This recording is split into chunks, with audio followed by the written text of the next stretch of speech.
Good afternoon, everyone. The town of Hinton respectfully acknowledges that it is located on Treaty 6 territory in Métis Nation Regions Number 4.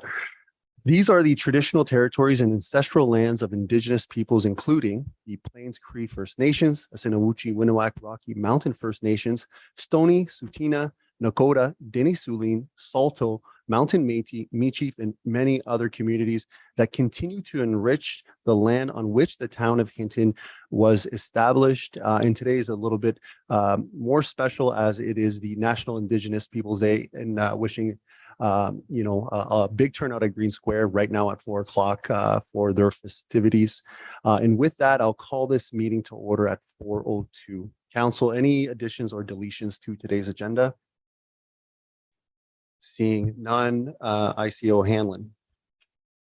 Sir, I would at this time like to just hand out a page. There is a correction in the agenda package, and there is just a numbering issue on item 7.6, community grant presentation. So at this time, if council will allow, I'd like to hand that out just so we don't forget it later on in the agenda. Okay, thank you.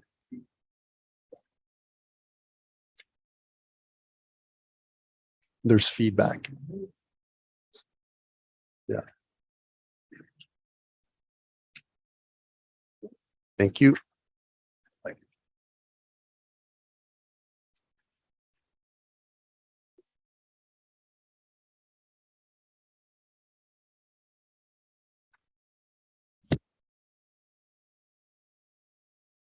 Sir, if I could, fairly simple. There was just an error on the entry, the fourth line that reads Hinton Minor Football Association.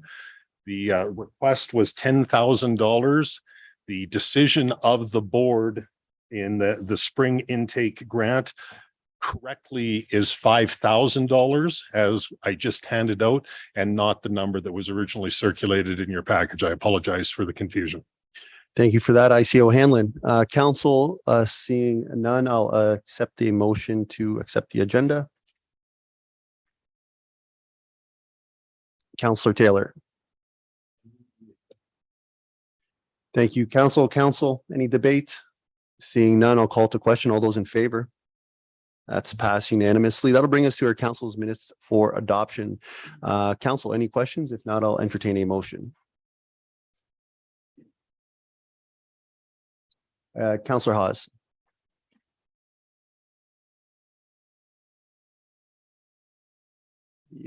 Mic is not working.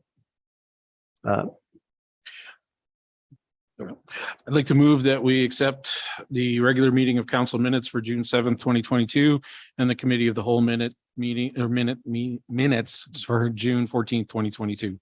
Thank you, Councillor Haas. Council, we have a motion on the floor. Any debate or questions? Seeing none, I'll call to question. All those in favor? That's passed unanimously. That'll bring us to our Citizens Minute with Council. This is an opportunity. You have a minute, share your thoughts, concerns, anything of that nature, and just please state your name at the beginning.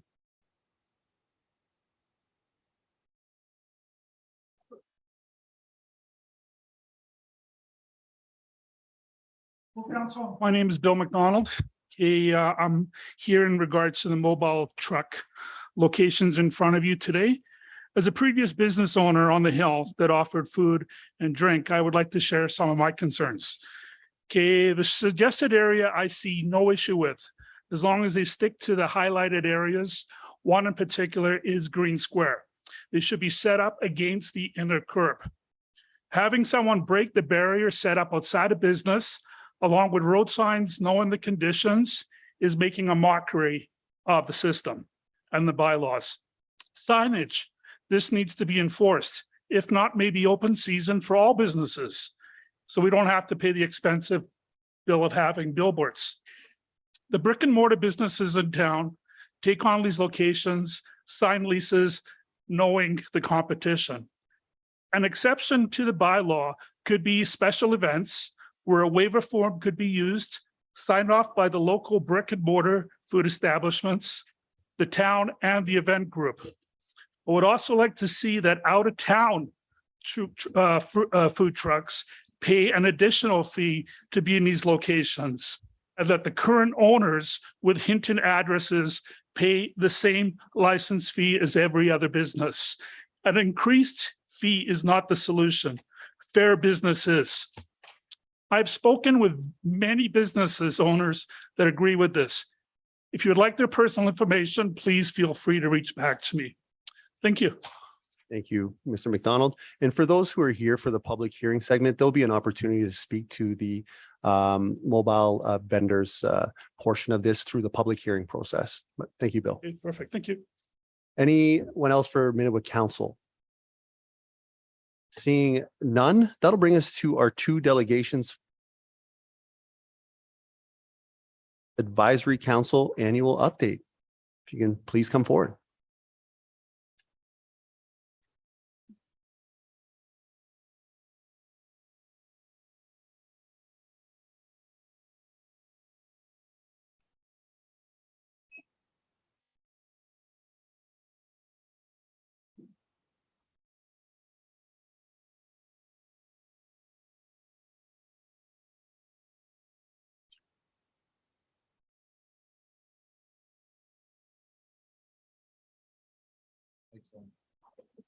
Yeah, it's on.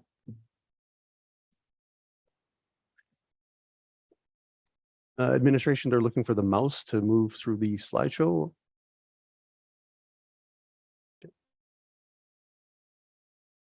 Hello, we are here to do a presentation on the HEC. I'm Hayden, this is Jada, and this is Leah. Thank you for having us, and I'll start.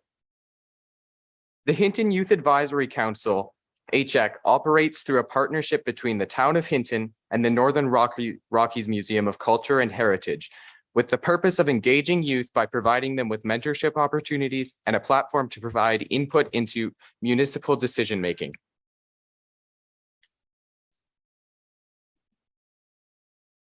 We currently have 6 youth counselors out of 8. Chair and minute recorder responsibilities are rotated each meeting. We have Hayden, Jada, and Cadence, Sterling, and myself representing Harry College High School. We also have Joan representing Gerard Redmond High School.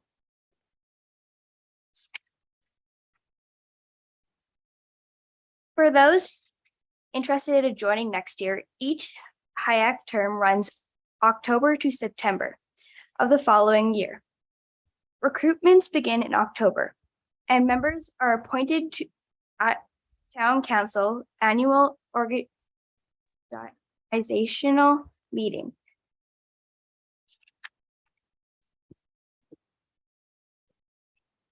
The Hinton Youth Advisory Council is grateful to the stewards that take care of our beautiful and vibrant mountain ranges. HYAC recognizes its role to make Hinton a better for all in our community in the spirit of togetherness. The Youth Council upholds a neighborly spirit as settlers in the service of Treaty 6 and Métis Region 4 lands. This was the first thing that our council did, was create our own land acknowledgement. We did this because we wanted to create a respectful way to pay respects to the land we reside on.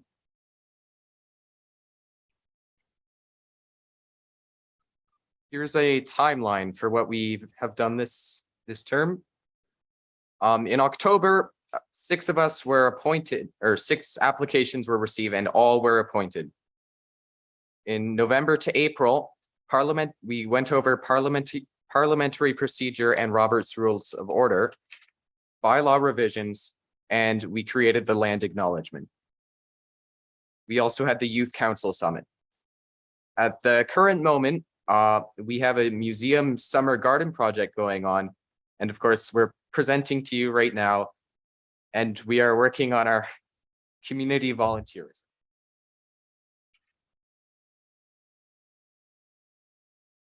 The project that we picked for the summer was creating a garden at the museum. We had 3 reasons for doing this. First was well-being. We wanted to promote mental health and physical activity, leadership, organizing events, and creating a space to cultivate leadership skills, mentorship, guidance through teaching.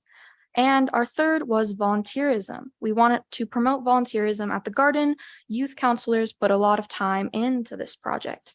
And the photos here demonstrate Counselor Race teaching us how to garden at our meeting in the May.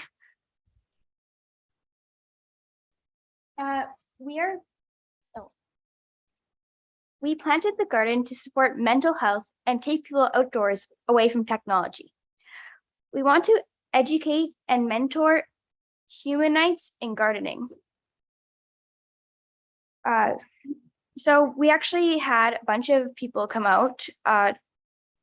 We had like one family come out to help plant. As you can see in the first slide, there's Joan and Margaret. And in the second picture, we have Jada. And then in the third picture, I have myself and a girl that I'm helping.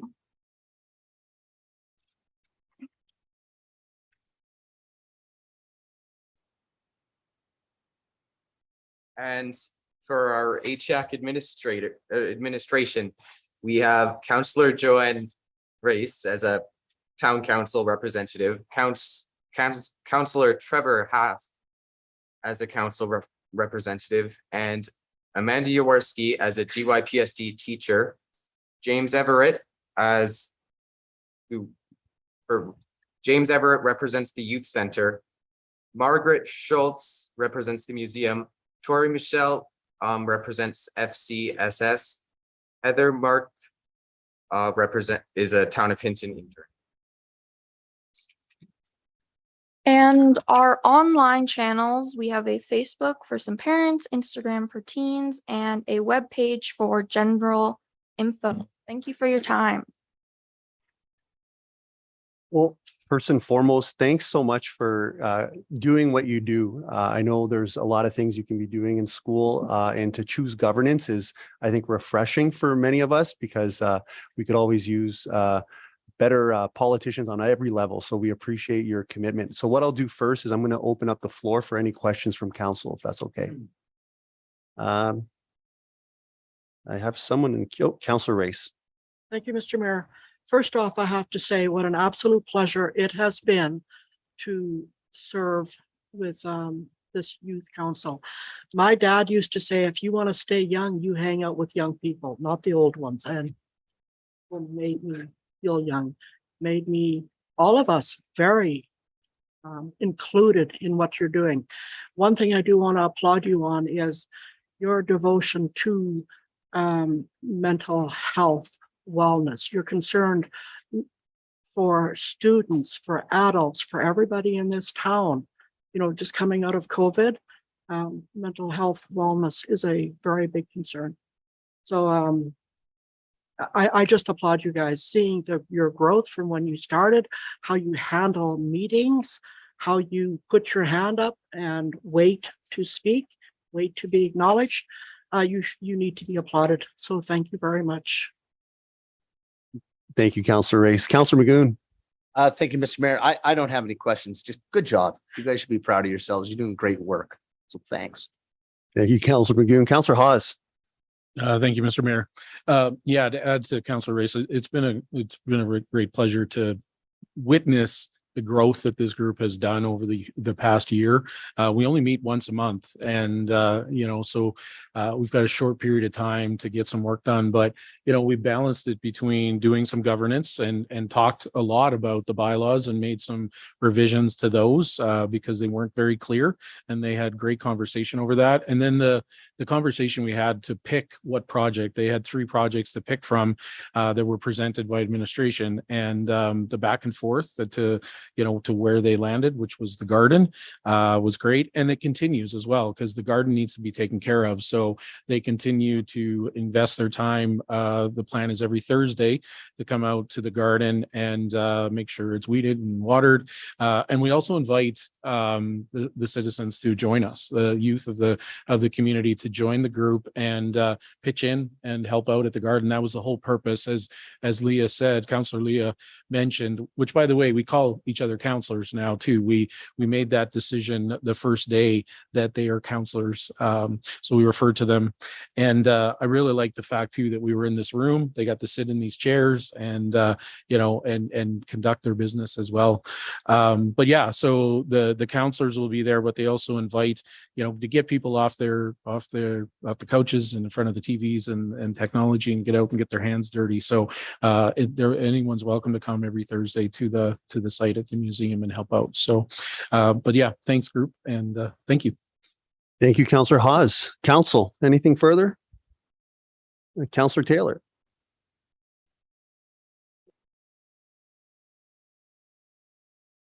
What was the Youth Council Summit about? Was that out of town? And It was online. We were partnered with a bunch of councils from a bunch of different communities, and we just talked about what we were doing and what we accomplished so far, what we're planning to do. And I think they've planned further online group meetings throughout the summer as well. good, thanks. Thank you, Councillor Taylor. Council, anything further? Well, seeing none, thank you obviously for everything that you do. A reminder, don't take it easy on the councillors that sit on the committee with you either, but I do appreciate Councillor Hawes and Councillor Race and their involvement, but thank you for your continued passion. If there's ever anything that you need from your town council, please let us know. So thanks again.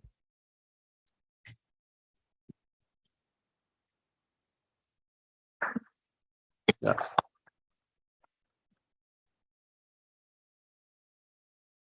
Councillor Hawes? Yeah, if I don't mind, I just have one more comment about the group, and I just want to put out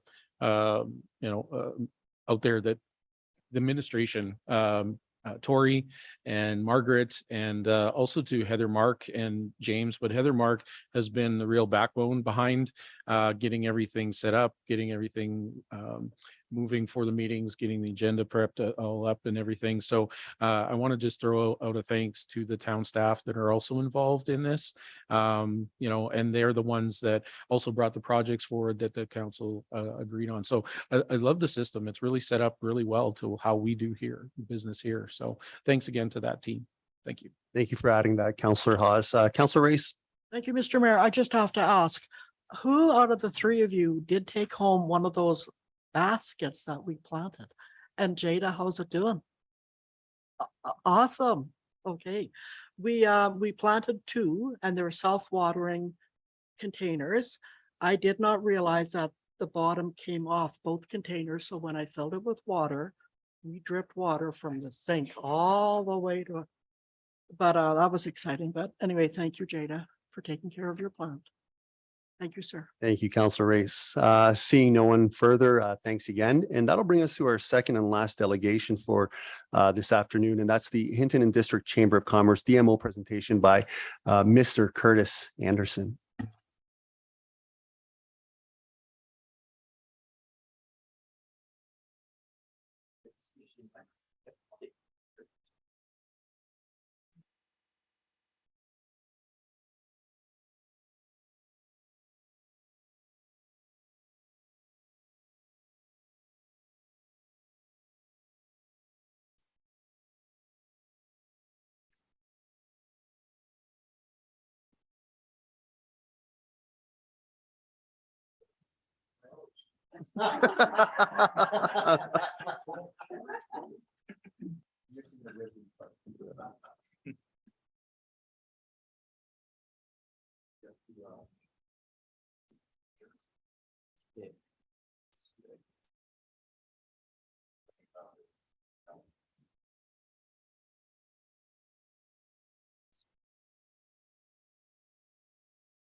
Okay.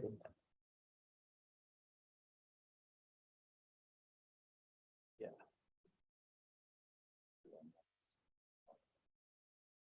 Did you mirror displays?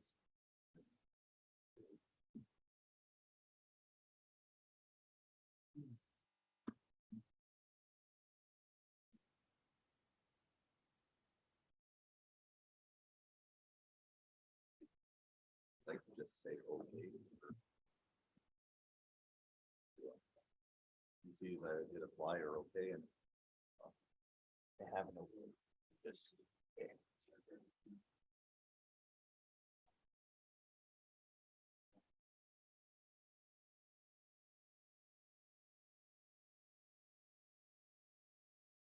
There we go.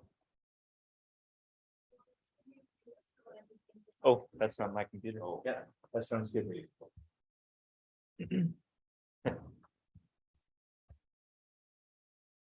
perfect. Okay, can you guys hear me? Okay, well, thank you guys. I'm Curtis Anderson, the president of the Hinton and District Chamber of Commerce. Just bear with me while I go through this. Natalie was supposed to be here and present tonight, and she just had something come up. So I got the presentation about 24 hours ago, and I know most of it. So we are here ultimately asking for some money to support Hinton's visitor economy. So the next slide, we just have a quote here from the town council strategic plan, just saying that the town is committed to the update and implementation of the town's economic development and tourism strategic plan, and you support partners in promoting tourism, including the participation in the DMO. So we can go to the next slide. Just to kind of recap our relationship with you guys as the municipality, we have the visitor service agreement currently.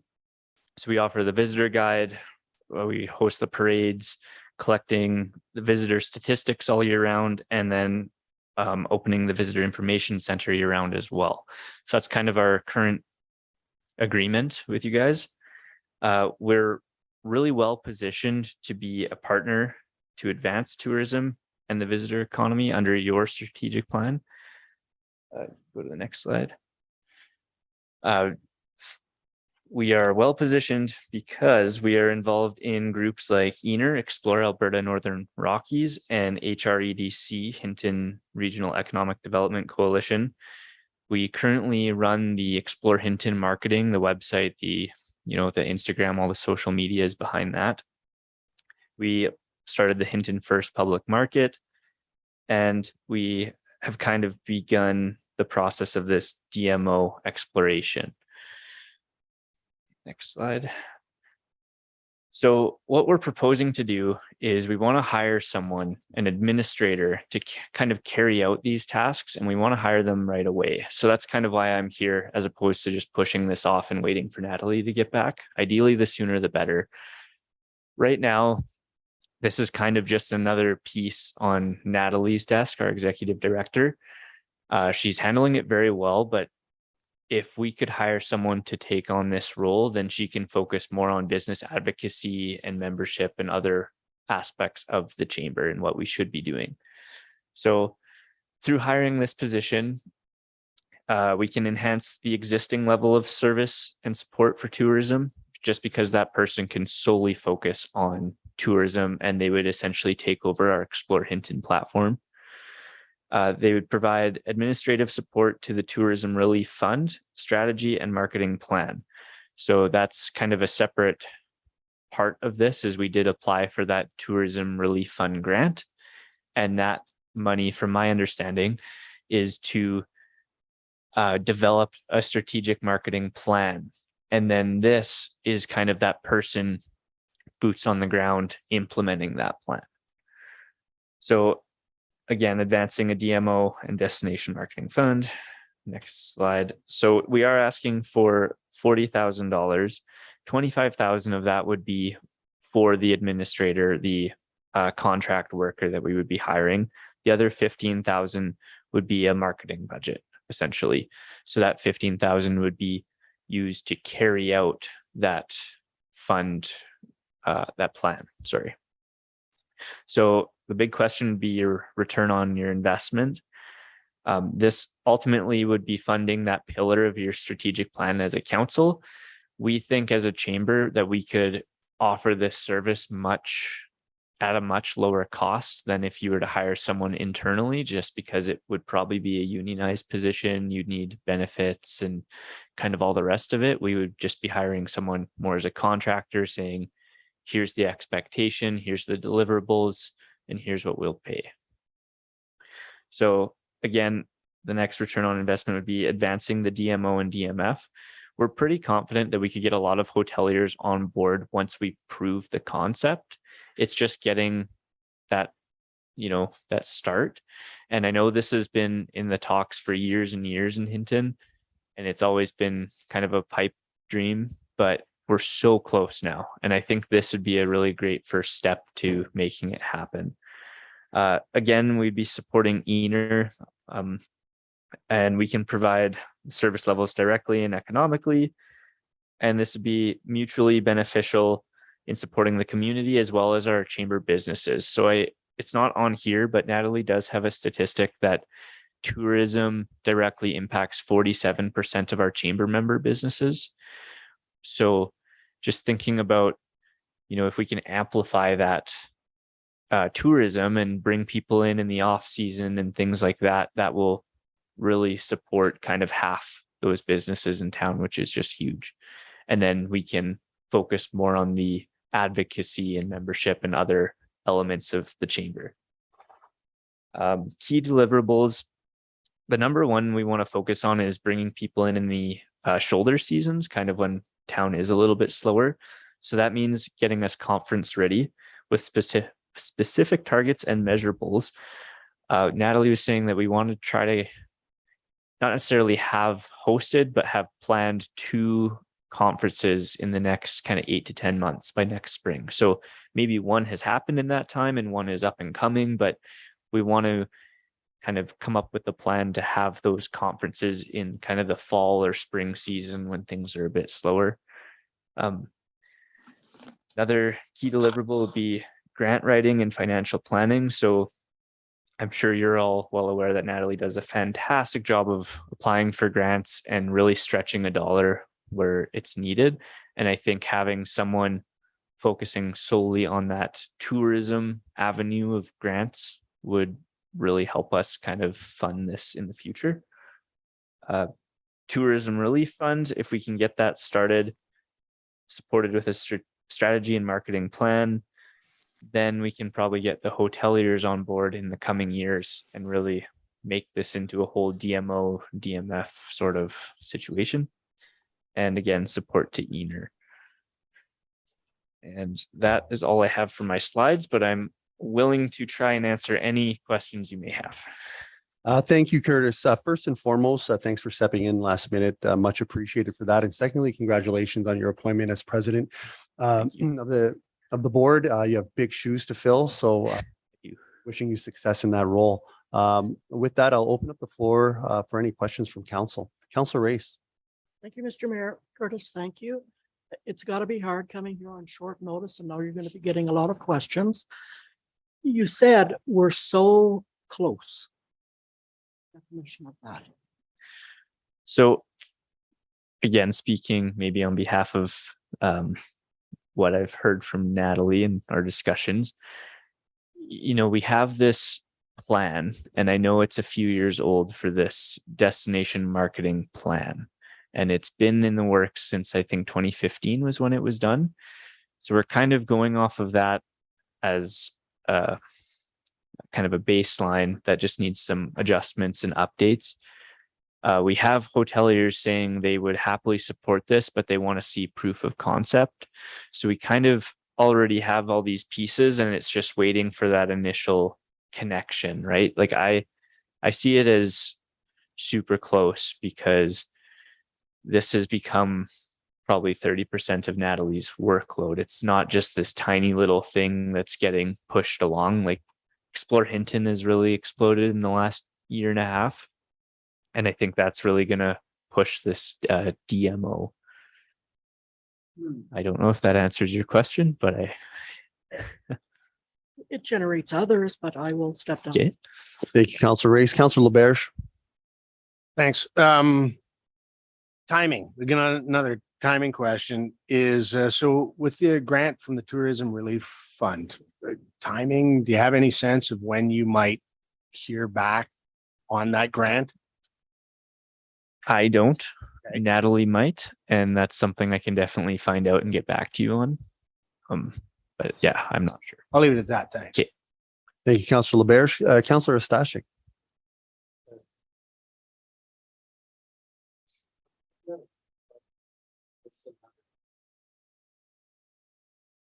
Vision around economic development project funding proposals. So with your ask for funding this position, the town's already committed pretty significant dollars towards the chamber and helping get this DMO moving forward and get it off the ground. And that's something I've always supported because I see value in it.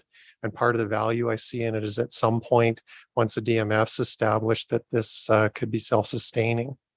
My concern with having this ask come forward for some additional funding was that there was a proviso attached to it that there may be additional asks for ongoing funding for this. So I guess my question is, can you speak to that at all? And do you have a timeline of when the DMO could have a DMF in place and potentially be self-sustaining? I can try and answer it as best I can. I have some information. So there will be additional asks in at least in the next budget year. So Natalie did say she would plan to come back in September, October, prior to your discussions for budget for 2023. From my understanding, this is something that it might take a year or two to really get off the ground and get that commitment from hoteliers and other kind of players that would supplement that fund, just to prove the concept and prove that, you know, Hinton can be that destination. I think once they can kind of see that we are putting more heads in beds and there is some value to having this, that, yeah, it will become self-sustaining. As far as a timeline, I believe it's kind of that 2-year mark. But again, I would have to talk to Natalie for specifics, but that is what I understand. Can I follow up, Mr. Mayor? So when you say the hoteliers are asking for proof of concept, can you elaborate on what kind of proof of concept that they're looking for? Again, from my understanding, I think it's more of the value in this, right? Like we've heard from a few, you know, I already pay a franchise fee. And the analogy we kind of use is, okay, well, if you set up a Best Western, let's say in Robb, Alberta, just because you pay a franchise fee doesn't mean people are going to come to your hotel in Robb, right? So there is value, and obviously we do, and I'm sure you guys see the value in promoting Hinton as a destination, but until we can kind of show them, you know, look, this thing is working, we're generating more tourism dollars, more people in town because of this, I think that is kind of that key indicator that they're looking for, if I'm not mistaken. Thank you. Thank you, Councillor Stashik. Councillor Magoon. Yeah, thanks, Mr. Mayor.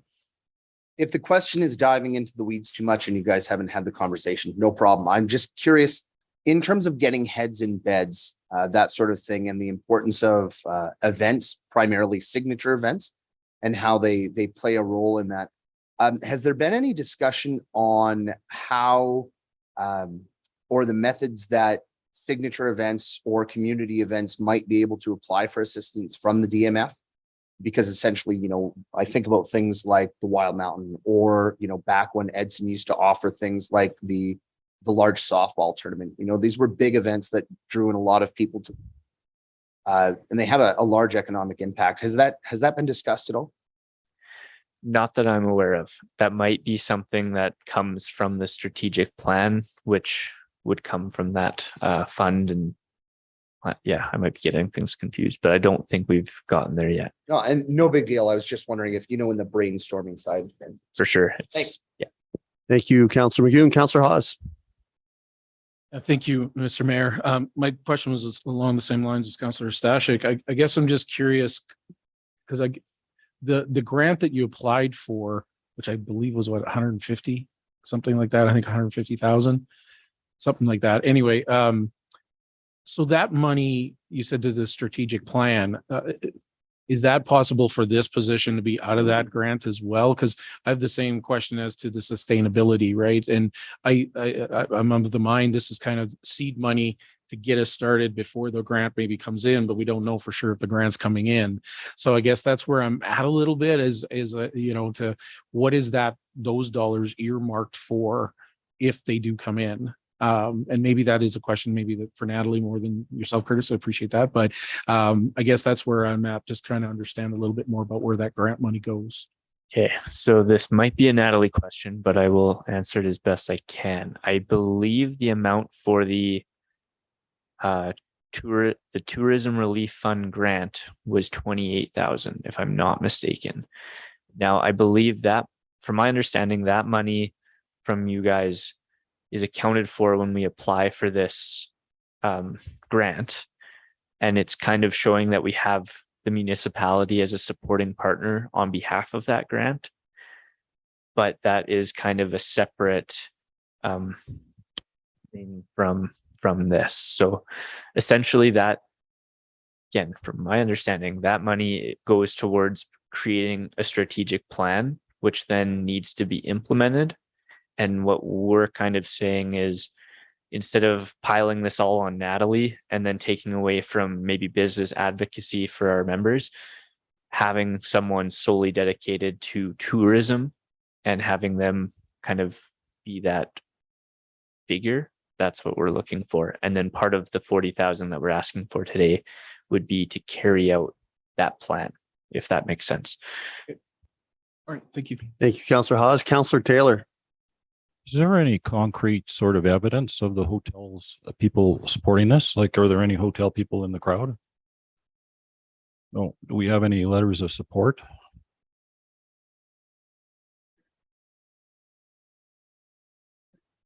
Okay. As far as letters from hoteliers, that's a Natalie question. I'm not sure. I know she's had conversations with them about this. I'm not entirely sure about the formality of letters. Or to test their support matching fund program, or we put $1, they put $1, and it goes forward on that basis, would certainly be concrete evidence of of people's support, in my mind. For sure. They probably don't know definitely the be a Natalie answers. question. Yeah. Okay. That's it. Thanks. Thank you, Councillor Taylor. Councillor Race. Thank you, Mr. Mayor. If you don't know the answer to this, totally fine. Is it common that municipalities are relied on so much for financial backing to get this going, like Jasper, Grand Prairie? That is an excellent question. And I would also like to know the answer to it. I think I would have to talk to Natalie and get back to you on that. Yeah. Thank you, Councillor Race. Council, anything further for Mr. Anderson? Seeing none, Curtis, thanks for stepping up last minute. Thank you, guys. A lot of questions, and appreciate your effort, and we look forward to discussing this later. Perfect. Thank you.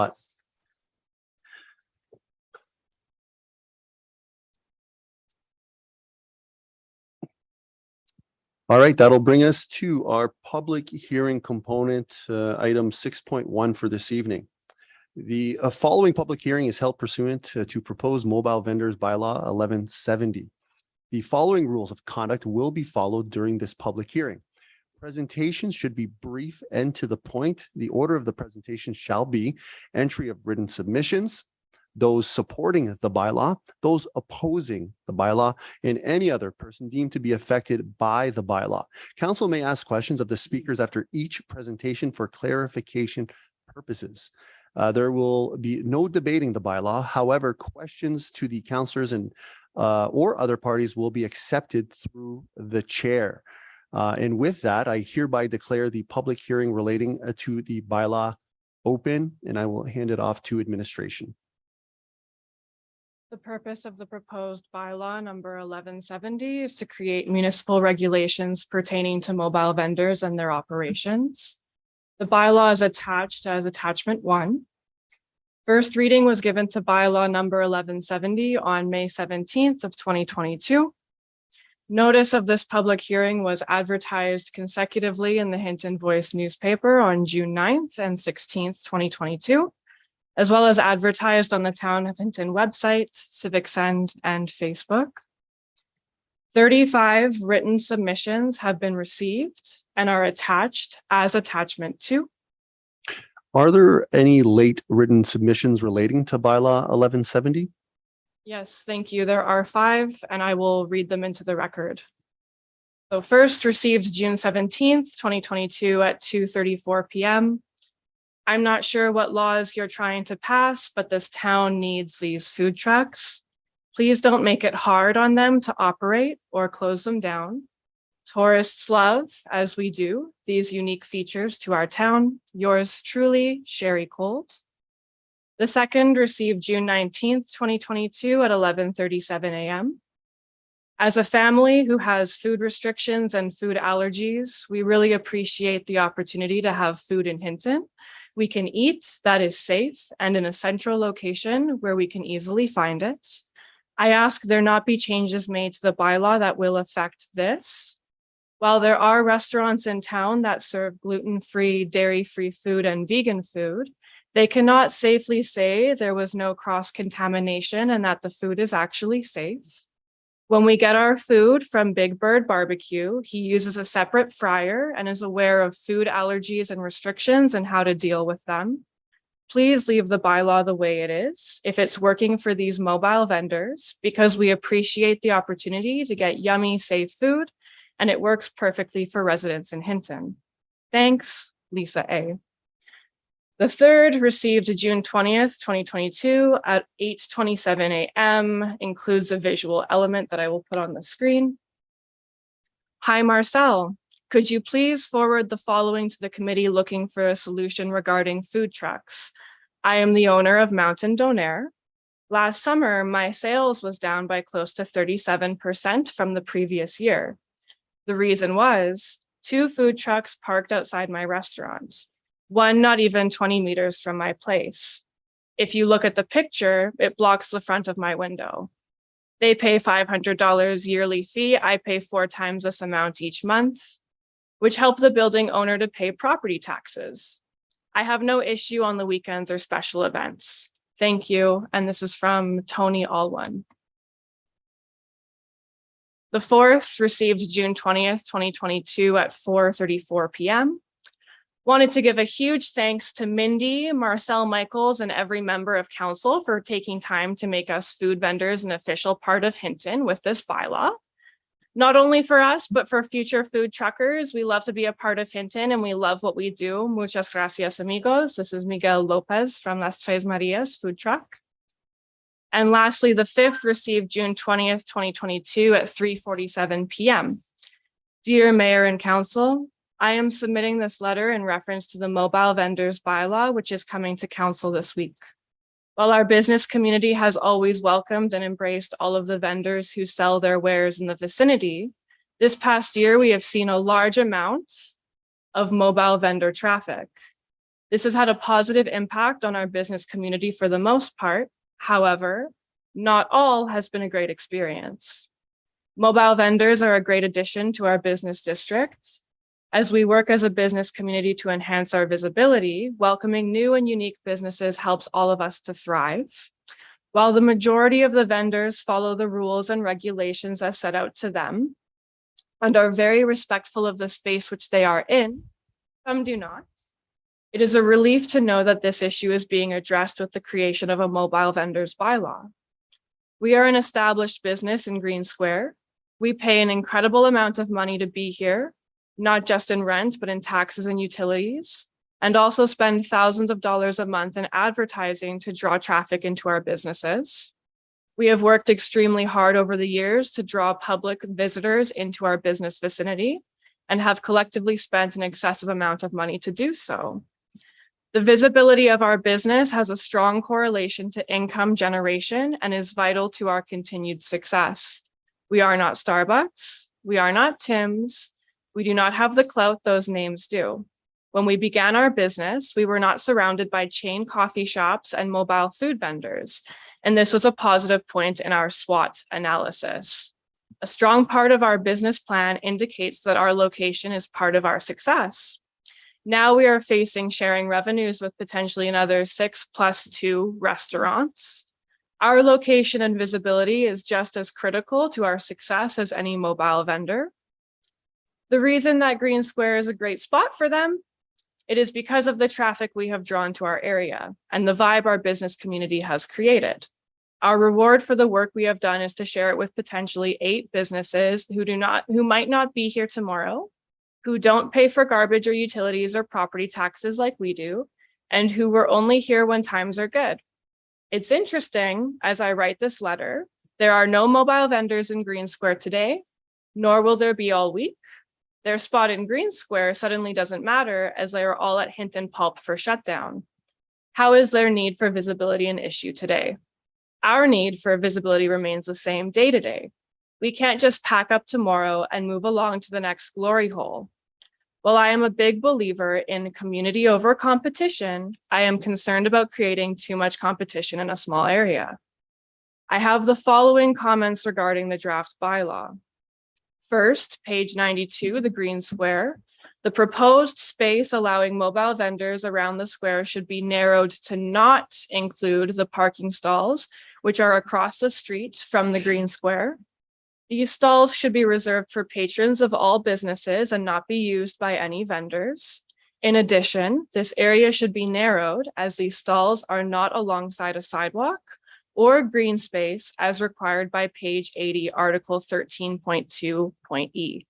The diagram includes the street and parking stalls across from the Green Square, which is contradictory to the noted article 13.2.e. 2, while there are 6 allowed mobile vendors in Green Square, there are notably none in other business districts of the community, including the Valley Shopping District or anywhere along the highway corridor other than in front of the museum. It appears as if the bulk of vendors are being pushed to this Green Square, and in addition, 2 mobile vendors are allowed at the museum 1 block away. This is a potential of 8 mobile vendors who could be in direct competition to existing brick and mortar businesses. This seems quite unbalanced. Why are there no vendors allocated to other business districts, only parks and recreation areas? Why are they not spread out a bit instead of concentrated all in one spot? The amount of mobile vendors allowed in Green Square is excessive. There is not enough business to support that many vendors daily alongside the food businesses that already exist there. 3, as businesses are still facing issues with commercial garbage disposal and pickups, where are food trucks expected to dispose of their waste? Are they allowed to place it in any bin owned by the town? Our business in particular was told by a public works employee that we could not put any garbage in a public bin out front, and if we refused to comply, they would take the receptacle away from the front of our building.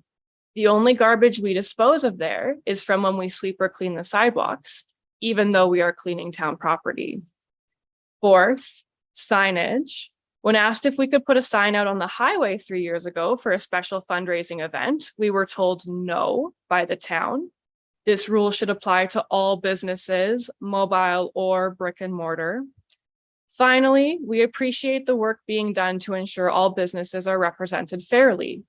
Businesses who are year-round brick and mortar should have the security of knowing that there won't be an entire parking lot of vendors in front of them, blocking visibility and access to that business or selling products that are in direct competition to those of year-round businesses. For those of us who have worked hard over the years to increase our foot traffic, we have the right to the security of knowing that our rights and interests are being protected, and we are also being given fair opportunity to flourish. We have been here and hope to continue to be here when the snow flies. Thank you for your consideration. This is from Melanie Windenmeyer from the Old Grind, and that is the last late submission. Thank you for that, Ms. Mark. That'll bring us to our next component. Is there anyone present who wishes to speak in favor of Bylaw 1170? And if so, please come forward and state your name. Seeing none, is there anyone present who wishes to speak in opposition to Bylaw 1170? Please come forward and state your name. Seeing none, is there anyone present who is deemed to be affected by the bylaw 1170 and wishes to speak? Seeing none, do the councillors have any further questions? Seeing, Councillor Taylor. I think this is a question for administration. This point about bylaw clause 13.2E, which says mobile vendors must face the sidewalk or green square, or even be 20 meters away from the outer edge of the green shaded area. I think it's on page 92 that we just talked about. That bylaw clause 13.2E, does that green shaded area kind of contradict that clause? Because you can put your food truck. So if I may, Councillor Taylor, I'll ask administration. My understanding that we are not debating the bylaw in the public hearing. Action item number 1, we can debate things. We can ask clarifying questions of the speakers. Is my understanding correct, or? I was asking a question of administration. Correct. And this portion is for clarifying questions of the speakers. Okay, sorry, I'll withdraw. Administration, good. Sir, through you to Councillor Taylor, that is correct. And there will be an opportunity to ask these questions later on in the public hearing for clarifications of the planning officer. Correct. Thank you. Sorry about that. Yeah, no worries. I'll ask that later. Thank you, Councillor Taylor. That'll bring us to, do councillors require further information? If not, sorry, any further information? If not, I hereby, Councillor Taylor.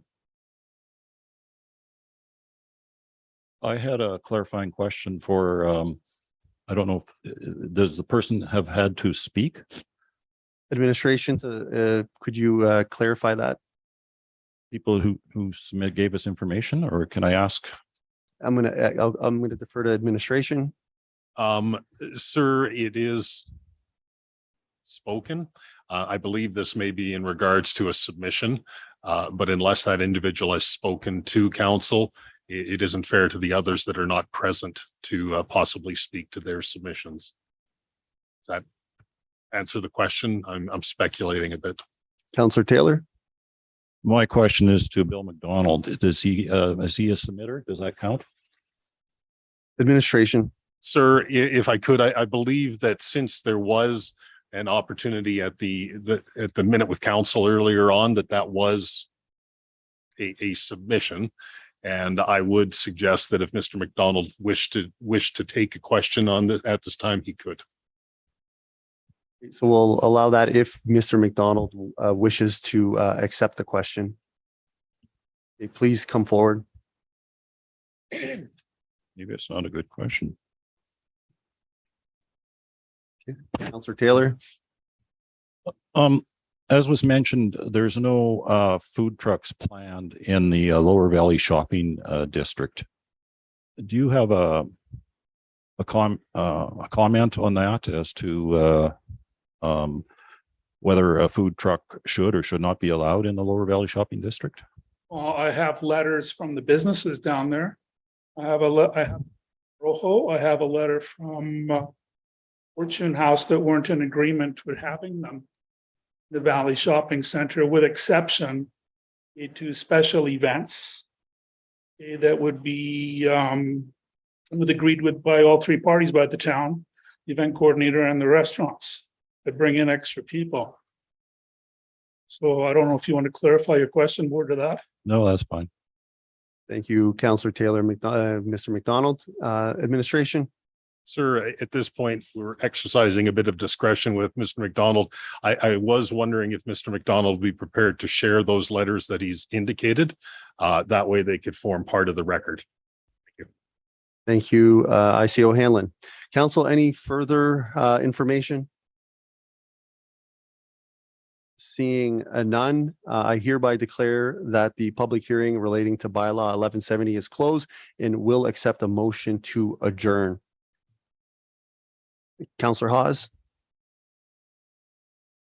I'd like to move to adjourn the public hearing. Thank you, Councillor Hawes. Council, all those in favor? That's passed unanimously. Thank you very much. That'll bring us to our first item for this evening, which is the Mobiles Vendor Bylaw 1170, second and third reading. ICAO Hanlon. Thank you, sir. At this time, we are on page 68 of council's agenda package, and I will turn it over to planning technologist Petka, and Mindy will take us through this at this time. Thank you. Thank you, ICO Hanlon, and through to council. Good evening, everyone. The mobile vendors bylaw was created in response to an increased and steady number of mobile vendors in Hinton. So after a review of several municipalities and engagement with stakeholders in the spring of 2022, council was introduced to the bylaw at the April 26th Committee of the Whole meeting. It received first reading on May 17th at the regular council meeting and was the subject of a public hearing earlier this evening. The majority of the feedback received so far has been in support of the bylaw and mobile vendors in general. The overall intent of the bylaw is to implement a management system that is fair and consistent for the mobile vendors, but also considers the wider residents and businesses and visitors to Hinton. There are three different ways really that a mobile vendor can operate in Hinton. The first one being at a community event, which kind of has a different process and it operates more or less outside of this bylaw. The reason for that really is events are pretty unique, and we manage those really on a case-by-case basis based on how they're operating for that event. Within this bylaw, vendors can operate on private land, and really what they need for that is a business license and the permission of that landowner. On municipal land is the other option. So if this bylaw is passed, it will require a mobile vending permit. So we're using that as the way to regulate it. To get a mobile vending permit, the requirements and rules that go along with it are things like a business license, a development permit if your base of operations is in town, permit fee, and safety things like proof of insurance, food handling permit, and a fire inspection if you need them. And to provide a waste management plan. So some of the things that were brought up earlier are what's going to happen with garbage from the vendors, things like that. So we would require them to have a waste receptacle on site so that their patrons hopefully choose to use those instead of the ones in the park, for instance. And other operating regulations such as, distances from schools, events, other businesses, no overnight parking, etc. So if the vendor is operating on public land, we have pre-approved locations to kind of make things easier and faster for the vendor to get started. So that's what you're seeing in the package. I think it starts on page 91 of your agenda, pardon me. Those were chosen in consultation with the existing vendors and where they could see themselves operating now and into the future on a day-to-day basis. That would work for them, and also that would work for the town of Hinton operations. So really, administration is asking council to consider second and third reading tonight for the mobile vendors bylaw 1170. Thank you. I'd be happy to answer any questions. Thank you, Ms. Petka. Council, Councillor Haas. Thank you, Mr. Mayor. I do want to bring up the fact of Green Square in regards to the width of the area in which this proposed bylaw suggests. And my concern is the parking, that it goes so far out and takes up parking spots potentially. And I agree with Councillor Taylor, his earlier comment. It seems to contradict itself in regards to they have to set up by a curbside or sidewalk, whereas that's not the case in the amount of area that's being allowed here. So can administration speak to that element of it, please? Thank you. Through to Councillor Hodds. So this was discussed with the operating businesses so far. Originally, we had them just tucked in quite close to the grassed area there, for lack of a better way of saying it. But some of the unique vendors, it's not just food trucks, just to keep in mind. So this went back and forth and it gets very complicated really quick when we talk about, say, for example, like fruit stands, right? So we've had that fruit stand that comes a few years kind of on, I would say, the west side there that gets set up and they do a whole thing. And so there's a specific phrasing in that 13.2E or equally suitable safe location for patrons. So we were trying to do a catch-all there saying, well, does it really have to be on grass or is it somewhere safe where people can access your vending unit where they're not going to get run over, to really put it in a basic term. So I mean, we can adjust where that green space is, where that location is, but we're trying to trust to the vendors that where they're going to park is somewhere safe. We can make it really stringent, really detailed. But we were trying to, leave it to businesses so that they're not going to have their patrons get run over. Just really put it simple. Councillor Hawes? Yeah, I'll let my fellow councillors weigh in on this. I will weigh in that I just have a concern of taking up parking spaces for existing businesses is my concern. And even blocking too, potentially, because they aren't allowed unless they have a billboard out on the highway. Their signage is important for people to see as going by, and these potentially could block those as well. So personally, I'd like to see it narrowed up a little bit to avoid those parking spaces, and still be safe, of course. But those are my thoughts. Thank you. Thank you, Councillor Hawes. Councillor Taylor? I agree with you. View of two long-established restaurants in town. That can't be acceptable. If they were against the curb, like the bylaw 13.2E says, without that catch-all clause, then I think that would be acceptable. And then they wouldn't be blocking the direct view of a couple of those restaurants so people could see them as they went by. But that's the concern I heard, and I think that that's the way to mitigate that concern. And I would like to see it narrowed too. Thanks. Thank you, Councillor Taylor. Councillor LaBerge? I think part of the job is to try and balance. I use food trucks all the time. I really like them, but I think it's important to realize that there are, aside from safety, other considerations for the brick and mortar businesses that are in place. So I have some concerns that way as well. The other thing is the number of 6 retailers on the green square seems a lot. If they were all food vendors, that seems an awful lot. How did we arrive at such a number? Was that based on the fact that it's not food trucks exclusively? Thank you, Mr. Mayor. Through to Councillor LaBerge.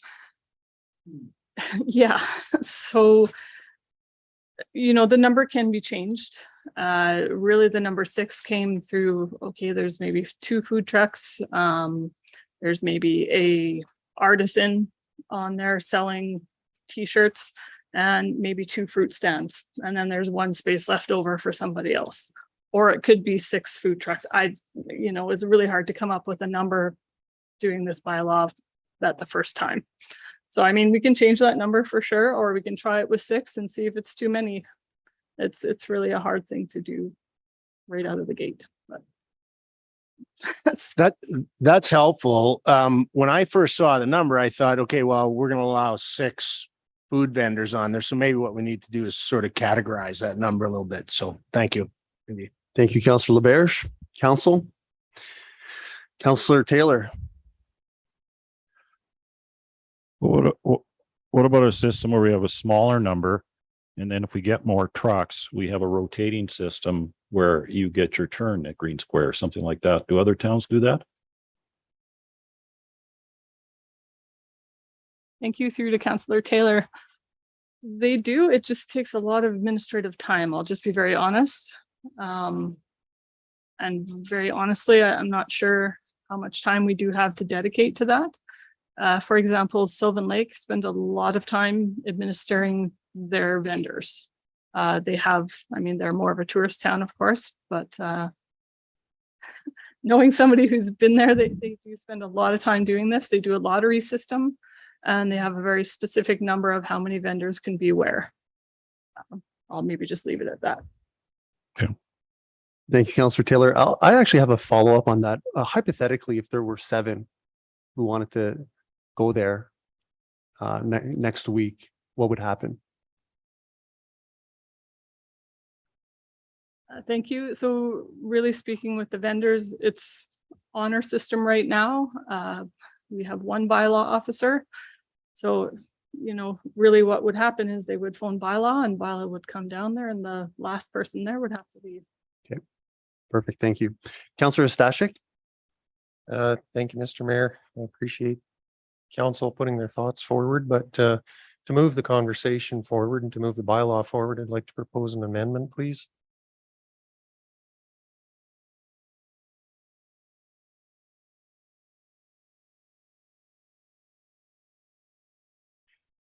I would like to move to amend the mobile vendor approved locations green square map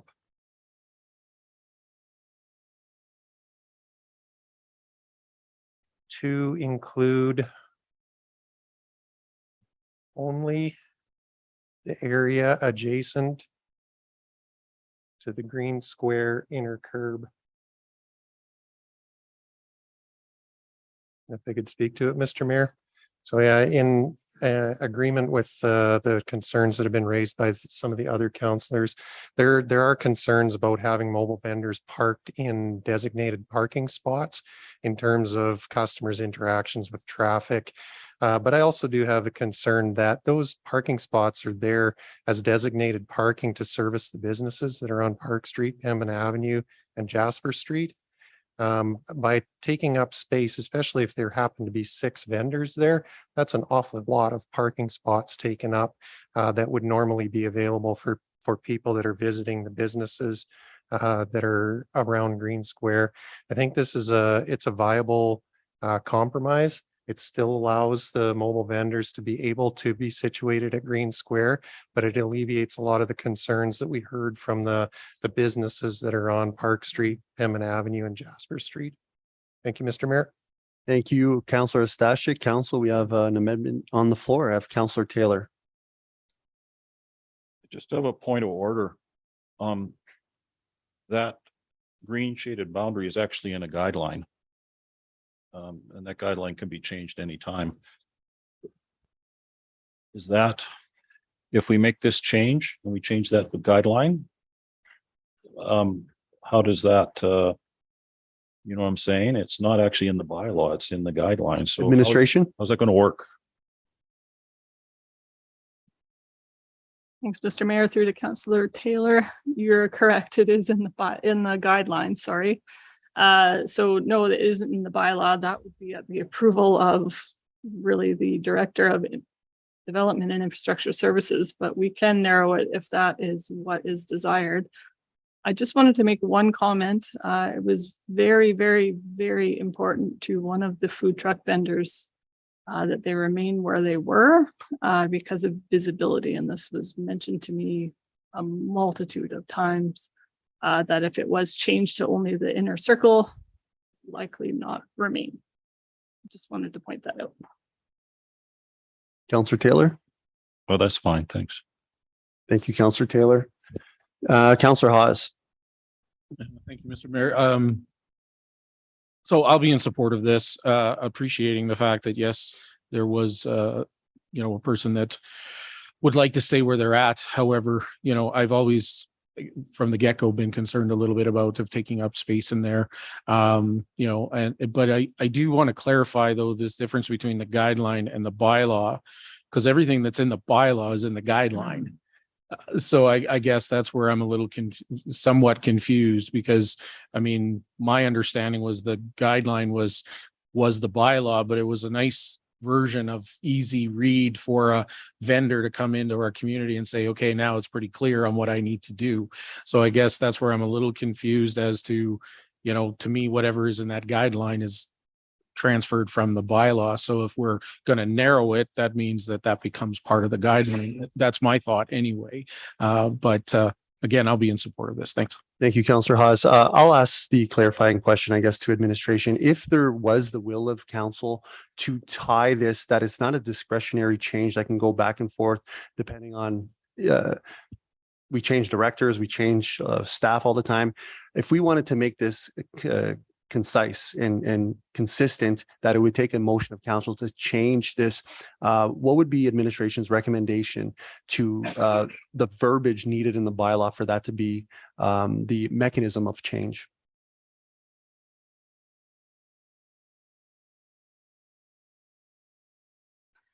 Sorry, I think we might have to look at the bylaw again, to be honest. It was changed purposely that way, so that if there were new spots that vendors came to us and said, hey, this would be a really great spot, that I think we could all, operate our businesses from, could we go here? That we wouldn't have to come to council and amend a whole bylaw to do that.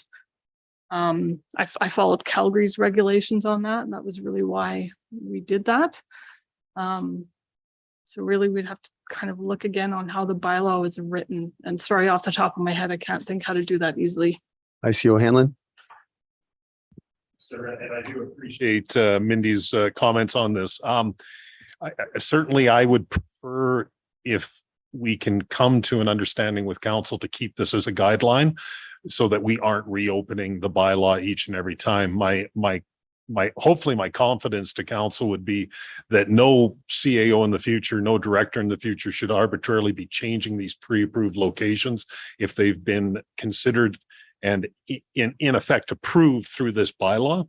I would prefer that, and just to follow on that comment, sir, I do have, if this is something council would like to do, I do have a proposed amendment just for the councillor on his motion for just for certainty and clarity of enforcement in the future. Thank you, ICO Hanlon. Councillor Stashik. If possible, Mr. Mayor, I'd like to hear CAO Hanlon's proposed amendment before I speak. ICO Hanlon. Thank you, sir. Through you to all of council.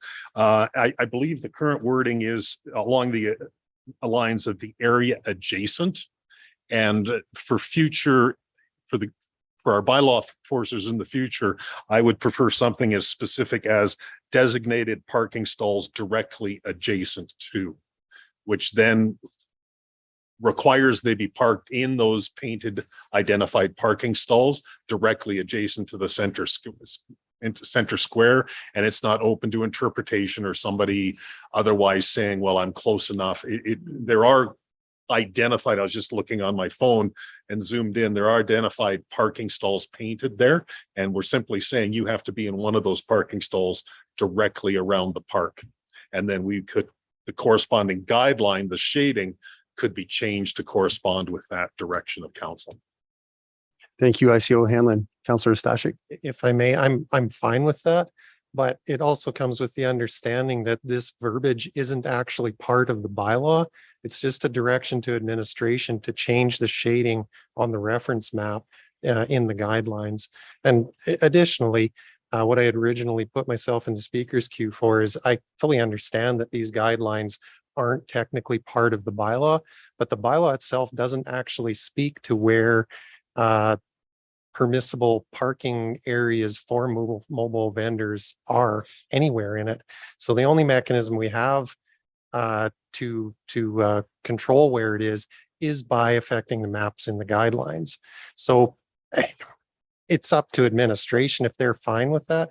But I actually have a bit of a concern with administration being able to make a discretionary change to those, because there's potentially impacts that may not be seen in making a discretionary change where it's affecting other businesses, it's affecting individuals, and without it coming back to council and making a change to the bylaw, those changes may not be able to be considered. So I would actually like for those maps to form part of the bylaw as maybe an appendix. So I'm not making that motion right now. I'm making a motion just to change the area around Green Square, But that might be a consideration for further in the conversation. Thank you, Councillor Stashik.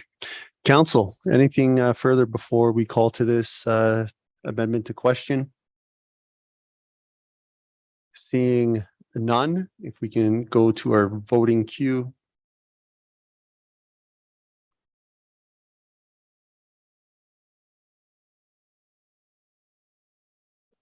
That is correct.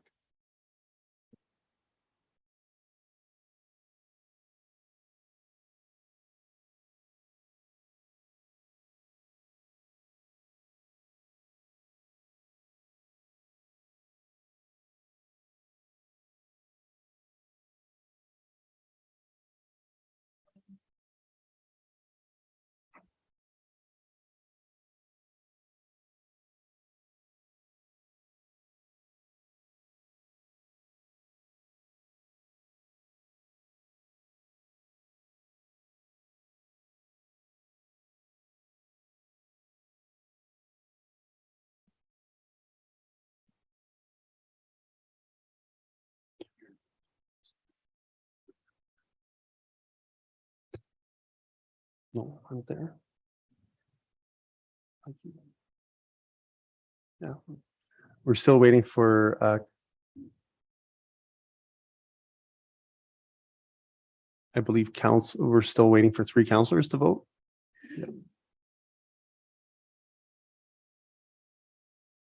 Yep. Perfect. I see 7 votes. Voting is now closed, and that is passed unanimously. Council. Councillor Hawes. Yes, I appreciate this conversation because I apologize for my confusion because I guess I assumed I did not realize that those guidelines were not part of the bylaw. And I agree with Councillor Stashik.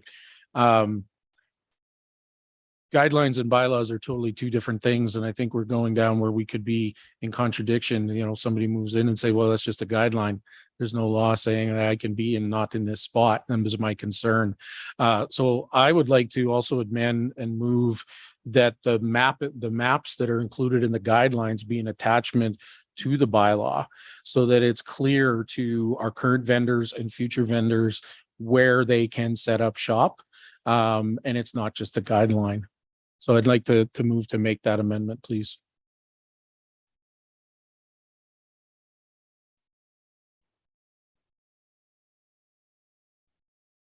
Yeah. So I'd like to move that we amend the mobile vendors bylaw, whatever number it is, to include the maps from the guideline. I guess that's to be clear. That's what I'd like to see.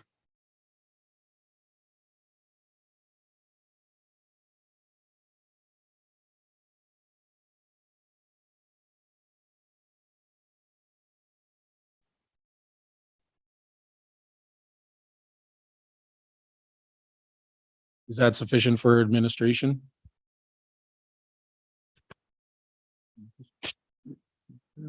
If I could, sir, through you, the Councillor Hawes to all of council, I would, I suppose I would ask that we reference the 7 maps. So there are 7 maps in the guidelines. And if I could just briefly speak to that, just a reminder to council that these are the pre-approved locations. So these are the ones that administration is seeking to more rapidly facilitate in the future. It doesn't preclude the possibility of other locations not shown on these maps, but to the concerns expressed from council, this does confirm that in these 7 locations, this is what the town of Hinton will allow.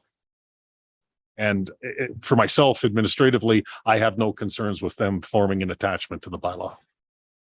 Thank you, ICO Hammond. Councillor Hawes. Yeah, I'm totally fine with adding the 7 maps. And to clarify then, and I appreciate administration. I mean, we don't want to red tape things, you know, that if that change were to occur, that another area be identified, it would then come back to as an amendment to the bylaw, I'm assuming. Now that we're adding this as an attachment to the bylaw. Sir, through you to Councillor Hawes, actually, if I could just turn that question to my staff. I believe the bylaw contemplates the possibility of other locations essentially on a one-off basis. Is that correct? If you meet the rules and regulations, you don't necessarily have to be shown on the attached maps. Thank you. IC O'Hanlon through to council. Yeah, so the way I wrote it originally was meant to, because we didn't know exactly how this was going to play out.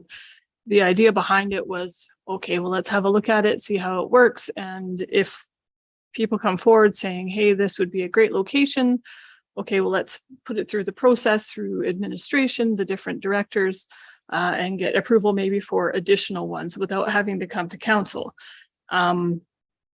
But noting that council wants to have these come back to council, I might need to rewrite, or at least portions of that section 12.0, which is on your page 79 of your agenda, and then add a schedule B is, I think, probably the best way of achieving that from what I'm hearing from council.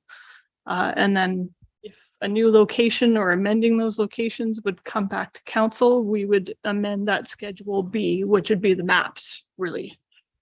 Does that make sense? Thank you. Thank you, Councillor Hawes. Councillor Taylor. I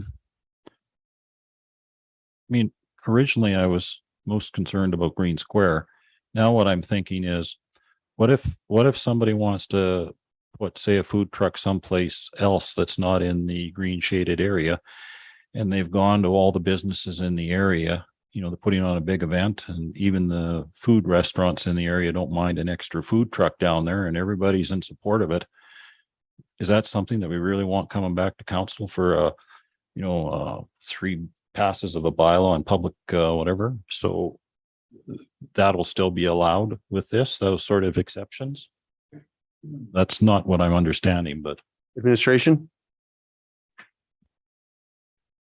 Thank you through to Councillor Taylor. So that was what we were trying to avoid. So if it goes into this through the schedule B, I guess, that might be what we end up with, having to come to council every time that happens. A small change like that, I could look at trying to make the wording a little bit looser, for lack of a better way of saying it, like an additional vendor, with those kind of things that would, maybe come forward. I guess I would put to council, what do you want to control or not control? Because it's hard to formulate this in a bylaw, depending on what you want to control. So I don't know if you can provide some direction on that. Councillor Taylor. I mean, I don't mind, say, tying in these maps to the thing, because that gets our problem through with Green Square, but to allow them, flexibility for exceptions to that. If there's, like I said, I mean, if you're putting it in an area and you've gone to the local businesses, you've got a big event, the local food vendors won't, local restaurants maybe don't have enough capacity. They bring in a couple extra food trucks or something like that. We don't want to really be sitting here with a bylaw and then doing 3 public hearings just to make a small exception. I don't think. So I think there should be exceptions and give administration discretion for some exceptions. Personally. Thank you. Thank you, Councillor Taylor. Councillor Stashik. Thank you, Mr. Mayor. So I'm supporting adding the maps as an appendix to the bylaw. And I think it's important, actually, in the event that somebody comes forward to administration and has a great place that they want to set up, and that's done without it coming back to council, without the approval of council, that's bypassing process for me. It's bypassing process in the sense that there are other individuals who may be impacted by a decision to allow a person to set up as a mobile vendor in a particular area, but they would have no forewarning. They would have no indication that that's going to happen until it's approved and that mobile vendor sets up there. If it requires a bylaw amendment, then it comes forward in a council package. It's public knowledge. It's known ahead of time. Council deliberates, discusses it, has an opportunity to go to the community and get feedback from the community before saying, yes, we feel that is an excellent location, the impact will be minimal, or the converse, no, we don't think that that's good. It's going to significantly impact these other businesses and individuals that are in the area.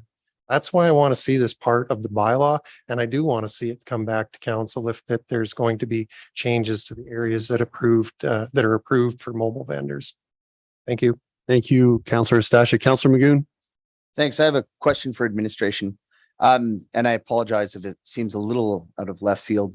But I guess if I was going to start my own business and I found an empty space in one of these commercial spaces, and I said, well, I'm going to start a restaurant of this variety, what outside control do the other vendors in that neighborhood have over my business? Administration.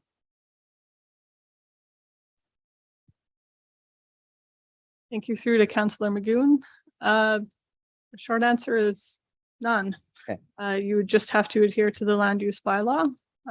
You have a pretty yeah, thank you. So if I could speak to that. I guess my opinion here is that I don't want to see over-regulation of the bylaw. It is a lot easier to continually add pieces that we feel need to go in there over the long term, rather than put too much in at once and then have to try and pull it back later. So my concern here is that we've just established that 13.2E is important to us by modifying that map. We want to make sure that businesses are facing the internal sidewalk, especially in areas like Green Square, because it's a matter of safety. I think anybody who's parked there, I don't think parking on the outside most ring of parking stalls that are across the street from those businesses is a good idea. I think that strikes me as perhaps even dangerous. That being said, understanding that competition is a part of business, this is an important thing to understand. I think that mobile food businesses, like any other business, have the right to go to the town, provided that it's within the regulations that have been set out. They have the right to also to carry on their business. So in this case, I'm not going to support the amendment that's on the floor for the simple fact that I don't want to see that level of over-regulation go in. I trust administration to do the job with the businesses that come to them, to make sure that things are safe, to make sure that they're following the rules. And if there are any overcomplications, to address it with council at that point in time. But I don't want to tell administration how to do their job. I don't understand the first thing about safe accesses and appropriate placements of food trucks. That's not my business. So again, I don't want to see those maps in there. That's not my business. If we need to get down to that level of detail, fine, I'll look at that later. But I think it's a lot easier to add it on later than right now. So thanks. Thank you, Councillor Magoon. Councillor Hawes. Thank you, Mr. Mayor.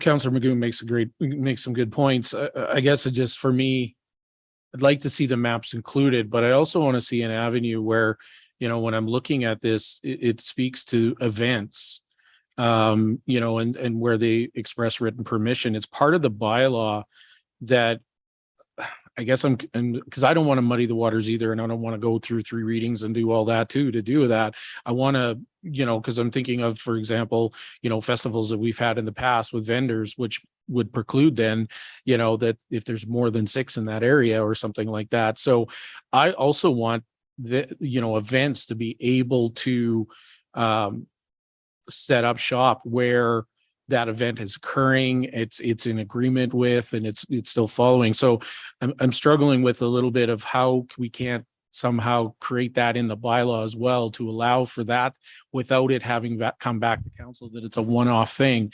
I just looking at these as these are some permanent places that we support these vendors to be in safely and regulate that. And then if there's another area that they want to start setting up shop, then that comes to us to see what's the impact in our community. So that's my thoughts on this. I still think it needs to be part of it, but maybe administration can shed some light on that. Thank you.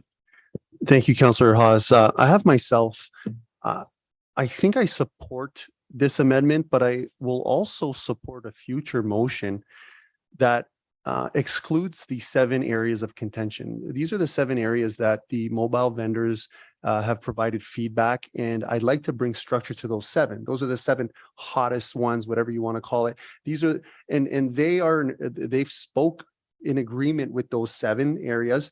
Let's structure those as that's the 7, but give temporary discretion, or give discretion to administration for temporary use in certain areas. And that would allow, and that's outside of the 7. So if there's an 8th area and it's a temporary use, it's not permanent, you can't use it all the time. Let's give that latitude to administration to go outside of the 7. And if it exceeds the temporary use, then we look at bringing it to council to add it as the 8th area. So to me, that's the common solution.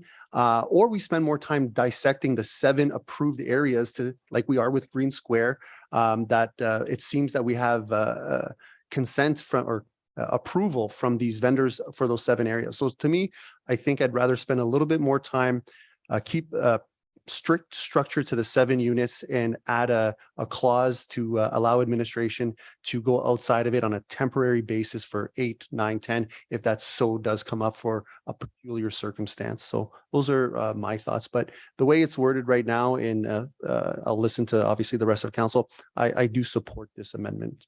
Councillor Stashik. So just quickly, I hope we do get an opportunity to talk about events and setting up on other places later, but that's not really pertinent to the proposed amendment that's before us. I do want to speak to the proposed amendment and some of the concerns that Councillor Magoon's raised. I see a marked difference between investing in tenant improvements and the rent that's paid, and signing a lease with a landlord, or perhaps purchasing a bricks and mortar building to set your business up in, as when compared to selecting a location to park my food truck. To me, those are completely different things. If I park my food truck on Green Square and 5 direct competitors move into Green Square, and I feel that's too much competition, it's as simple as packing up my stuff, firing up my food truck, and moving to a different approved location. People that invest in bricks and mortar businesses, whether they buy it or rent it, don't have that luxury. If they get competition that moves in there, and it was even brought forward in one of the letters that we got, when there's a hot area in town, the mobile vendors can pack up their stuff and move to that hot area. They can be in that hot area. And then as soon as that cools off, they can come right back and be in direct competition with the bricks and mortar business that is stuck in that fixed location. So to me, those are 2 things that in my mind aren't comparable. And that's why I think that restriction needs to be in place, that there needs to be designated areas where they're allowed to set up. So I feel it needs to be a part of the bylaw, and it needs to come to council if there are changes to it. Thanks. Thank you, Councillor Stashik. Councillor Race. Thank you, Mr. Mayor. In regards to temporary use, they want to set up somewhere else just for a day or a weekend. Doesn't 12.2 and 12.3 address that on page 79 to administration? Thank you through to Councillor Race. Yes, and I apologize. I think I maybe misunderstood Councillor Taylor's question a little while back. So yes, if it's an event, that is a different process. So no, it wouldn't fall under this, and that would be approved through a different process. So an example would maybe be the Foon Fest. So if the Foon Festival invited food trucks or other mobile vendors to come to that event, there's no cap on it within this bylaw. It's just what that event has. It's temporary, it's over, it's done. This is more of a day-to-day operating bylaw, if that makes sense a little bit more. And I think I just kind of wanted to make that comment. Does that answer your question, Councillor Race? Well, I think 12.2 and 12.3 speak to if they want to set up outside of the 6 locations, like they can, and it's not a big deal. I do have one more question, sir. The guidelines, they're not attached to the bylaw. However, when people are issued their permits, they're given the guideline, the package, they're given the maps, they're given everything they need. If I, as a private citizen, wanted to go online and just check these guidelines out, would they be easily attainable? Yep, they would be on the website. easy to get. Okay. Is it something that could be picked up in planning and development? Of course. Good. Thank you. A big thing here, I don't want to overcomplicate this. It's the first time ever we've had a bylaw like this on food trucks. I do appreciate what you're going through. I do. So, you know, I think if we have respect on both sides, we can make this work. Thank you. Thank you, Councillor Race. Councillor Magoon. Thank you, Mr. Mayor. Yeah, I just, first of all, I'd like to speak to the point, seeing it was raised directly to me. I agree. It's completely impossible to compare hard infrastructure and the investment that goes into it by a given business compared to a food truck. But that works both ways. So I would ask this question: on February 1st of any given year, who has the advantage in that area of business? It's the hard infrastructure of a business that is in a building. So again, we can try and compare it, but there's advantages and disadvantages on both sides. The concern I have with the amendment on the floor is that it makes it legislatively more difficult to move these vendors to areas outside of those particular 7 areas. So in this case, we've heard a lot of talk about Green Square and how businesses are concerned about what's happening in Green Square, that, you know, it's sort of, you know, it's making competition difficult in this area. Well, if we create a legislative process where we have to officially amend the bylaw to allow them to go anywhere else rather than give administration the latitude to do so, it's landlocking them there through a legislative process. It just makes it more difficult, and it's going to, I would imagine, encourage them to stay there rather than look at some of the options that administration might be willing to sit down and discuss with them. So again, and that's the last time I'll speak to it. I won't support the amendment on the floor. Thank you, Councillor Magoon. Councillor Taylor. Yeah, I think we're being a bit bureaucratic. I don't mind it being a guideline. CAO Hanlon said that no director of planning or CAO would likely change the green areas without considerable thought.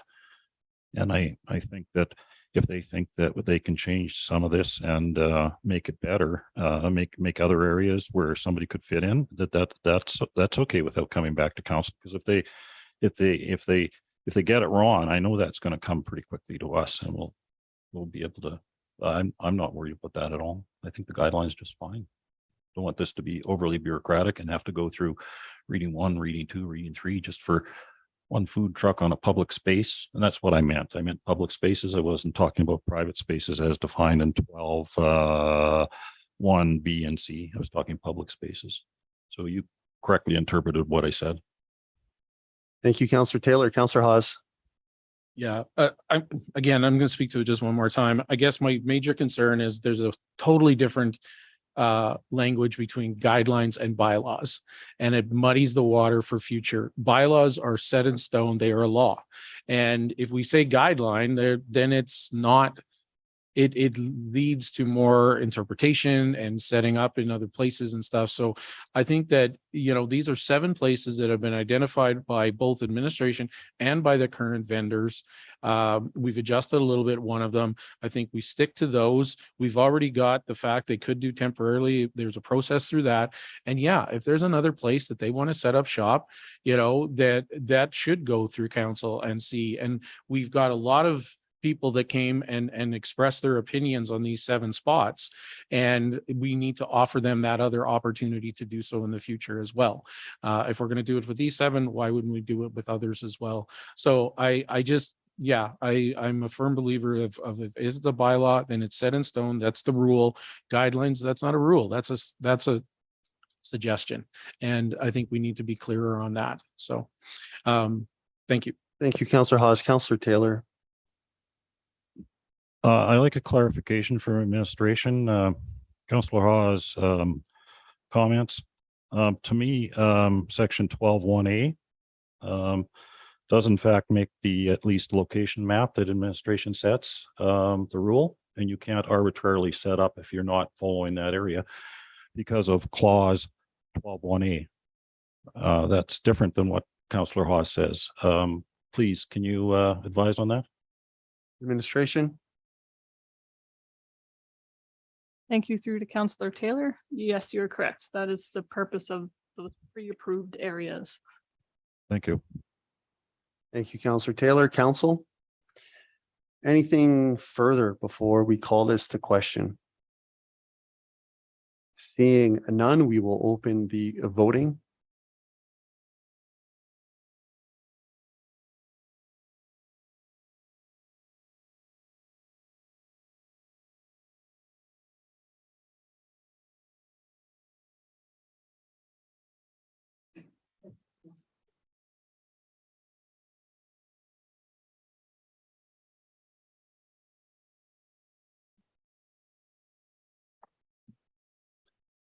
And we have all 7 votes. We'll close the voting, and that is defeated 4-3.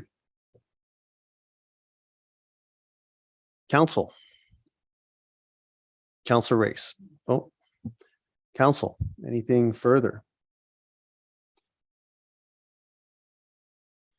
My only other, since I think it was Councillor Stashik's previous amendment, now that we've tweaked Green Square, which seems to be one of the most contentious areas, I like that it's just on the 3 sides. But now that we've went there, and I do like the idea of having some visibility. I don't want to obstruct the views of people.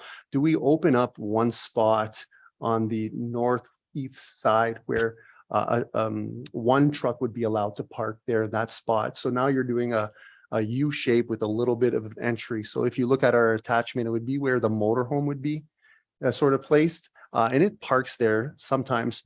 And I know it's getting specific, but I'd like to get this kind of perfect.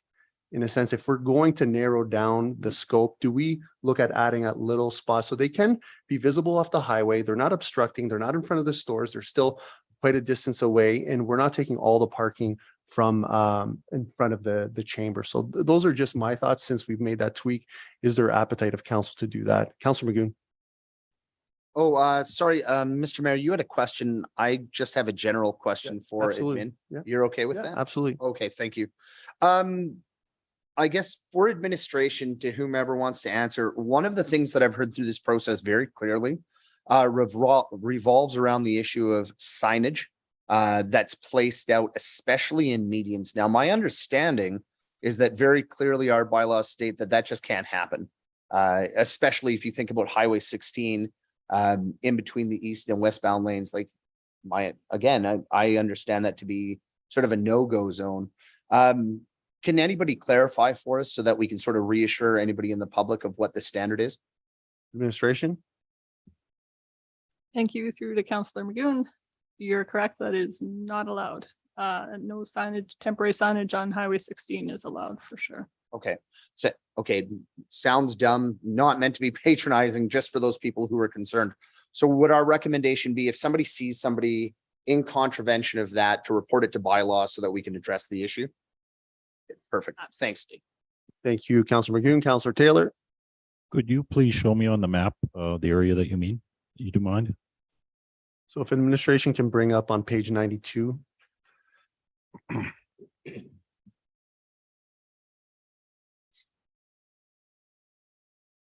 So if there's a trailer parked in front of Green Square on the northeast-ish side.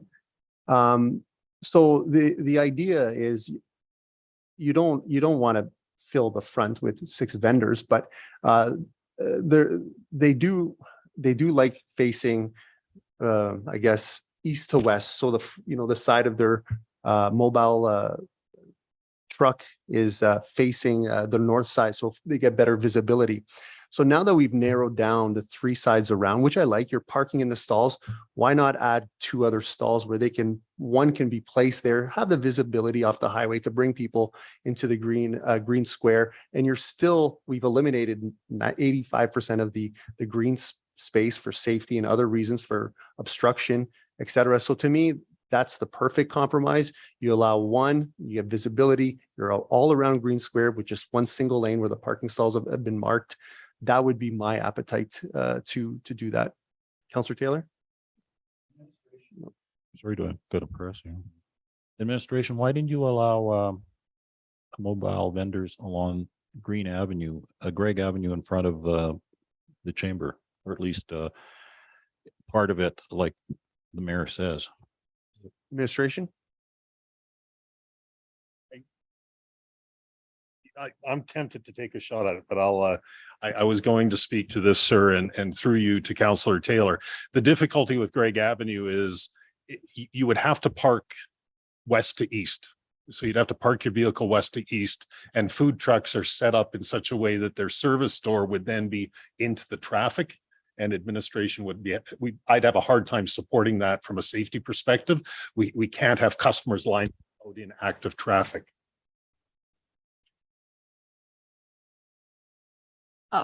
My reason was the chamber asked us not to. Pardon, can you repeat that, Ms. Petka?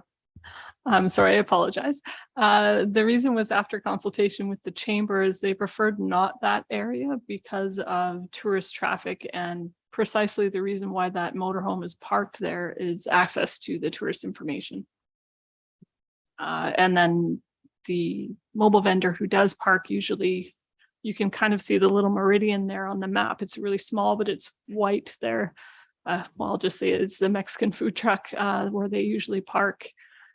They like to be east to west there because of visibility. So your solution is one as well. It just maybe might be a little bit in conflict with what the chamber is asking for. Thank you. Councillor Taylor? No. Yeah, okay. Possible solution is I know the chamber staff park in front there and take up a parking stall. Maybe if they park someplace else, that would free up one stall for the food vendor. And that could alleviate the chamber's concern. Councillor Taylor, anything further? No, that's it. Thank you. Councillor Haas? Yeah, I guess the compromise that I see is the section on page 93 that's adjacent to the museum as an option to allow that to park there, but also get that visual as well from the highway. My only question then back to ICO Hanlon in regards to that area, because I guess is it because there's not major traffic that they can have, so that they have to park the opposite way so that they're curbside, or is it okay in that area that they park trying to think east to west, so that if their window is on the traffic side, that's okay in that area, just to clarify? Sir, through you to Councillor Haas, and then I'll possibly have staff assist with this, but it's really incumbent upon the town of Hinton to ensure that whatever bylaws we pass meet traffic safety requirements. So we do not want to set up or encourage people parking against traffic. So in order to reorient their service doors. In terms of the location on page 93, which we see overhead in front of the museum, I would suggest it's very much a secondary route. You pretty much have to pull through there to access the vehicles or the service windows, and it would be somewhat safer, but you're still serving people essentially in a travel lane. And if I may, and I appreciate that, because I mean, there is a median there, and I felt the same way, but I just wanted to clarify that, and to Mayor Michaels, I mean, this is another option that they would have more visibility. I know it's a change from where they normally are, but it might mitigate that. And to the comment about parking in front of, chamber, I wouldn't want to have to tell people where to park, sorry, as a council. Thank you. Thank you, Councillor Haas. Councillor Stashik? Thank you. So yeah, related but unrelated, I guess.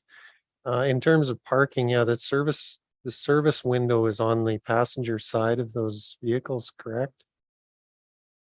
Administration? Food trucks? I'm assuming it is. All the ones I've seen, they are.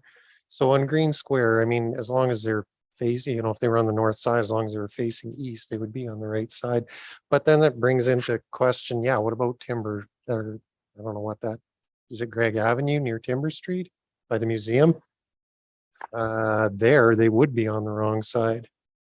And it's not, to me, it's not safe to get turned around to point against traffic or to be serving customers on the street. So I'm not sure what to do about that one. Anyway. That's it, just comments, I guess. That it just brings things to mind when we start looking at it and where vehicles are going to be situated and parked and serving customers. So that to me is a little bit problematic. Thank you, Councillor Stashik. Councillor Magoon. Thank you, Mr. Mayor. Really, I guess, admin, I have a question about the map on page 92. I wish I'd thought about this question a little earlier, but we'll throw it out there now. For those of us who are long timers, just north and east of the Timberland, remember there used to be a gas station there, right? That stretch of road, and the reality is for our food trucks that we've heard from, they're concerned about visibility. Our folks in Green Square are really concerned about getting their views blocked, sort of that interaction between the food trucks. Is there any possibility we could actually designate some of that road beside the Timberland where that gas station used to be as parking? Because honestly, I think that would solve a lot of our problems. And for the bar crowd, they don't have to go meandering across the street to get access to them. Administration. Thank you through to Councillor Magoon. This on. That would be a great idea, but the town doesn't own that. That's private. Thank you. Thank you, Councillor Magoon. Council, anything further for this? Councillor Taylor. I don't want to drag this out much longer, but didn't we just pass a bylaw that said that as long as you, I forget the exact wording, parked in that narrow parking lane around Green Square, that it was okay? We didn't say 3 sides of Green Square, 4 sides of Green Square, 2 sides of Green Square. So the amendment that we just passed does in fact right now allow it parking food trucks on Greg Avenue. We did not specify. So just so you know, I'm sure that's what we just passed. Let's ask for clarification from administration.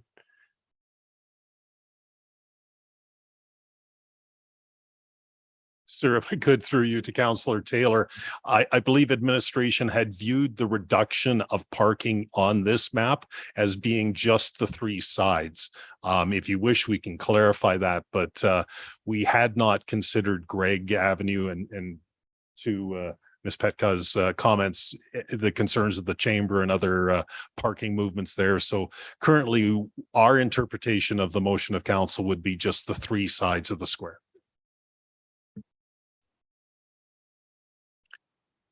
Councillor Taylor. That's just not how it reads. That's fine.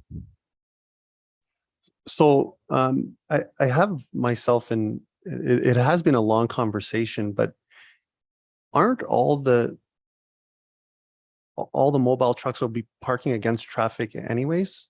From, if their doors are on the other side, they're going to be parked south to north, because that was alluded to earlier, because the way they're constructed, they would have to park east to west. So wouldn't that apply mathematically? If north to south, they would have to do the same thing, because traffic on the right side of the road going north to south in front of the Timberland Motel, they would have to park the other way. So if that is the logic, we're allowing the trucks to park the opposite way of traffic anyways, all over. Is that correct, or am I missing something? Sir, if I could, through you to all of council, I think that was my comment earlier and I was incorrect. The council had mentioned that the service window is typically on the passenger side. So I was wrong in my earlier discussions regarding Greg Avenue. So in my head, I'm taking a look at a couple of the food trucks I've had the opportunity to frequent here, and they're on the passenger side. So it does allow the ability to park correctly and serve onto the sidewalk or onto the boulevard side of the vehicle and not have people in the roadway. Okay, thank you for that clarification. I just wanted to make sure that a big part of this discussion was on the safety component, and now they could just simply just park in like they would do on every other side. So to me, Again, as the chair, I can't make any motions, but if there's a desire, that's still where I stand. Councillor Magoon. Actually, sorry, Mr. Mayor, based on what you just said, I want to give other councilors a chance. Council, any appetite, or are we moving forward with the current change? Councillor LaBerge.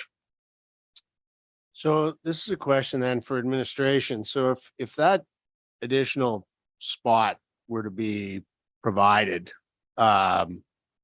first come, first serve is going to get to be complicated. To administer one stall for a, I don't know, 3-day lease, or is that something that could be done without it turning into a problem for administration? Administration. Thank you, sir. Through to Councillor Barish.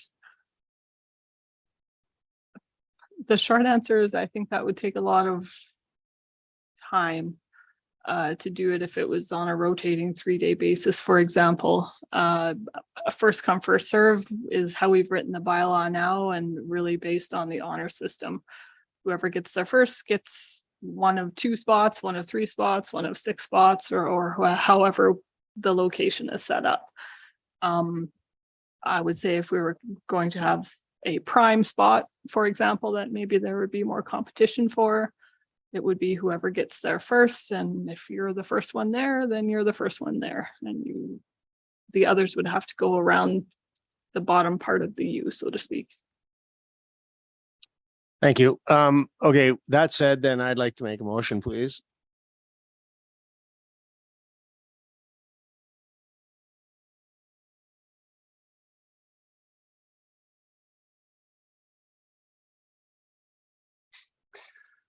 And now I'm confused whether we're talking about the map or the suggestion or the bylaw, but really the essence of my motion would be to provide that we would on Green Square provide one additional spot on the, let me think, the northeast corner facing Highway 16.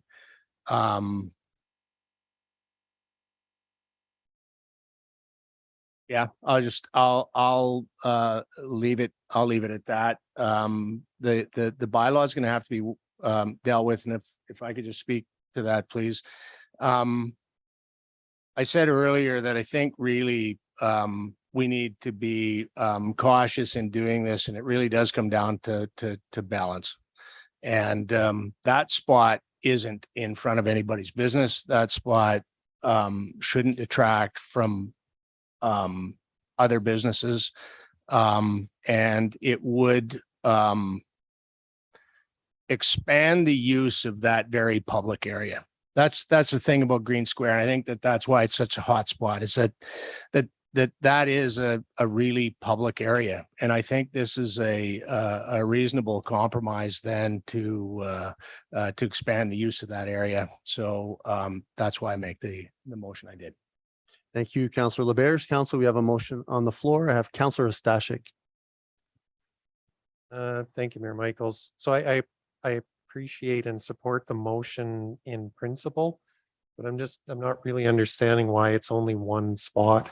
Could it not be 2 spots? One on the corner of Park and Greg, and the other on the corner of Jasper and Greg. So basically one on the east side, one on the west side. That still leaves the whole middle section empty for visitors to the Chamber of Commerce or the Visitor Information Center to be able to park in front. Before I respond to that, I think there's 5 parking stalls in front there, correct? Ish. And it's not, the Chamber's not saying the Chamber needs that parking stall. It's saying that's our Visitor Information Center. And we want to be able to get people in and out of there. And if they're pulling their trailers in and they have to go around them, that's why the other corner, in my mind, made more sense. When they're coming off the highway, that's going to allow them then to pull up in front of the center. So that was, and having this discussion with the Chamber, that was their thought, is that they want to be able to get users of the information center in and out. Counselor Stashik, any? Yeah, I'm good. Thanks. Thank you, Counselor Stashik. Counselor LeBerge. I have Counselor Taylor. Just maybe a friendly amendment. You don't mention the northeast corner of what? You want to say like the northeast corner of Green Square along Greg Avenue? You will. That's super. Thank you. Thank you, Counselor Taylor and Counselor Race. Thank you, Mr. Mayor. So when we started this conversation, we had 6 vendors at the Green Square. 6 seemed to be good. Now we're working our way up to 8. So we've got, we're not. It's. No, if I may, administration there hasn't been any changes to any of the numbers from 6 to 8. I just want to clarify that. Okay. Sir, if I could, through you to council, I believe administration is simply understanding we're trying to clarify where you can park around there. We are not currently considering, without the direction of council, increasing that number beyond 6. Okay, good. I thought what was happening here is we had 6 in that U, and now we're proposing to have 2 more spots added running east and west. Okay, that's good. Because that's not a, 2 more trucks. That's not what I'm advocating for. Thank you. Thank you, Counselor Race. Counselor Haas. Thank you, Mr. Mayor. I'm struggling with this one because I'm looking at the flow of traffic, and my only concern is, and I see this often in other, not very far from there with that service road, parking when you shouldn't be parking. And my concern in this area is it could congested if we have people parking wanting to go to the visitor center, because there's only one set of parking spots in front of the visitor center. The other side you cannot park in. It's only a through traffic. And if we have visitors coming in wanting to get in, and I see many vehicles parked right now at the vendors waiting for their food and ordering their food, my worry in this area, if we allow them to park there, that people are going to start parking on the would be then the north side, and it would bottleneck that area drastically. And because what's going to happen is if they park in behind where they're supposed to park, and you got 3 or 4 vehicles parked there, visitor comes into the visitor center, I can guarantee, and I'm sorry, but I've watched them, they're going to park where they're not supposed to park, and then it's going to congest that area is my concern. To me, there is 3 viable area sides of the Green Square that they could set up at. You set up, you put your sign out 5 meters from wherever and draw people in there. So I've got a grave concern of adding those parking spots there. I'm also thinking of, and I realize, but I'm thinking of the current vendors that we have. One of those vendors would take up 2 spots.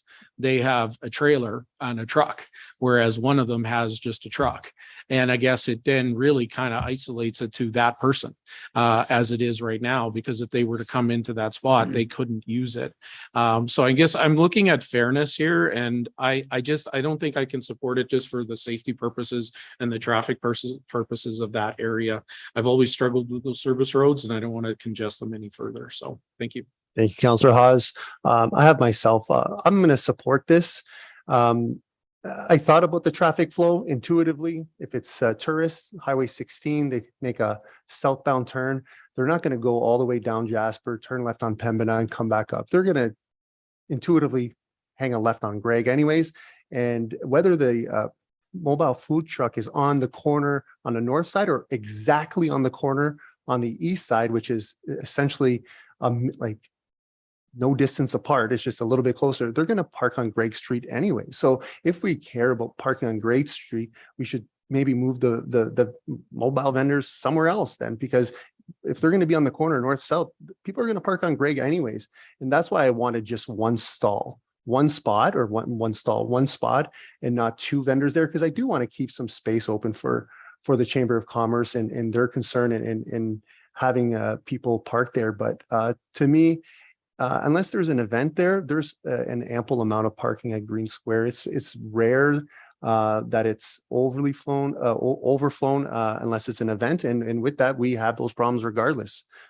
People have to park further away. So to me, Intuitively, I just don't see that the argument of Greg Street, people are going to park there, whether it's moved to 5 feet. So those are my thoughts. Councillor Taylor. Would the chair allow me to ask the president of the Chamber of Commerce what he thinks the impact of our proposal will be? Council, unless I'm directed by council, I would not allow that. That's against protocol. Okay. Council, anything further regarding this motion?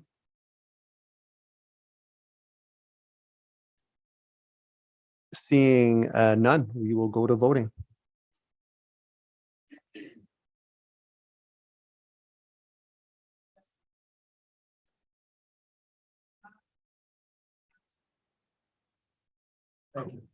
Thank you. So council, if you can have a look at the motion.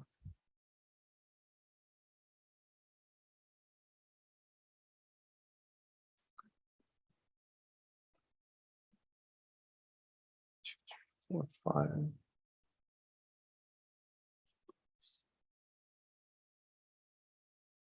And we have 7 votes. Voting is now closed, and that is carried 4-3. Council, anything further for this? Do we want to pass second reading? Any appetite, Councillor Magoon? Thank you, Mr. Mayor. There we go. Sorry. Thank you very much, Mr. Mayor. I would like to, sorry, I just got to find it here. Move that council give mobile vendors bylaw number 1170 second reading as amended. And then if I could speak briefly to it. For myself, this is something I'm very comfortable giving second reading tonight. I'm not so comfortable giving third reading tonight. I think, again, this is something we want to get right.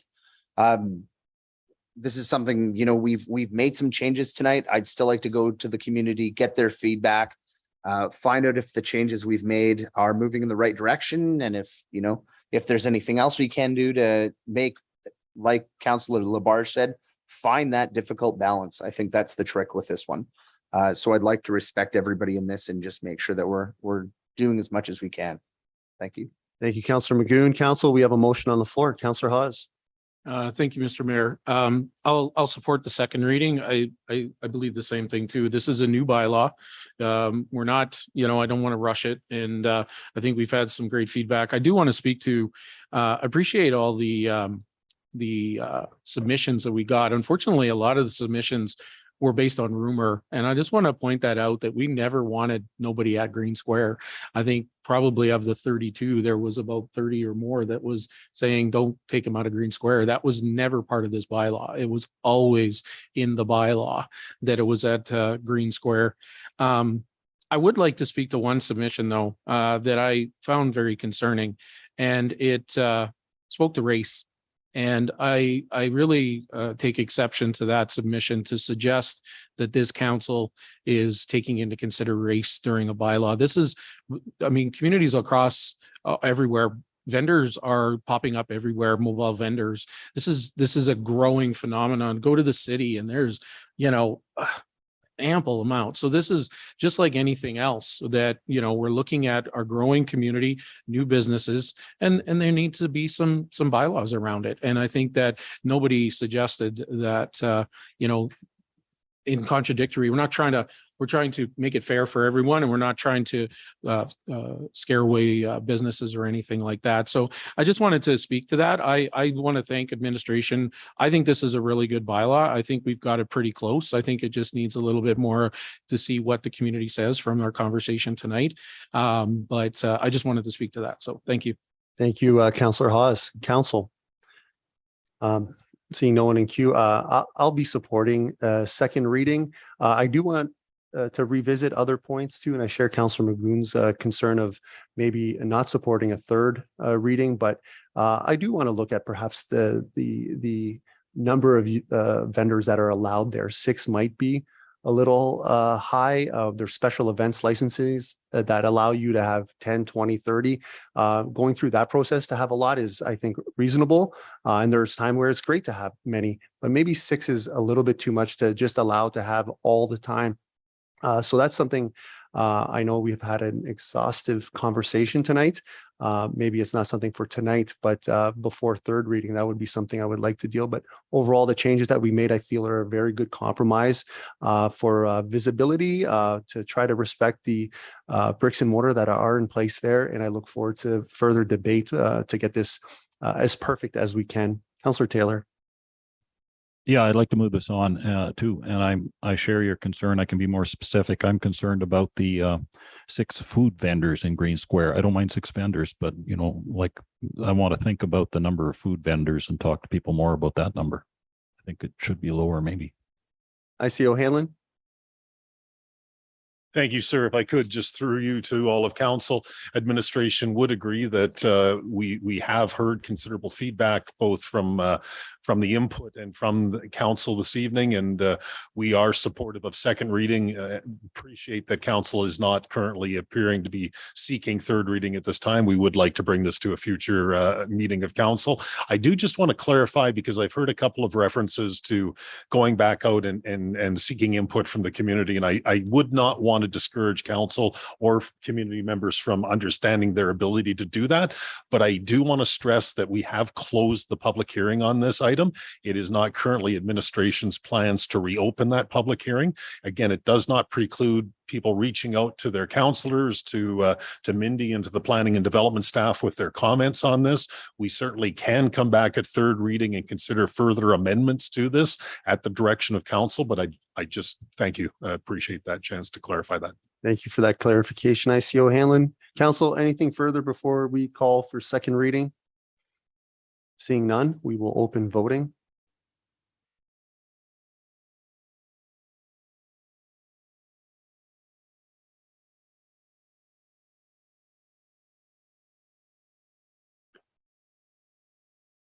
Voting is now closed, and that is passed unanimously. Council, anything else this evening? Any further action needed? Seeing Councillor Hawes. Just a clarifying question. I see number 4 in our packages as an option. Do you need a motion to bring it back to committee of the whole meeting August 9th, or it would just leave it up to administration to when it comes back for third reading? Administration. Sir, through you to Councillor Hawes, to all of council. My interpretation of the direction with the adoption of second reading is administration would be seeking to bring this back to a future meeting of council and not a committee of whole. If council is of the opinion that further discussion outside of a council meeting is required, I would seek that motion. Okay, thank you for the clarifying question. Thank you. Thank you, Councillor Hawes. Council, anything further? Seeing none, I'll take a 7-minute recess and we'll reconvene at 6:23. 7 minutes. For now. That's the Joanne race law.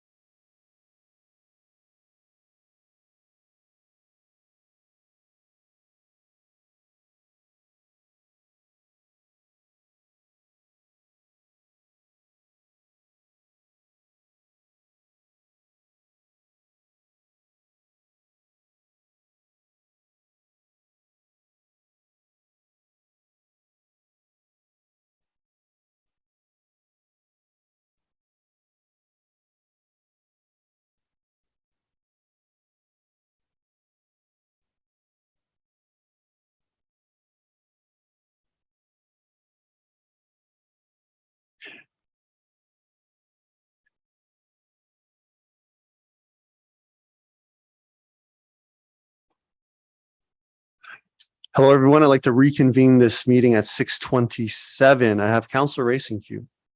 Thank you, Mr. Mayor. I would like to propose an amendment to our agenda. And that amendment would be to move 7.6 community grant presentation to the 7.2 spot. Jan has been extremely patient sitting here waiting his turn, and we could expedite that.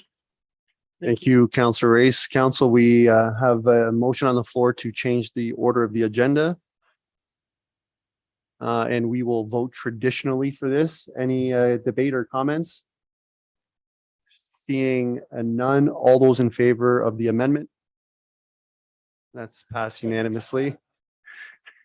And that will bring us to 7.2. Thank you, Councillor Race, for that, which is now the community grant presentation, and ICO Hanlon. Thank you, sir. With that, and I'll hand it over to Jan here in a moment. We do have you on page 149 of your agenda package.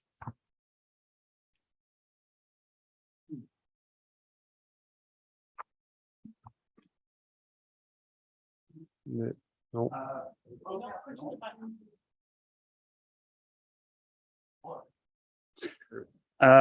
Hello, my name is Jan Vasbotten. I'm representing the Hinton Grant Funding Advisory Committee here to present the 2022 spring intake funding recommendations.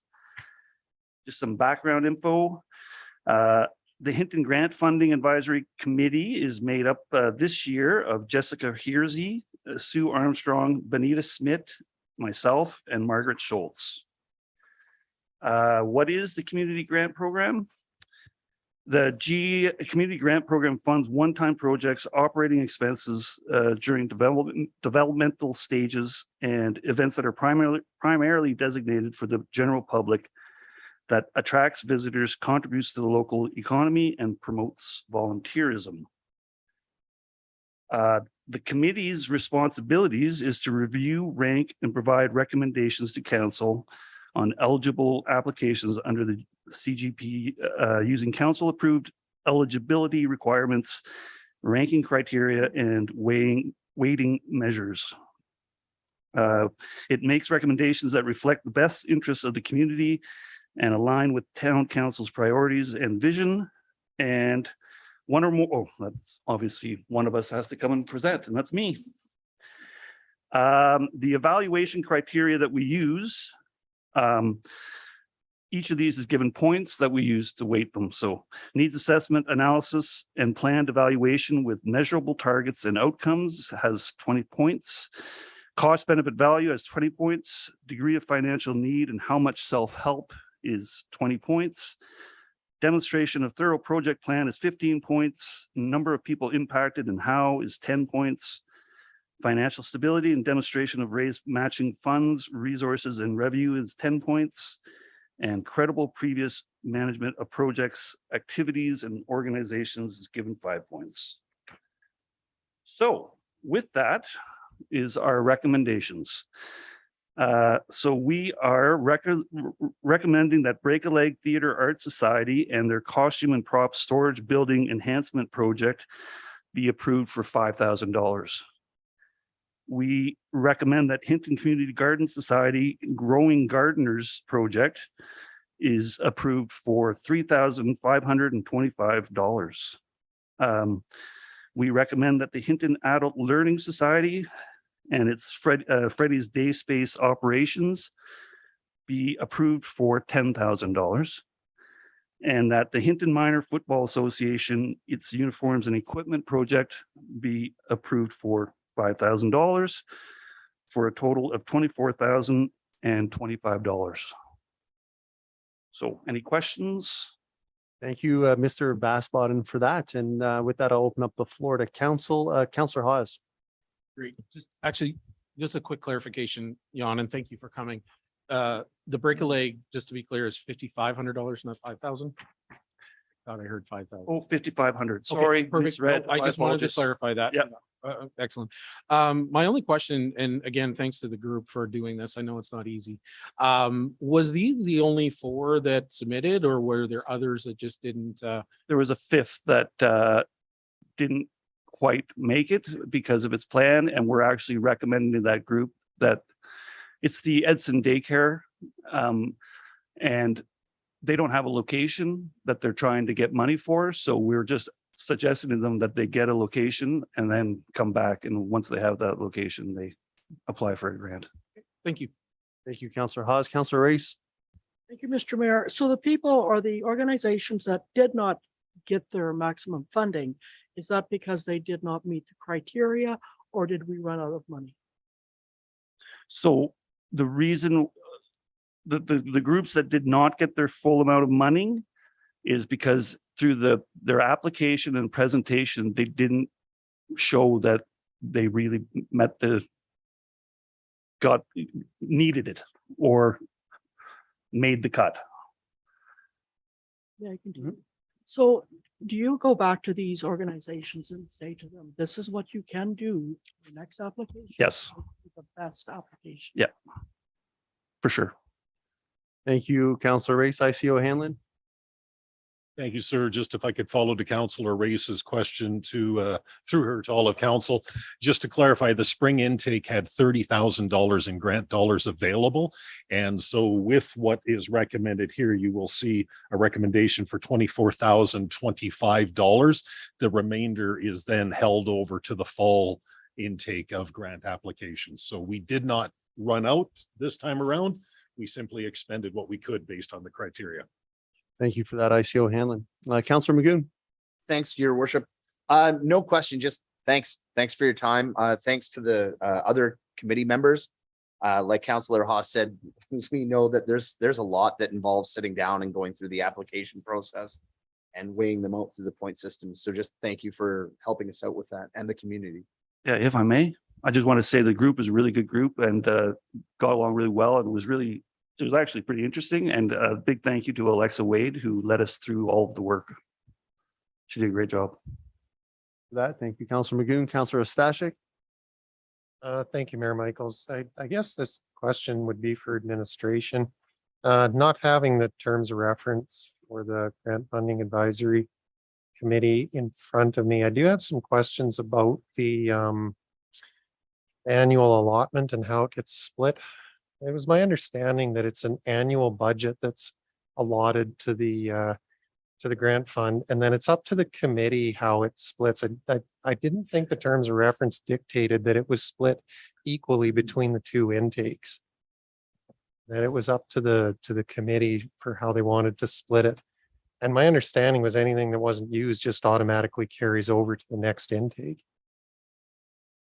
Administration. Thank you, Council. The amendment last intake was to add that the remaining funds be brought over to the next intake. So that was a new adjustment, but I can't speak to the allotment of the group deciding the amounts. ICO Hamlin, I have the bylaw in front of me, but I don't see that here. Sir, through you to council. I would suggest that administration could get back to you on this. I'm reading on page 151 of your agenda package under the municipal policies and bylaw. It does speak to the funding source being our automatic traffic enforcement proceeds, and it is a policy 078. It speaks to revenues be allocated in a manner that preserves our community up to 30% or a maximum of $120,000. So I would have to confirm based on that, and I'm going to assume it was 30%, how we hit $60,000 for 2022, but I'd have to investigate that with finance and come back with an update for council. So, Councillor Stashik. If I may, yeah, I'm not questioning the 60,000. It was more the split and how that is communicated to the committee on how much is available per intake. And the other reason I ask is because some of the proposed options and alternatives, if they're put forward for a decision of council, kind of are affected by that. If the terms of reference or the bylaws speak to that, if it's already in there for how that should be handled, then it doesn't really require direction of council. Administration, any further comments? Not at this time, sir. If you wish, I'll investigate a little further with Ms. Wade and we'll come back with an update to council. Thank you. Thank you, Councillor Stashik. Councillor Taylor. I'd like to make the recommended action if I could, please. Want me to read it out? Let's put that up right now.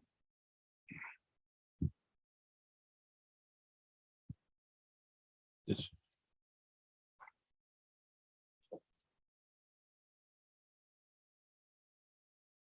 the first one, that council award, the Hinton Community Grant Program. Yeah, that's it. Thank you. Would you like to speak to that, Councillor Taylor? No, I appreciate the work Jan and his volunteers have done. Thank you very much. Thank you, Councillor Taylor. Council, we have a motion on the floor. I have Councillor Magoon. Thank you, Mr. Mayor. Just a point of information. Because attachment 1 was provided to us corrected, do we need to identify that, or will it just automatically be the $5,000 as the Hinton Minor Football Association provided on the corrected page? Will it just be updated in the updated minutes? Administration. Sir, it'll be updated. Okay, great. Thanks. Thank you, Councillor Magoon. Council, we have a motion on the floor. Any debate? Seeing none, we'll go to voting.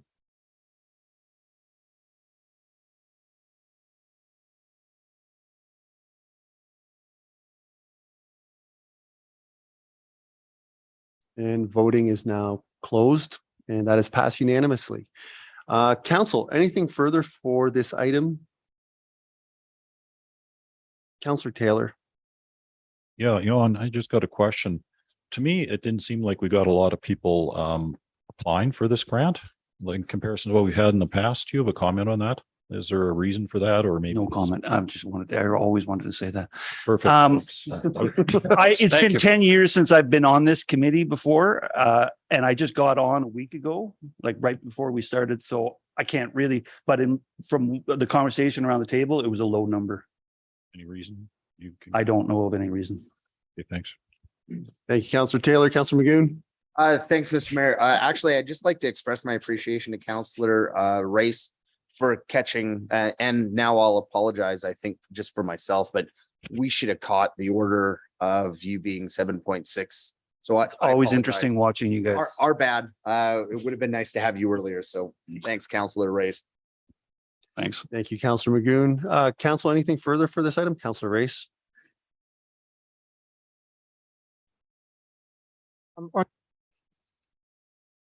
Okay. Come to me and say that the period from when they heard that the community grant, was kind of in session and when they had to apply by was just such a short amount of time. They didn't have the time to get their everything together. So is that something we can look for the next intake? Maybe. IC O'Hanlon. Sir, through you to Councillor Race, to all of council. Yes, we can certainly take a look at our notification and our promotion and advertising of this and get on a little earlier in the fall. Just one more quick thing. How do we ensure that these people know that we're here to help them fill out that application really good? Oh, I have an We answer have for people you. who are older, people who don't have the skills, maybe don't have the time, but like, what can we do to ensure that they're putting forth the best application ever? Through you to the chair. We're on the same page. We discussed this as a board, and we have workshopped a do's and don'ts document to compare what should be written and what should not be written in the application. As we have the assistance from FCSS to write the applications in advance, we were seeing that wasn't being utilized as much as we would like it to be. And this was a trend through the last few intakes. So we decided to act on it differently. And we are going to create a document that the board is going to approve. And the groups that are applying can reach out to myself and get this document that is going to assist them further on their own terms instead of having to come in, which we think is why it wasn't getting as much traction, getting help that way. So we will have this document to help them, and my support as well to write that in advance. Thank you. Very much appreciated. Thank you so much. Thank you, Councillor Race. Council, anything further? Seeing none. Oh, you turned off your mic. That's why. It's okay. Seeing none. Thank you, Mr. Vasbaden, for everything you've done in your committee. Please send them our thanks. Right on. Okay. Thank you. Thank you. That'll bring us to 7.3, which is now the short-term rentals bylaw 1162 third reading. IC O'Hanlon. Thank you, sir. We are on page 99 of your agenda package now for this item, short-term rentals bylaw number 1162 for third reading, as well as the business license bylaw amendment and development services fees bylaw amendments. With that, I will hand this over to Ms. Walker and she will take us through these items. Thank you, ICO Hanlon, through to council. First reading of the short-term rentals bylaw was passed at the regular meeting of council on February 15th, 2022, and a public hearing was held on March 15th, 2022. Second reading of the short-term rentals bylaw was passed at the regular meeting of council on May 17th, 2022. At that meeting, council had proposed an amendment to the business license bylaw that it reflect an annual business license fee of $500 for principal resident host operators. Administration tonight is recommending council give third reading to the short-term rentals bylaw 1162.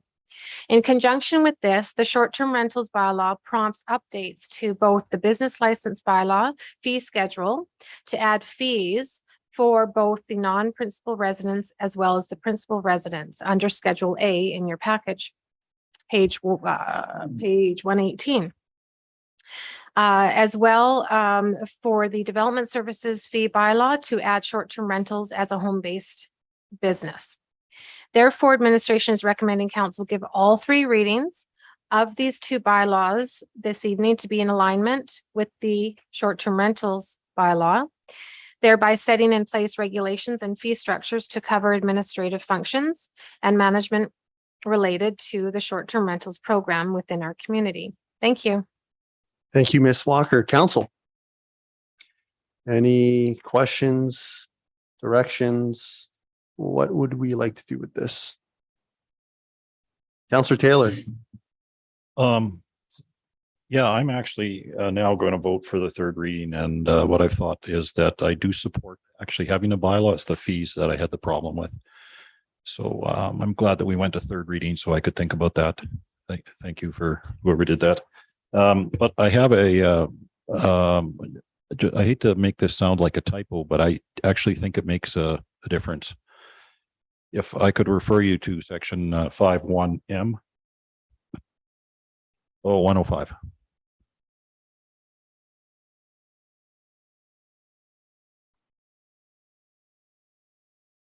Maybe I'm asking the English teachers in the crowd.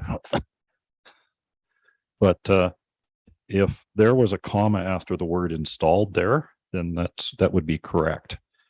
Ensure interconnected smoke detectors are installed. According to the building code, the smoke detectors have to be interconnected. If separate carbon dioxide detectors are installed in a building, they don't necessarily have to be interconnected. So in this case, a comma makes a bit of a difference. So would that be a fair suggestion if I make a motion to add a comma? What I'll do is I'll go to administration to just get their or maybe they could just make it input to see if that is the way it would be interpreted, and any recommendations for council regarding that. Sir, through you to Councillor Taylor, to all of council, I don't believe we have any concerns with that. I know there's been a significant amount of discussion regarding the actual and correct code requirements when it comes to smoke detectors and carbon monoxide. My only comment, I suppose, would be when we come back to the proposed motion, that it simply be third and final reading as amended. And that, though a minor amendment, there may be others. Okay.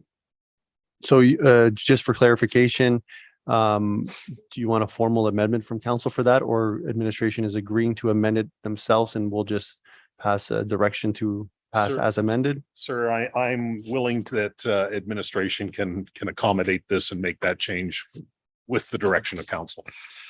We don't need a motion. Okay, thank you. Councillor Taylor? Perfect. Thank you, Councillor Taylor. Councillor Magoon? Yeah, thanks. I would applaud Councillor Taylor. That's a good read. And yeah, commas matter. It's the difference between let's eat children and let's eat children. So it's important. Well, you teach English, so you should know. Thank you, Councillor Magoon, for that vivid comment. Council, any direction, any further questions? What? Do we want to table this? Have no one in the queue? There's currently no motion, correct? Or was there a motion made? There's no motion. Okay, Councillor Hawes. Yeah, thank you, Mr. Mayor. I'm going to move that council give short-term rentals bylaw number 1162 third and final reading as amended. And if I may speak to it, I mean, we've heard a lot from the community and we've made some changes to this bylaw particularly. We're going to have the conversation over the fees, which that is a separate part. So I'm very comfortable with what we've got in place for the bylaw itself. You know, I think we're going to learn from it. It's a new bylaw, so we got the ability to learn from it. So, and on that too, I'd like to, you know, again, thank administration. There's been a lot of work that's been, you know, put into this, you know, short-term rentals bylaw, and appreciate, you know, all the changes and the work that's put into it. So that's all I have to say. Thank you. Thank you, Councillor Hawes. Council, we have a motion on the floor. Any debate, questions?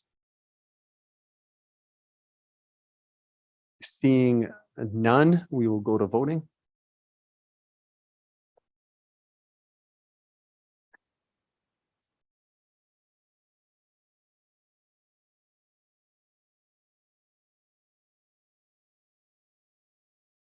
And voting is closed. That is passed 6-1. And council, any further questions? If not, any further directions? Councillor Race. Thank you, Mr. Mayor. Are we moving on to business license bylaw 1126 right now? Yeah, if that's the will of council, doesn't preclude us from asking questions or clarifications on other stuff, but. Okay, so where I would like to start is I would like to move to amend the short-term rental principal resident business license fee to $165 per year. And if I may speak to that.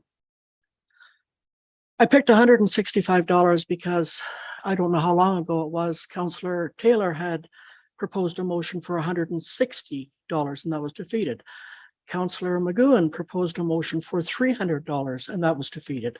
So I had to come somewhere in the middle, and 165 seems quite adequate. Here is my dilemma with this short-term rental. All the people that I have spoke to, and I say to them, council is proposing $500 a year for short-term rental principal residence. And what I hear is why? Why $500? And then when I say that the bed and breakfast people who have been paying $160 are now going to be clumped in to short-term rental primary residence, and they're going to be paying $500. That doesn't sit well with people. I got a little bit of a read here. I think I've got 10 minutes. Short-term rental welcomes people to our community. These people shop in our stores, they buy our gas, they visit, they'll buy food, they'll make their meals, or they'll frequent our restaurants. They become our friends, and they return year after year to visit us. They advertise for us through their friends and also for their through their associates. I really feel that they are helping us economically. I do. They're coming to our town, and we want people to come to our town. Why are we penalizing people who are bringing visitors to our town? And here's a kicker. These people were coming to us before the bylaw. This brand new bylaw, we still had short-term rentals. People were coming to us. What big issue has happened where we have to impose that much of a business license on these people? Well, I don't know what has happened. People who run short-term businesses, they bring visitors here prior to the bylaw without issue. And now we are creating a brand new bylaw where council is imposing costs in anticipation of what? Are we afraid that these existing short-term rentals will do something now that they're regulated that they didn't do before when they weren't regulated? I don't want to anticipate that we're going to have issue. I don't. I don't. This is a brand new bylaw, never had one before. I'd like to get it right. I would. I'd like to get it right out of the door, but I don't know if we're gonna. So I am proposing $165 a year for principal residents. And let's see where that takes. Thank you, sir. Thank you, Councillor Race. Council, we have a motion on the floor. Any debate, thoughts? Councillor Taylor. Very well worded. I'm going to support that. I've received some input since that I'd like to share with council based similar kind of thoughts from a business member. And it goes something like this, goes exactly like this. Are you guys having severe problems with residents putting their homes on Airbnb and then people coming to town causing severe disruptive disturbances? Why would you put such draconian fees in place unless you had severe problems? This is punitive anti-tourism, considering Hinton's location being close to Jasper National Park. This is so negative. It gives such a bad impression of the town. So that's just additional input I got that I thought I would share. Thank you. Councillor Taylor. Councillor Magoon. Thank you, Your Worship. Yeah, thanks, Councillor Race. I'll happily support this moving forward. I think for many of the reasons both yourself and Councillor Taylor brought up. Just in short, I think this is more fair. I appreciate you when we had a side discussion earlier, sort of trying to let me off the hook based on our previous conversations, but this is an area where I've changed my mind previously. I started on the other side of things, and after thinking about it and coming at this a number of times, I've come to feel that it's more fair, it's more equitable to approach this from a much more reasonable and cautioned approach. Thanks. Thank you, Councillor Magoon. Councillor Haas. Thank you, Mr. Mayor. Yeah, it's, been thinking of this long and hard, and I've had conversations with other businesses too, home-based businesses, and, they even questioned it, because I think one of the things we looked at is, the amount of money that potentially come in. And I think that's a real slippery slope if we're looking at what the revenues are from different businesses. And, because when I look at other businesses, they bring in probably just as much or maybe even more than short-term rentals, especially with, that principle. So the other thing too is, and it is the bed and breakfast. I thought long and hard about this, and to change this rule, this bylaw, and then lump the bed and breakfast and then say that, you were paying this and now you have to pay this amount, really changes, for them as well. So I think in fairness, so I too will support, the 165. Thank you. Thank you, Councillor Haas. Councillor LaBerge. I can already see I can lose this one, but I won't support this. I mean, this is really an industry that now the town of Hinton, because they put that bylaw in place, there's a responsibility to administer that business. And it costs to do that. And if that logic would flow, then we should reduce or eliminate property taxes on hotels. And there gets to be a point where if there's more risk and expectation on the town of Hinton to regulate this industry, only industry in town that the town is being asked to regulate. And so that regulation is there's a cost to doing it. Listen, I think my support of local business is solid, but I also think that businesses need to pay their way. And if there is the expectation for us to administer this new industry, rapidly growing, I mean, at one point we had 3 B&Bs, now we have 80 Airbnbs. So with that kind of expansion in what we're being asked now to regulate, without there being an offset revenue to do that, then everybody who doesn't have one pays that bill. And that's why I've been as adamant as I have through this piece, is so that the businesses doing business pay their way. And so and and I think it's a valid point, and it was Mayor Michaels that made it, was this is really, when comparing it to the massage therapist or the other at-home businesses, this is the only business that uses the house as the asset. And so I just, now there's going to be, and there is a responsibility that comes along to it. Now that the bylaw is in place, there's going to be a responsibility on the town to regulate to this bylaw. And so I just don't think that other citizens should pay that bill. Thanks. Thank you, Councillor LaBerge. I also can do math, so it doesn't look like it's overly promising. I'm going to be voting against it. And to me, it's extremely difficult to quantify the consequences of and there's pros and cons to Airbnb, tons of pros for Airbnb, but there are consequences too. And it's hard to quantify the incremental change and effect on the long-term rentals in our community. And the only way I can best explain it, if there was hypothetically 1,000 Airbnbs in Hinton, we would see it. If there was 1,000, we would be like, oh my God, like residents would have 20 on their street. They would be unhappy. There'd be no rental markets for people if there was 1,000. Now we're not at 1,000, but it's that incremental piece. So we're let's say in the area of 50 to 100. And if it goes up, that has an impact that is hard to define and to quantify the effects on long-term rentals. And that was always my number one point, because when I explain that to single moms, single parents, that taking away dwellings from the market will increase rent. I didn't create that. That's the laws of economics. If you take away supply and demand, you change that equation, there's going to be an effect. It's just really hard to say, well, rent is going up 4%.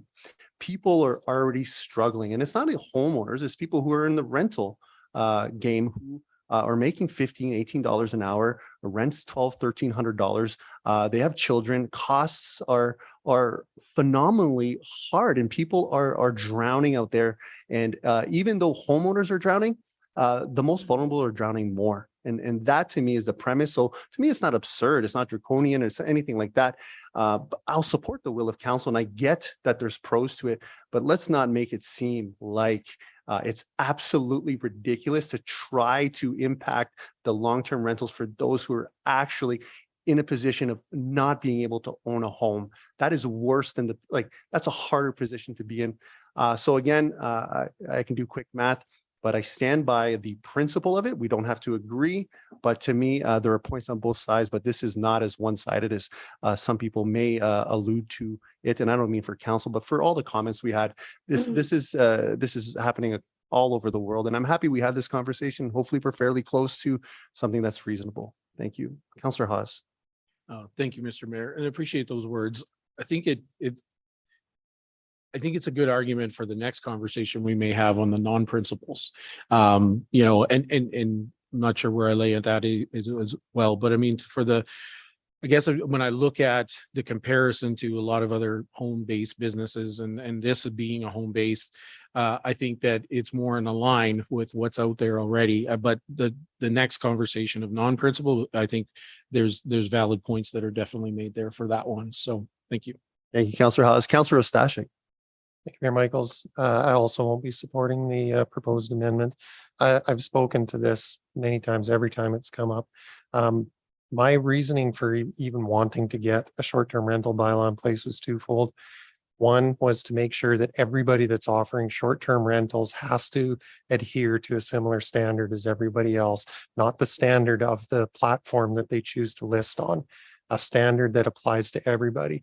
The other reason for wanting to see a short-term rental bylaw come into place is because I was being approached by citizens with concerns that Hinton was being inundated with short-term rentals, and that the result of that was that it was affecting housing prices and it was affecting availability of conventional rentals.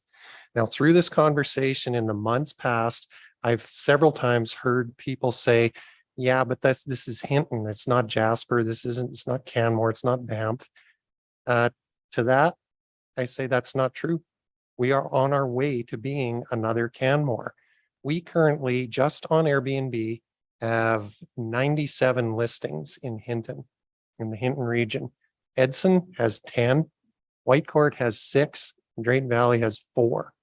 So you can't say that that's because of industry, it's because of activity, it's because of overflow from Jasper. So making the argument that we are not the same that doesn't hold any water for me. And if it continues the way it is, it's just going to get worse and worse and worse. And it's going to put increased pressure on people that want to buy a home to live here and people that need to rent a place because they live here and work here. Now, I know we're just talking about primary residences right now, and people say, well, you shouldn't count that. I lived there. It's just a basement suite. Yeah, well, that just a basement suite, that might be somebody that works in the service industry that can't afford to rent an apartment, that can't afford to rent a condo, that the only thing that they can afford to rent to be able to live here is a basement suite, and the opportunity of having that available for them to rent is being taken away by that person using it as a short-term rental. That's why I'm not going to support this. I feel if you want to provide a short-term rental, that's fine, no problem. But you're going to have to be serious about it and you're going to have to treat it like a business. Thank you. Thank you, Councillor Stashik. Councillor Race. Thank you, Mr. Mayor. You know, I appreciate what you said, Mr. Mayor, what Councillor Stashik has said. I believe we will be watching this. We truly will be watching this bylaw. If something goes amiss or we're seeing something that is not sitting right with our town, then we can address it. But I'm not going to sit and say, let's charge somebody $500, $1,000 a year with no information to back it up. So we're going to be watching. And if we have to make a change, we'll make it because we have information to back up why that change has to happen. Thank you, sir. Thank you, Councillor Race. Council, anything further before I call this to voting? Councillor LaBerge. This is a question to sort of help clarify this in my mind then, because I think I heard it from administration, but I'll look to administration. With this bylaw in place, are there additional responsibilities that the town takes on to regulate these properties? Thank you through to council. Absolutely. There will be administrative costs across multiple departments to enforce the bylaws that this bylaw affects, which is business license bylaw, land use bylaw, the short-term rentals bylaw, the traffic bylaw. Am I missing? What else am I missing? But you know what I'm saying there. Yes. So there will be and monitoring. As Councillor Race said, that will be something that we will want to be doing in order to ensure that this doesn't become an issue, or to at least see the signs of it becoming an issue so that we can address them early on. So yeah, but it's hard to put an amount to that because this again is a brand new bylaw. So we can't really put amount of hours or money to it. Thanks. Councillor LaBerge. Thank you. Councillor Hawes. So to that question, and I appreciate the question, but I guess my question to administration around that, is there going to be any more added additional time that would be put into, say, to short-term rentals compared to other businesses? Like, are we looking at that this is creating more work than say already our business license bylaw, our land use bylaw? Like, I guess what I'm hearing the suggestion is that by having this in place, it's going to add, but is it not just another business that we're adding to now the business license? Is that going to add any more extra work to administration over and above, say, any other, say, home-based business or anything else? Thank you through to council.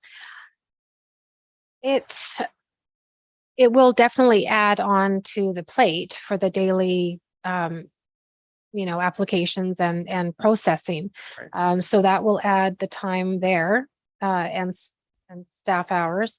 And I think where we may see an increase would be with regards to enforcement. That's where we don't know yet, right? We've got the one bylaw officer right now. We have myself and planning and development coordinator that really are development authorities that can actually impose these the bylaw. So yeah, again, it's hard to put any sort of timelines around how much it may increase or not increase. But processing time would be just like you said, as the same as home-based businesses and business licenses. Correct. Thanks. So if I may follow up. So I appreciate that because I realize, yeah, the first go is going to be a lot. I get that because we're going to have now all of a sudden a bylaw. People are going to have to apply for it. There's going to be that, but we're going to hit that spot where now everybody is registered or applied and got their business licenses. And then, you know, afterwards, sure, it's the enforcement. I get that.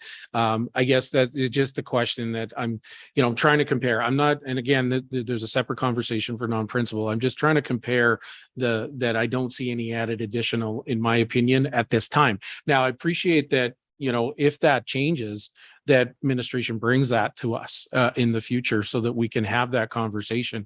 Because one of the things that, another reason I support this is because I had a opportunity at the FCM conference in Saskatchewan where Michaels and I went to. Airbnb was there, had a conversation with them, and they were totally in support of the bylaw in principle and everything. It was the fees that they were concerned with and the fact that they were so high to start. They are, we're in agreement. Hey, they have a fee, have a bylaw, great. And if you're seeing an increase, then increase it. But start off, with a reasonable and then increase if necessary, rather than start off big and then it's hard to take it back afterwards. So that's kind of some of the reasoning behind, my thoughts on this matter on the principal residence. So thank you, administration. Thank you, Councillor Haas. Councillor Taylor. My actual hypothesis is that if you charge reasonable fees, you get more people are going to sign up on Airbnb, which I've learned through this process is a very well-run platform.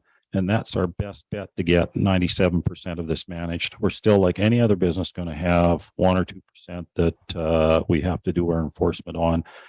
But if we charge higher fees, we're going to get more people going undercover and not registering with us, which in the long term causes us more problem. That's sort of my hypothesis. Thanks. Thank you, Councillor Taylor. Council, anything further before we call this to question? Seeing none, we will open voting.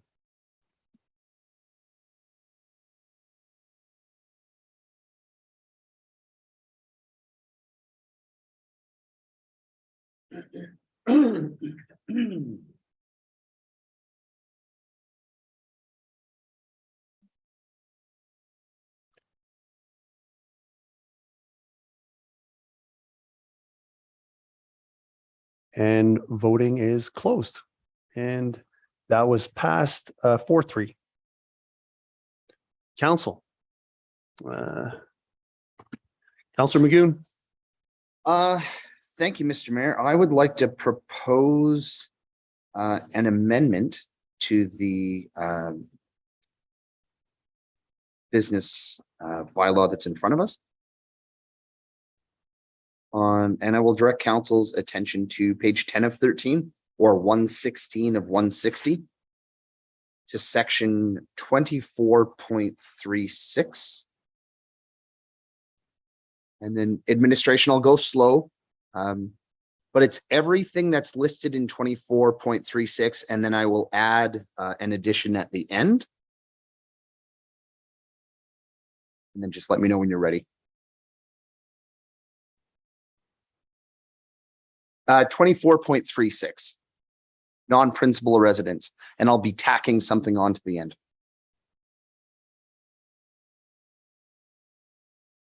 Oh, let me see.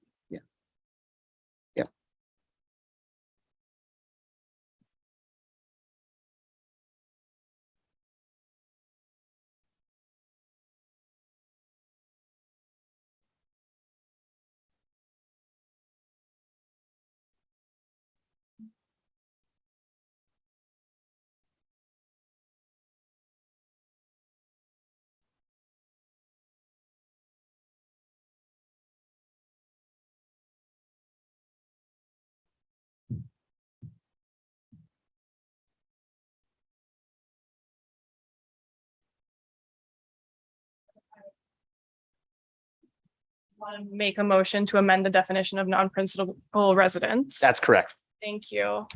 And then what would you like to add?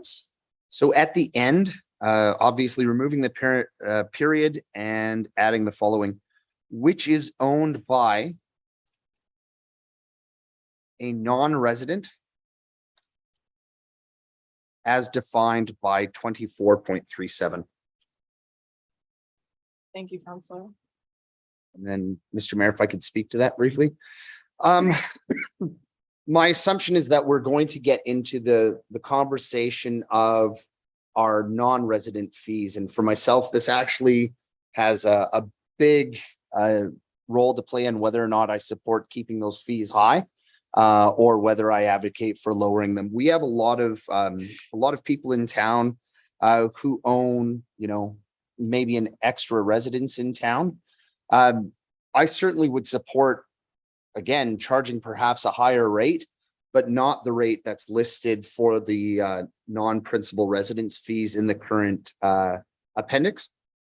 So what I'm hoping to achieve is changing that definition, simply the $1,500, simply to reflect those people who are not residents of Hinton. And then I would be good with looking at, establishing perhaps a third fee for those people who own a secondary residence in Hinton, do treat it like, for lack of a better term, a business, but not for myself, not to the same extent as somebody who doesn't even live in the community. So, and if you agree, great. And if not, well, then, we'll get shot down. Thanks. Thank you, Councillor Magoon. Council, we have a motion on the floor. Councillor LaBerge. Given what I said before, I obviously don't support this. So what if that person owned 50 houses? What if he lived in Brule? How thinly are we going to slice this thing? If it were one person that owned one house, it'd be one thing. But as Councillor Ostashik said, we have 97 of them listed right now. And then to go back to the conversation we had, well, we have to support tourism and we have to, well, if they're going to supply these spaces, why do we care if the person lives in Calgary? So I just, again, to be consistent, can't support this. Thanks, Mr. Chair. Thank you, Councillor LaBerge. Councillor Ostashik. Thank you, Mr. Mayor. So I certainly can't support it at this time. I'm likely not going to support it down the road either. But the reason I can't support it at this time is if this passes and there's no future motion, then anybody who doesn't fit that definition falls through the cracks, and this bylaw doesn't even apply to them anymore. Unless there's some additional, something else has to happen first before I'd consider changing the definition of non-principal residence. So, thanks. Thank you, Councillor Ostashik. Councillor Hawes.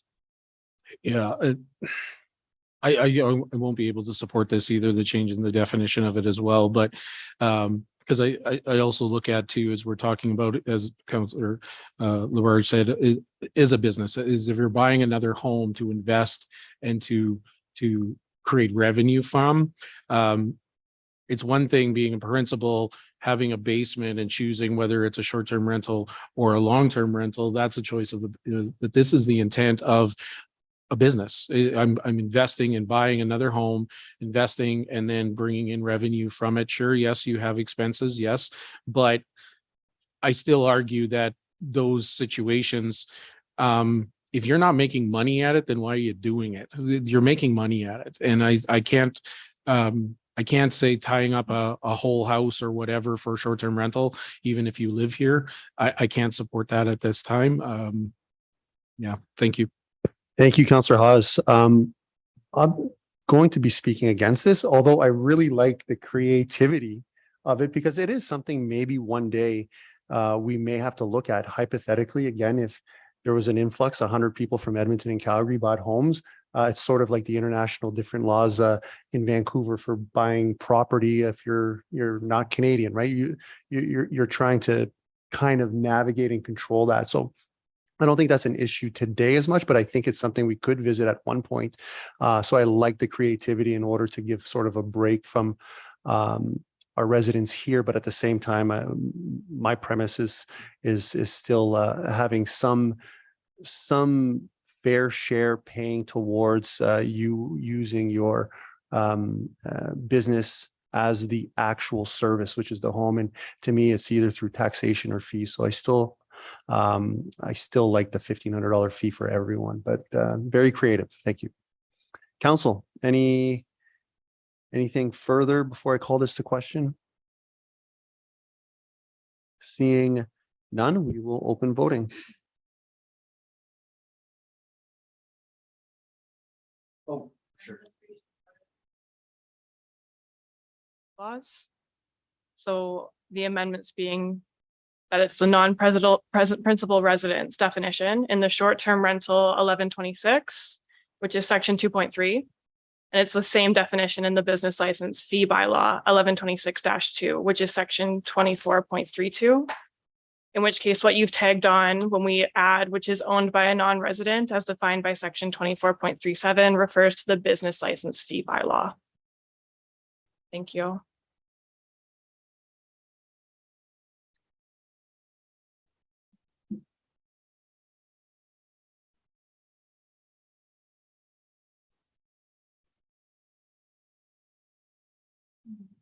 Mhm.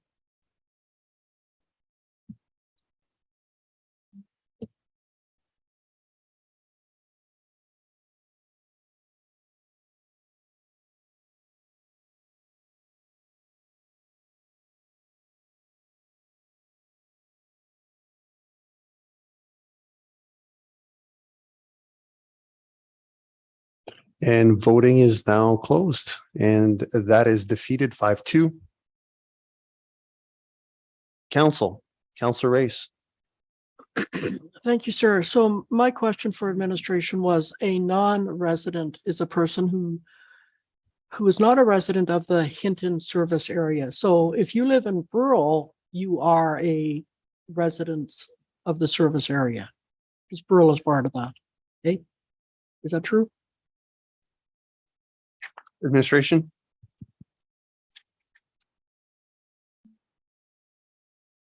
Thank you, Council. Through to Councilor Race. My understanding is in the fee schedule for business licenses.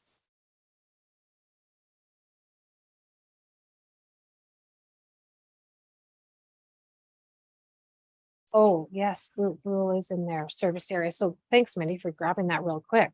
So Aspen Heights, Rural, Carldale, Entrance, Folding Mountain, Grandview Estates, Mountain View Estates, Mosquito Estates, Obed, Old Entrance, and Overlander and Seabolt Estates. And that's defined as well in the fee schedule of the business license bylaw.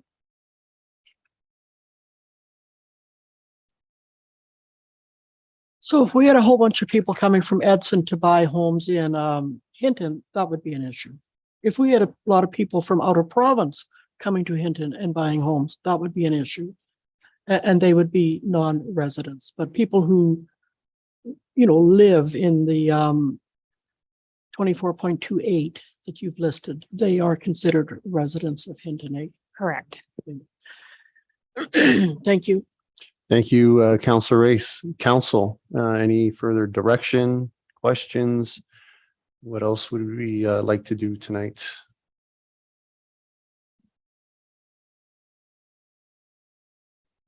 Councilor LaBerge. And this sort of, I guess I'll take some advice from the mobile vendor bylaw where they are able to buy a half-year license to provide that service. And this is a discussion that we have had with the president of the chamber, where that homes turn back into a longer term rental over winter when the season's slower.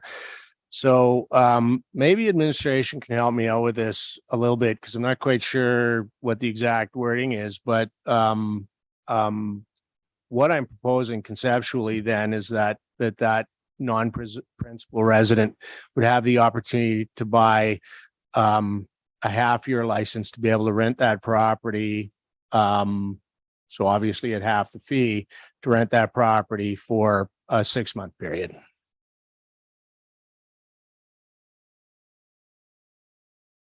Thank you through to council. Right now, the business license application fees do recognize when a business is after July 1, then it's reduced by half, and then by October it's reduced again. And then as of January, then it would be the full amount for the year. But that's kind of how it's, and same with your bylaw as well. That's how that will be, that's how that's laid out. But that doesn't control if they only want to do it. I mean, I guess if they just come in July 1st, they only have to pay half, but they only get half a year to operate that short-term rental. And then they would, then what? I don't know. Like, So that's in place now. So, yes, it is. Yeah. so they would actually just buy their license on July 1st, but they couldn't rent until July 1st. then. Correct. Okay. They pay a reduced fee. Yeah. Thank you, Councillor LaBerge. Councillor Taylor. CEO Hanlon, aren't we flexible enough that in this case, if Councillor Labarge wanted to word something that we could more accommodate the schedule of the Airbnb people? Or were we stuck with the definition we just heard? Sir, through you to Councillor Taylor, to all of council, I'm going to suggest we certainly have the flexibility. I'm going to allude to some of the discussion we had the last with the previous fee, and that is we're generating an awful lot of administration around this, and the administration takes time of staff. And if we're going to continue to try and increase administration and decrease revenues, frankly and honestly, it's not a good mix for administration. We want to be reasonable. We want to accommodate this, but if we understand and are aware that short-term rentals are more than likely going to be generating nuisance complaints around parking and traffic and so forth, the distinction of suddenly it stops seasonally and it's now a rental. Well, the neighbor says it's not a rental. There's still people from Europe there. They were there yesterday. It's going to generate a lot of inquiries around a few people that are the bad eggs, so to speak. I'm going to suggest administratively, it's an awful lot of work to try and accommodate. But sorry, I freelanced.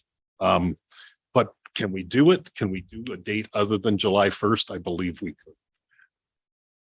So I'll chime in on this. I cared more for the ones that are your for your primary residence, because I do see the value of renting your own home and offering multiple ones. Maybe the solution with what ICO Hanlon said is we just add a date of April 1st where you pay 75%, because it makes it complicated. I would assume that people who are renting in the summer probably want to start in June, May, June. So July 1st, if they have to do it in June, they pay 100%. Doesn't really have anything. Since we already have it in place to have a trigger to 50 and 25% for July 1st and October 1st, let's just add April 1st and they pay 75%.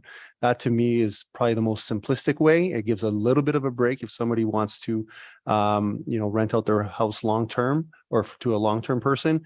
It's not perfect, but at least it's a bit of a break and we don't have to change too much. So that would be my recommendation if there's an appetite from council to look at something. Those are my thoughts. Council, Councillor Taylor. I'm not going to put the motion forward, but I would encourage one of you to. But speaking, you're going to get the same, at least if we're talking people that don't live there, you're going to get the same number of permits one way or another. Going to be like right now, there's 7 or 8, I believe there was. And so you're going to get the same number of permits, just they're going to be applying for either a year or they're going to be applying for 6 months. And then they're going to go to a long-term rental, which doesn't require a permit. So from that point of view, with administration, it doesn't seem to be much more onerous.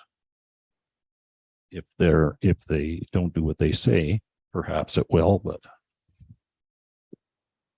Thank you, Councillor Taylor. Council, I have no one in the queue. What would we like to do with the business license bylaw?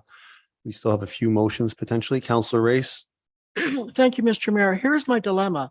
To me, it's like we have 2 possible more motions coming up. One is the non-principal residence. So I live in Hinton. I'm wealthy and I buy a couple more homes and I'm not living in them. I just want to rent them out as Airbnb.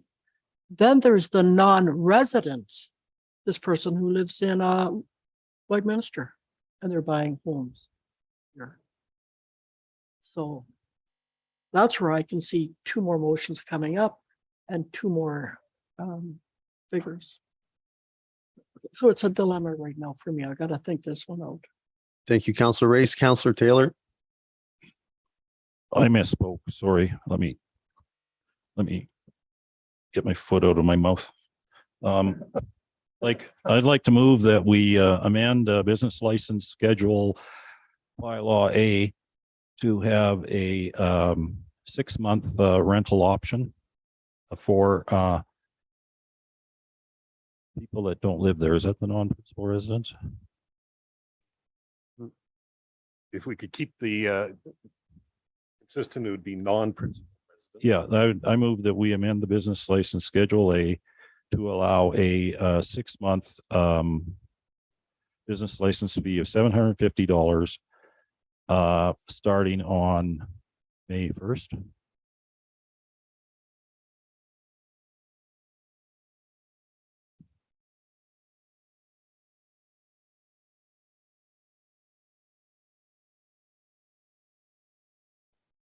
Councillor Taylor, would you like to speak to that?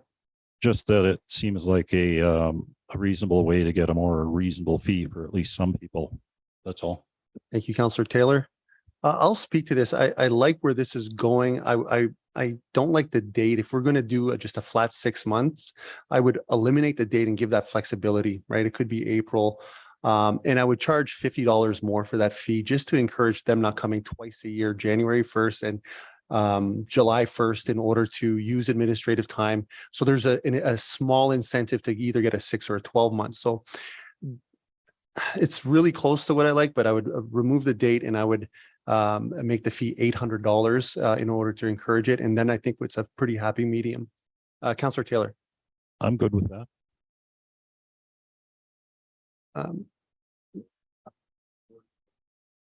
ICO Hanlon. Sorry, I was just going to say, I believe we've got a motion that we should get on the screen and take a look at and confirm and then have discussion on it. Perfect.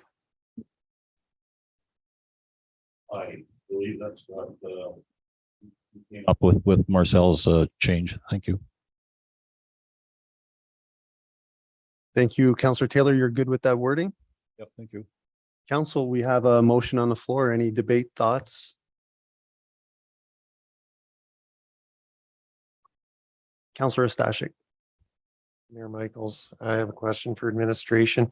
Could administration refresh my memory regarding how this bylaw is going to be policed? Make sure that these short-term rental providers are actually adhering to the regulations of the bylaw? Yes, thank you, through to council. As it was stated in the report, it will be by complaint basis. That's where we're at right now. So if I could follow up, this completely defeats that. How am I supposed to know if my neighbor currently has a short-term rental business license? If it's complaint-based and somebody isn't going on Airbnb and looking at listings and comparing it to addresses that have approved business licenses to be able to offer that service, how could it possibly be policed? This is my challenge with the whole thing, to be honest with you. If there is an active policing of it, there isn't a listing somewhere where a resident can go and look at all the licensed short-term rental providers in Hinton. How could anybody possibly ever make a complaint that their neighbor is running a non-licensed short-term rental? So anyway, I won't support this. I mean, I have bigger concerns about policing this anyway, but I won't support this because there's just no way to be able to achieve it. Everybody's going to fly under the radar. Thanks. Thank you, Councillor Stashik. Councillor Stashik brings up a pretty good point, although I think I have at least my perspective on part of it. Administration, how quickly will we be updating the list? Because if people can come July 1st, October 1st, different rates, we have that inherent problem regardless, because that will happen. So then we'll have to, so to me, it comes down to the updating of the list. If somebody, let's say hypothetically with this motion comes April 12th and gets one, when will they be active on the Town of Hinton site in order for people to know to execute the mechanism to see if they're valid or not? Thank you, Mayor. Through to council. I actually am not sure. When they do apply for their business license, one of the questions is we ask if they would like to be advertised on our what's it called? Sorry, business directory. So, but I'm not sure how often that business directory is updated. I don't know if it's live when the application comes in. That I would have to find out for you. The other thing I would like to make a comment to with regards to possibly implementing a fee from May to end of October is that we also have to consider that we provided a grace period within the short-term rental bylaw 1162, which starts the six-month grace period starts from the day the bylaw gets adopted. So then this will go to the end of December. So that may affect how people, we may get an influx of people wanting to register before the fees kick in for the existing hosts and operators. Anything then as of January 1, then it would be, they would have to start paying the full year. Any new ones would have to still come in and register and pay, but it would just be the existing operators that are exempt for those 6 months, starting tomorrow. Okay, thank you for that. I'll just say one more comment and maybe hear from council. Maybe I overlooked that, but I have concerns with having the option to be on it or not. I thought once they would have a license, they wouldn't have the option to, they would just be posted, and that would help with the securing or people going to Bylaw and saying there's an illegal one. And how are they supposed to know if some can choose to be on the list and some cannot? So to me, that's problematic. Maybe we overlooked that. If there's an appetite at council to make it mandatory, I like it, and this solves the problem, and we can have some flexibility with different rates, because I do share Councillor Stashik's point that it is problematic. It's going to be hard to enforce. So maybe there's something at the core that we overlooked, and I think that might be it, that it's optional. Councillor Haas. Thank you. I appreciate your question. That's and to clarify that, because I was under the same impression that by doing this, that it would be a list of Airbnbs. So knowing that it's optional, I'm not in favor of that at all. That's the whole purpose of part of doing this, so that our residents, if they have a problem with an Airbnb or any concerns, then they know what it is and they can go on the website and find it. I know Airbnb or those different sites have that availability, but we also have a responsibility to make it easy for our residents to find it. But I share the same also too. I mean, unless we were to go back and have the conversation of stickers, that if you got a 6-month thing and it's a sticker on your house, and I know that this currently now is an Airbnb for X amount of time, at least then my neighbor knows. But to have 6 months here or this and not having that clarity, I feel the same way as Councillor Stashik, is defeating the whole purpose of this. So, I can't be in favor of what the motion is currently right now that way for that reason. So, but I do appreciate knowing that other too, because maybe it is something we overlooked.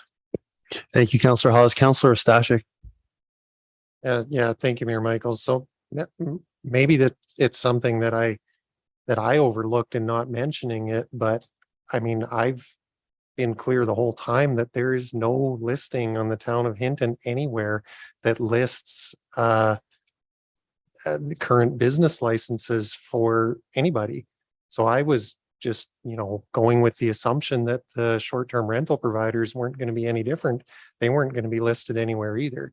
And from what I'm understanding from administration, that currently is correct. There isn't going to be a listing.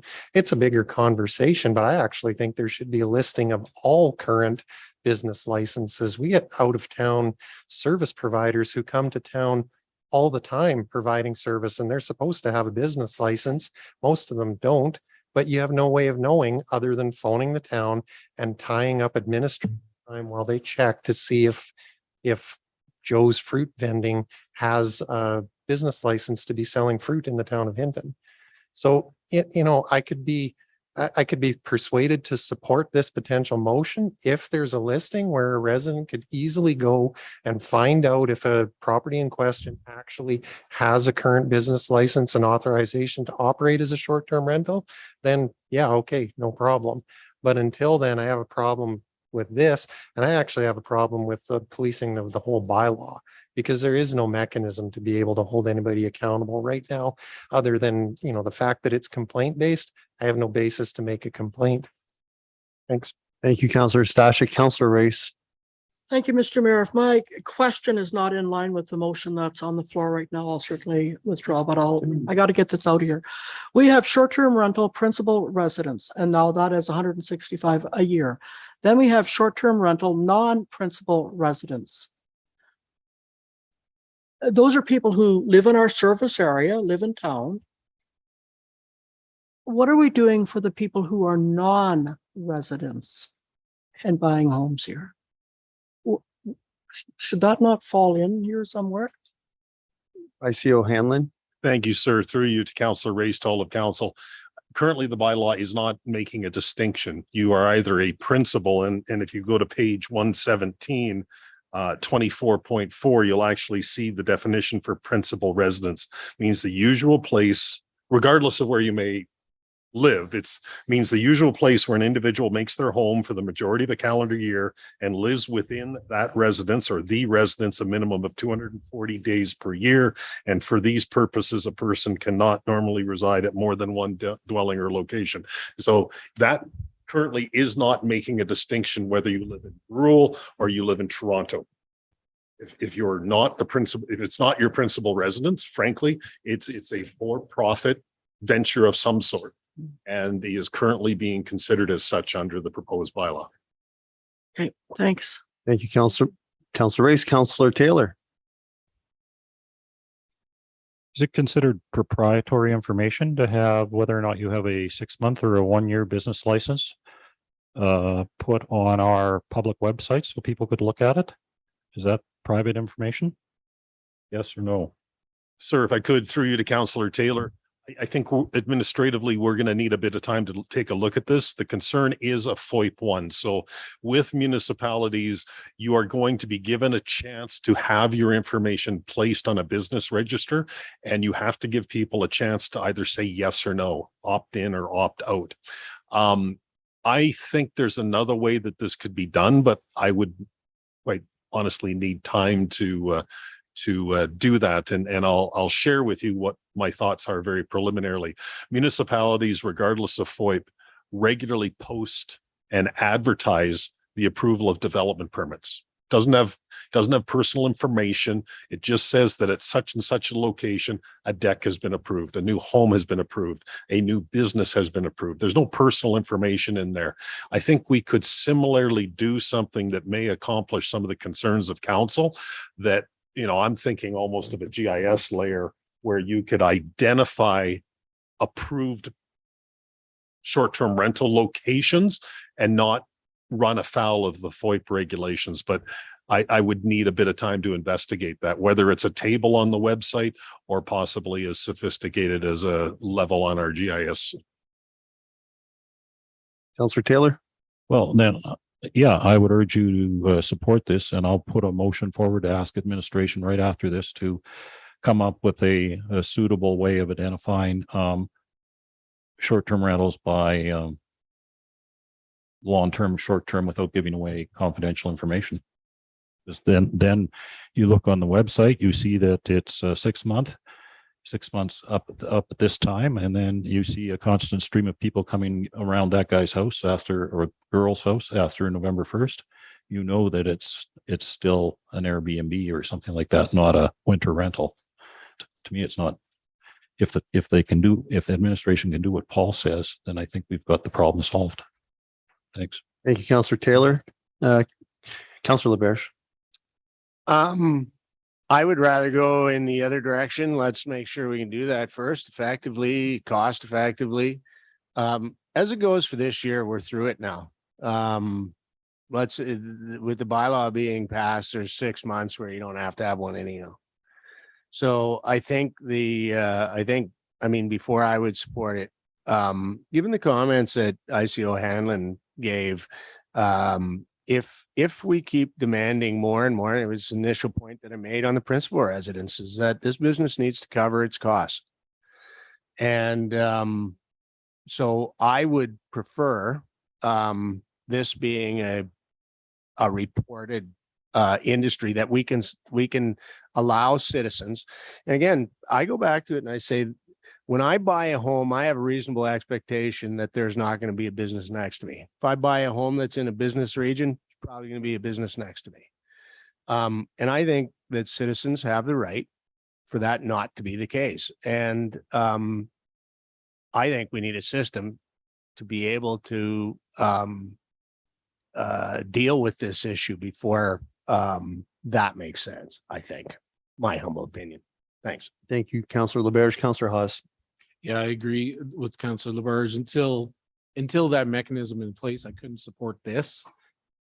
You know, because we don't know all the details. We're kind of going on the fly here without a lot of information, whether we can or cannot do that. So, you know, and I think the same thing. This is another learning opportunity. We'll have it for a year. We'll see where we're at. If we're getting a lot of, you know, I wish we had a 6-month or 12-month or whatever, then we can relook at it. But, you know, at this time, we don't know that. And I don't know the amount that is half a year or full year or whatever. So at this time, I think I'm not ready to support something like this without further investigating options. So thank you. Thank you, Councillor Haas. I'm going to be in support of it because we have the same issue whether this passes or not. We have it for every one. Like people are choose not to put it, so we should scrap the whole thing. If we use the premise of we won't be able to monitor it and we have these other issues, that applies to the actual bylaw we just passed. Like that applies to everything. So that being said, if I'm okay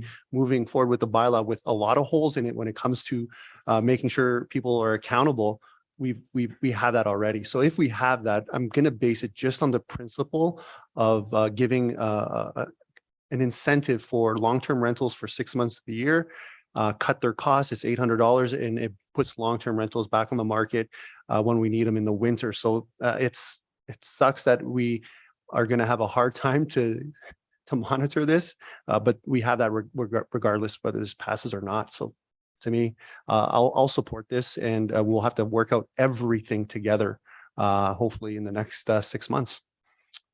Council, anything further before I call this to question? Oh, I see O'Hanlon. Thank you, sir. I guess just you mentioned calling this to question, and I want to. I'm anticipating just on some of the discussions, some potential administrative issues, and I'll share those. And that is, if it's 6 months that is at the discretion of the property owner, maybe it's May, maybe it's like, that becomes an administrative nightmare to try. And 1 year they decide they're going to do it for the whole year. The next year it's going to be for 6 months. I would ask that council consider some consistency around whatever this is. If it's going to be a portion of the year, that it be a portion from this date to this date, a fixed date. And otherwise it's just, and particularly, and I'm alluding to the desire of council to try and track this in the future. And if we want to be able to provide a level of certainty to property owners and neighbors as to what and how that neighbor is operating their business, I want to be able to make sure that the information we have there is accurate, it's correct, that it's updated, and it's not something that's onerous on staff or a lot of difficulty for staff to be maintaining. Thank you. Thank you, ICO O'Hanlon. Respectfully, I still don't see the logic in that, because once the system's in place, it's complaint based and people will call Bylaw, and then Bylaw will punch in whether they have one or not and go there and issue a ticket or not. So to me, once the system's in place, this doesn't do anything else. Like, regardless if it's 6 months, 3/4 of the year or not one, we are in the same problem. So I see no logistical advantage for administration unless the system is working. Once the system's working, it doesn't matter what rules we have. It's simple, check, complaint, look at it, issue a CPO to go there. That to me, it's irrelevant now. So I just don't, I struggle to see the disadvantage of having more flexibility in this. Council, anything further before we go to voting? Councillor Race? Thank you, sir. So because the motion is not up here and I can't continually look at it, I'm struggling a little bit. So are you proposing a 6-month? Or is that? Yep. Thank you, administration. Okay, so right now, this is sitting in our bylaw at $1,500 a year. So we're not really giving them a break by charging them $800 for 6 months. So they have the option to do the 6 month at $800 or 12 months at 15. Okay. Thank you. Thank you, Councillor Race. Council, anything further? Any questions? Seeing none, we'll open voting.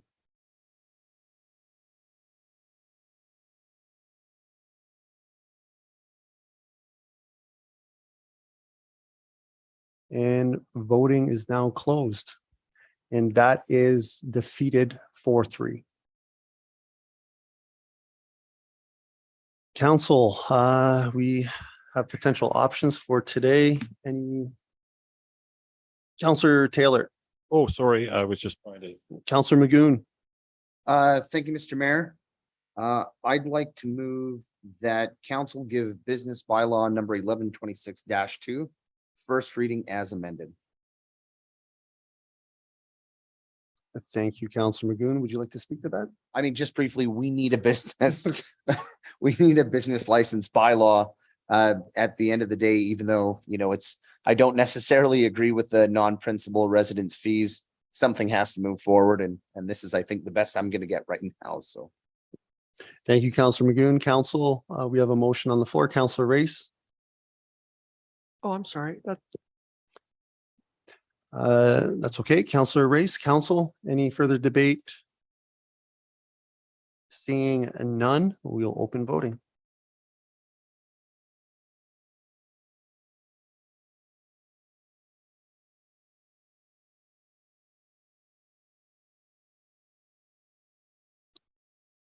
Voting is now closed. That's carried unanimously. Council, any appetite for a further motion? Councillor Stashik. Thank you, Mayor Michaels. I'd like to move that council give the business license bylaw number 1126-2 second reading.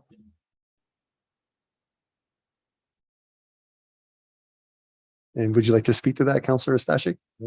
Thank you. Councillor Taylor, we have a motion on the floor.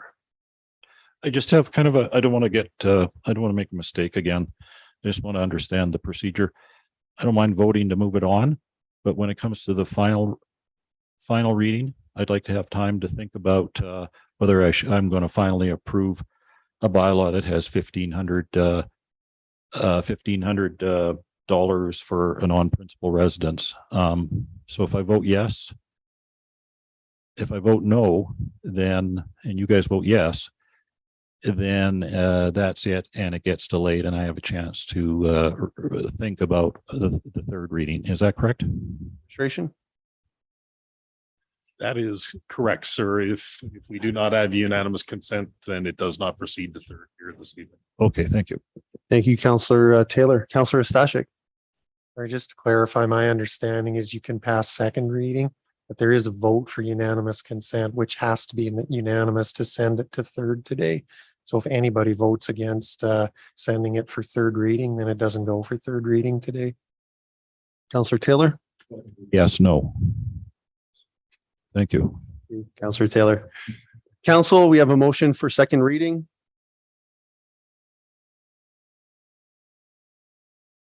Any debate? Seeing none, we will open voting.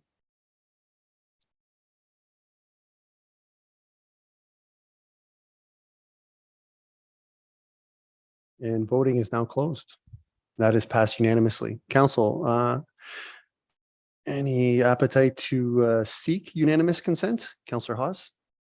I have a question for administration beforehand. So how does this impact if we don't get unanimous consent to third reading and don't pass this tonight? Because we passed already the short-term rentals bylaw 1162, but we wouldn't have the fees in there. How is that going to impact? Because my understanding is the intent is with that passed, then we're to pass these next ones to align. So if we don't, how does that look? What does that look like? Sir, if I could, I'm going to ask Ms. Walker to answer that. Thank you, ICA O'Hanlon, through to council. Very good question.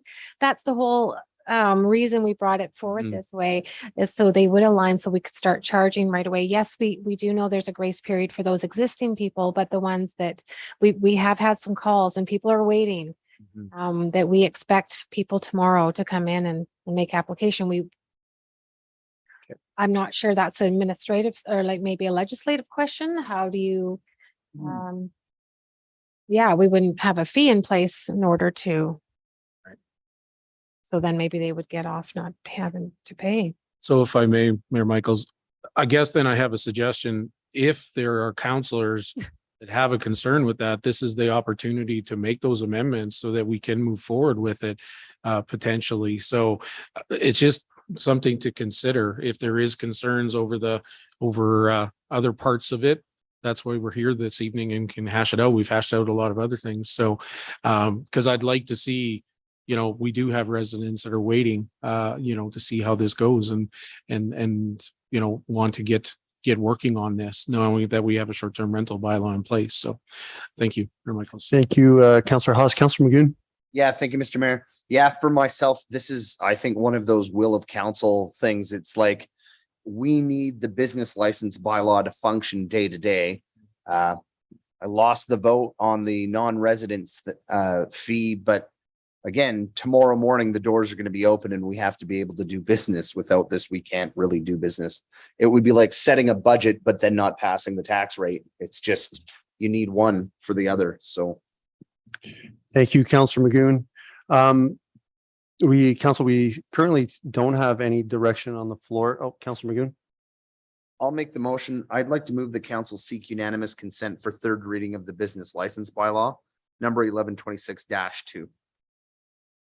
And just briefly to speak to it again, I wouldn't normally push it if it was something that, a councillor wanted more time with and we had more time, I would default to that, but we need this to do business in the morning, so. Thank you, Councillor Magoon. Council. Perhaps a compromise. I don't like that we're in this position, although we have some latitude. We could always revisit the past bylaw and put a effective date, amend it in this meeting and give it 2 weeks to start and then revisit. So we have options to not be in this predicament, and it would just be revisiting the bylaw that was passed. The other option, seeing that I don't see that we're going to resolve anything in the next 2 weeks anyway. It seems extremely complicated when it comes to enforcement and the changes that will be needed in order to create that directory. That's not a 2-week thing. So I think we have to take that into account. What I would suggest, if there's appetite, and it sounded like there was potential appetite to do a 6-month, if we had everything in order, perhaps we just amend page 13 for the original suggestion of adding April to June. And do 75% of the fee. So then if it runs consistent, we have one that already is 50% on July 1st, 25%. If we add 75% to April 1st, you're doing a bit of it. You're not all the way there. And we have months to really fix the problem that we're in. Otherwise, I would recommend that we revisit the bylaw we pass and change the effective date. So those are my thoughts. I don't know what the will of council wants to do. Page 13 of 13, which is 118. My apologies. Councillor Magoon. Sorry, I guess respectfully, your worship, for myself and the way I see it, and I'm not trying to be argumentative here, I think the way I feel is we've addressed that really already, the 6-month question. Right, we just had a vote and it was 4-3 for myself, just to clarify whether that 6 months starts on a specific date or whether it's just a generic 6 months, that makes no difference to me. My own personal vote went the way, you know, the justification that Councillor Ostashik laid out was the fact that I think it'll be too onerous on administration. They were pretty clear about that. Just mentally, I think trying to track that myself, if that was my job, I could see that being a real pain. And we've been told that in order for us to do business tomorrow morning, this is something that we need in place. So for myself, I think we got to pass it. So if I may, to clarify, I'm not suggesting a 6-month. On page 118, we already have a starting point, and it's not for 6 months, it's for 6 months and 3 months. I'm suggesting a 9-month. So it's a little bit different. It's the continuation of it. And it's in hopes of passing something tonight. But Councillor Race. So do we have a motion on the floor right now to proceed with unanimous or not? Yeah, Councillor Haas. We do. Yeah, right. Or Councillor And then if we proceeded with that vote, then I could make a motion to reflect another fee. Correct. Okay, good. All right. Thank you, Councillor Race. Councillor Haas. Yeah, and that's why that's why I made the comment earlier. Now we got unanimous for third reading. If we don't get that unanimous, then we don't move on. So that's why I was urging that if you had any changes before we make this motion, that was the time to make them, so that if we can come to an agreement and then move on to unanimous, then we could to third. Am I understanding that correctly? Because it doesn't go to third reading afterwards. And if amendments are made afterwards, if it doesn't pass to unanimous decision, we cannot do third reading tonight. Sir, through you to Councillor Hawes, that is correct. If I could, because I want to speak to what administration stated a couple of minutes ago. The bylaw, the short-term rental bylaw has been passed by council. It is potentially available for business when we open the doors tomorrow morning. However, as with any potentially more complicated development permit application, so it's not a deck, it's not a shed, it's subject to an inspection, it's subject to a review to confirm that the application is complete. It is not something that is typically, I would never say this about planning and development, but some of our permits are pretty much rubber stamped. You should be able to come into a municipality and pretty much get a deck permit like that.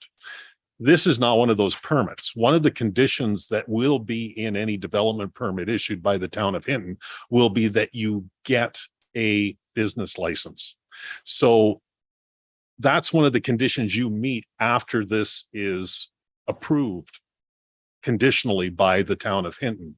The town of Hinton has up to 40 days to issue I'm not saying it'll take 40 days, but under the act, we have up to 40 days to issue a decision on any development permits that we receive. So while we may get some across the planning and development desk tomorrow morning, it's not likely, well, we won't be issuing any approvals tomorrow because we have to schedule and inspections have to be done. There's a number of things that have to be done. So if this were to delay, if we were to be delayed, and I have to speak to the agenda prep committee Thursday, but there is a chance we may have a special meeting of council next Thursday on another unrelated matter. We could bring this back and still be in a position to allow council an opportunity to consider this further and bring it back and adopt at a future meeting of council. Even if it were 2 weeks from now, we can still take applications. We can still be processing applications, scheduling and conducting inspections, and getting in a position where we're able to render a decision on any applications for short-term rentals. Thank you. Thank you, IC O'Hanlon. Councillor Magoon.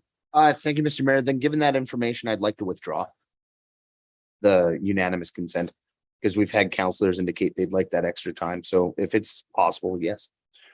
Council, we have a request to withdraw the motion. Any opposition? Seeing none, motion. Oh, Councillor Taylor. Well, respectfully, I can't guarantee that I can vote for this unless the fees changed, right?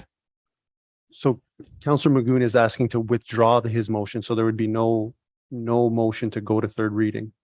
Yeah, I think what I'm telling Councillor McGowan that is if you vote for it, and if it doesn't pass unanimous, then you're guaranteed in 2 weeks. So point of can have a- clarification, Counselor Magoon, that's what he's saying. So he wants to withdraw the motion, so he does not vote on it tonight. And you get the extra time to go to the public. Okay. Thank you, Counselor Taylor. Council, any objection? Counselor Taylor, are you back in the queue? Oh. Counselor Taylor? Yeah, I understand all that. I'm just saying that in 2 weeks, I'm not sure. I might be voting against unanimous consent again, correct? Sir, if I could. Yeah, I see O'Hanlon. In a week or 2 weeks' time, unanimous consent will not be necessary. It's only to take it forward in the same meeting, in the same council meeting. Thank you for that clarification. Counselor LeBerge? That ends. Okay. And Counselor Race? Thank you, sir. I do have a motion to put forward. Just to no. get it out there and get a feel for So what just- everybody's at. My apologies. So we are clear. There's no objection to withdrawing. There's a lot of, okay, seeing none, motion is withdrawn. Counselor Race. Thank you, sir. I would like to move that short-term rental. My apologies. All right. Counselor Stashik, did you want to go in the queue? We'll go back to the motion to withdraw.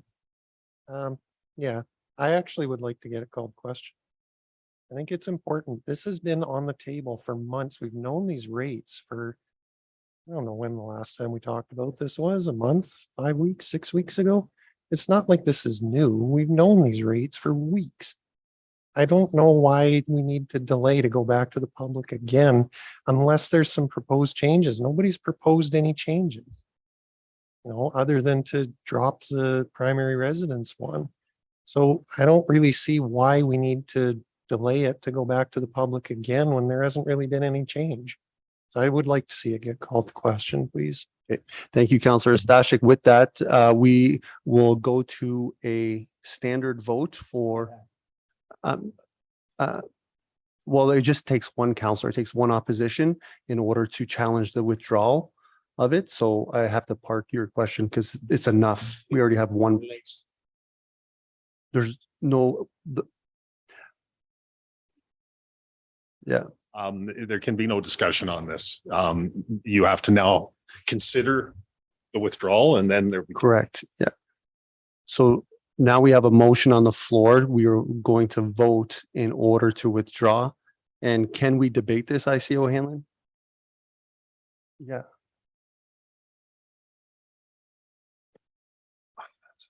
Sorry, sir. That's a good question. I actually don't believe you can. I think you simply, you present the request to withdraw and you vote on it. Okay, thank you, IC O'Hanlon. Council, we have a motion to withdraw Councillor Magoon's unanimous consent. So if you're voting for, it will be withdrawn. Are we doing this through the new system or are we doing this traditionally? And if I can request actually administration to put it through the system so we have, okay, thank you.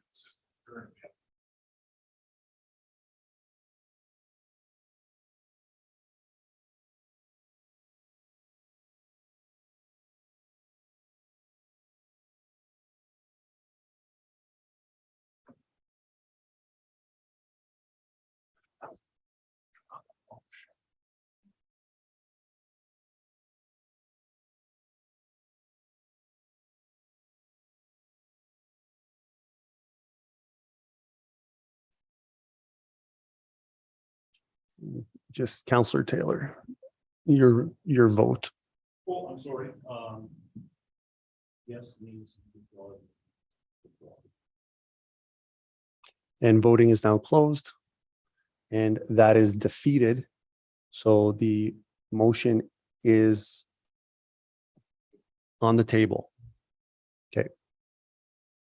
Council, Counselor Counselor LaBerge. So if this doesn't go to third reading, then the fee schedule is gone. We don't have a fee schedule, so we have bylaw, no fee schedule. Is that correct? Sir, through you to Council LaBerge, to all of council, we still have a fee schedule. It's just not amended. So there would be, so the fee schedule here, I believe, I'm just going to look here again, is we are bringing an amending motion here tonight to include short-term rentals. So, correct. So we still have a schedule of fees. It's just not amended to reflect anything for short-term rentals. And that would simply come back at a future council meeting. Counselor LaBerge. Well, it seems weird that, well, okay, sure. It seems weird that one counselor at this point could just go, yeah, I don't like that. So therefore we're not going to have one and we're not going to have any fees. Seems weird, but. Thank you, Counselor LaBerge. Counselor Race. Okay, a question now. Am I able to make an amendment on the fee schedule? ICO Hanlon.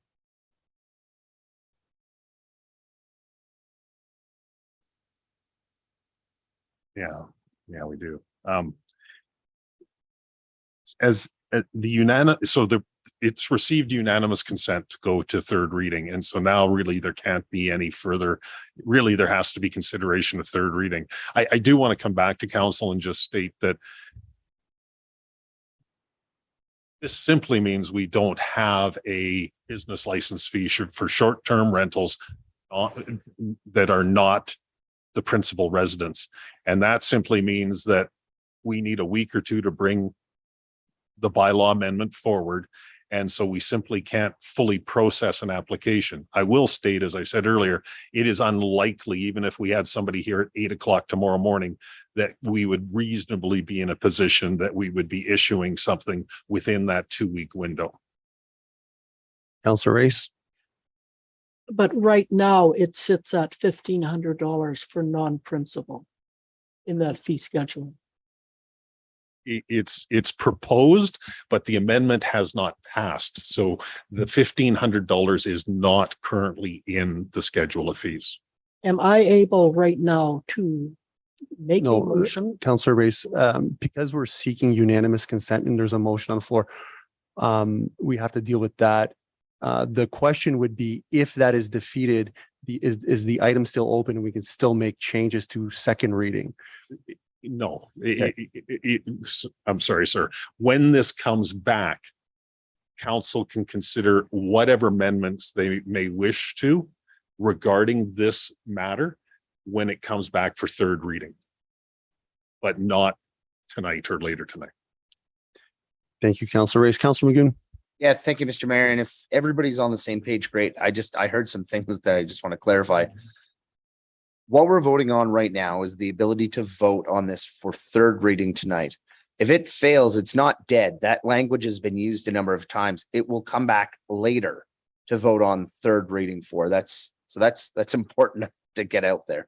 Thanks. Thank you, Counselor Magoon. Counselor Stashik. Yeah, thank you, Mr. Mayor. Yeah, me too. I think we're getting lost a little bit in the conversation here, and it's important to get back on track and know where we're at.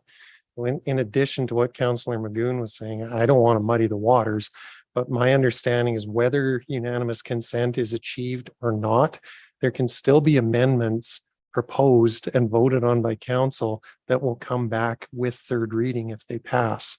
Is that correct, administration? That is correct. It could not happen. It just can't be passed or adopted this evening, but it can come back to a future meeting of council. That is correct. Thank you very much. Thank you, Counselor Stashik. Counselor Haas. So not to muddy the waters further, but if it were to go to unanimous decision to third reading, if it were to pass this motion, amendments could be made after this that could pass this motion this evening.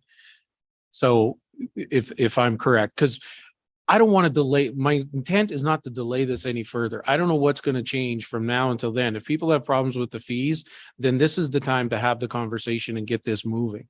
So my mindset, let's go for a unanimous decision. go to the third reading, make the amendments there. We've already hashed out, because as it is sits right now, the amendment we made to non-principal is not in effect either, because we haven't passed this either. Like, we made the amendments, but we wouldn't pass it. So all I'm saying to council is to consider, if you want to delay this further, it's fine, but I just don't see the need to delay it any further. If you have concerns, I just wish they would have come up earlier. That's all. So anyway, thank you. Thank you, Councillor Hawes. Council, any further debate or questions? Seeing none, we will go to voting.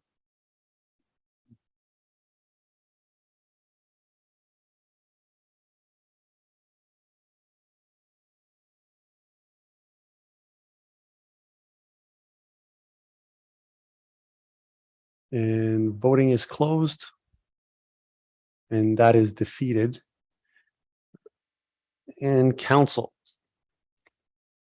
Councillor Hawes. I didn't want to bring it up, but I'd like to make a motion to extend, please. Thank you, Councillor Hawes. Council, we have a motion to extend. We will vote traditionally for this. Council, all those in favor? It's passed unanimously. Councillor Stashik.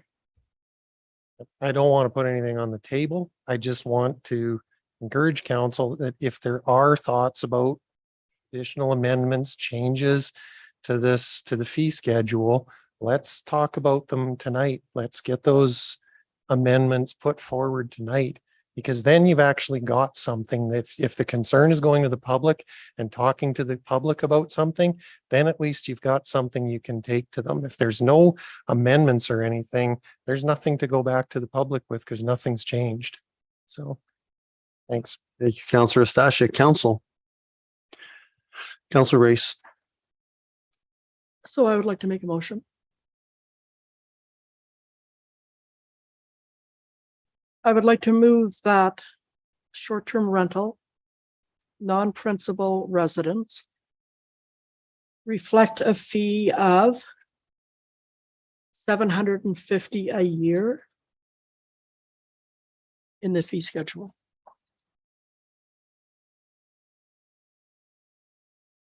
And if I may quickly speak to that, that is considerably higher than what I was originally going to speak to. But I needed to get something out there. Thank you, sir. Thank you, Councillor Race. We have a motion on the floor. Councillor McGoon. Thank you, Your Worship. I will support the motion that's on the floor. For myself, I could have left it high if it didn't impact the citizens of Hinton. So at this point, I'm happy to support it. Thank you. Thank you, Councillor McGoon. Councillor Stashik. Mayor Michaels. Yeah, I won't be supporting it. This is one of the main reasons that I wanted this bylaw to come forward, is because of the concerns that I was getting from citizens who live in our community about the effect that short-term rentals were having on inflating housing prices and limiting the availability of conventional rentals, both of which are needed by our residents who live here and work here. Achieving a lower rate if it's going to come at the future expense of limiting housing for people that need to live here isn't something I support.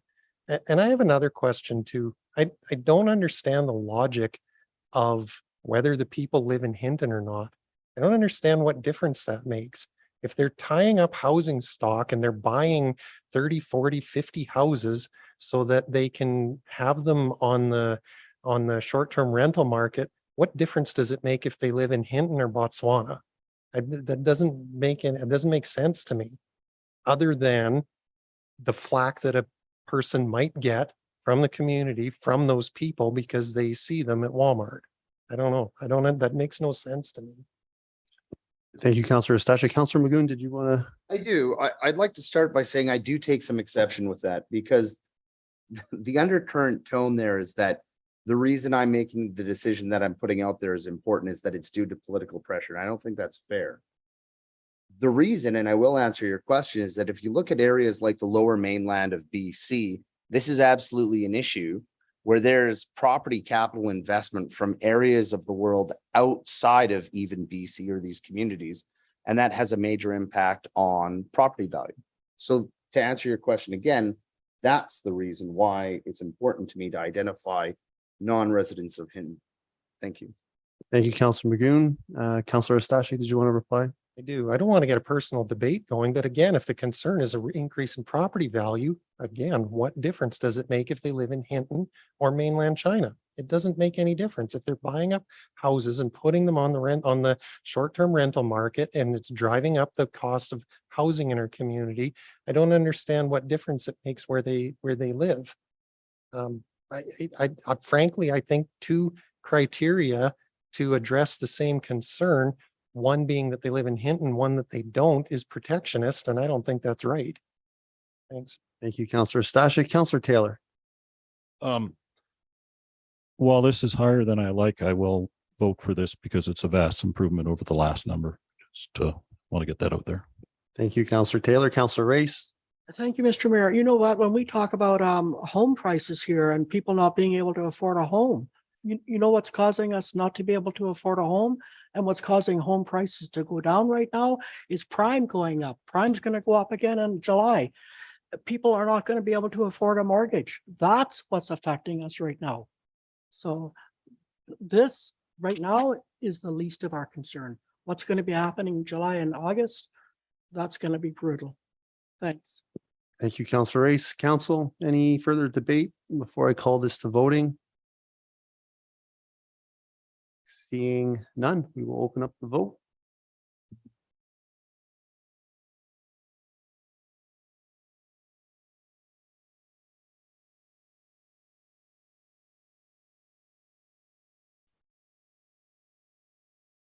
And voting is now closed.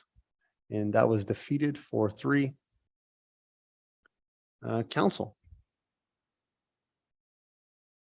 Anything further for this item this evening, or did we want to move along to the other portion of this? My apologies. The development service fees bylaw 1104.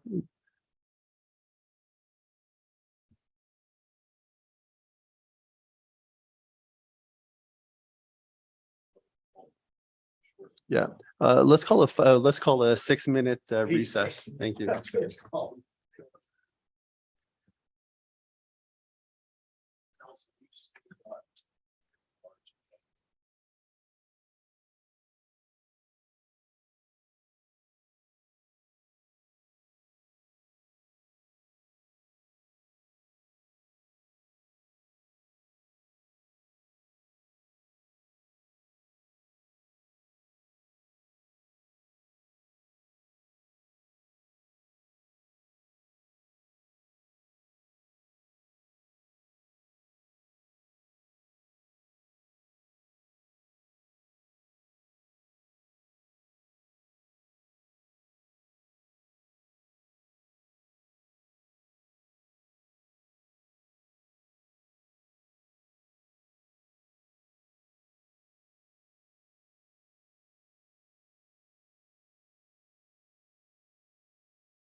Hello, everyone. I'd like to reconvene this meeting at 8:32. We are currently still on action item 7.3, short-term rental bylaw.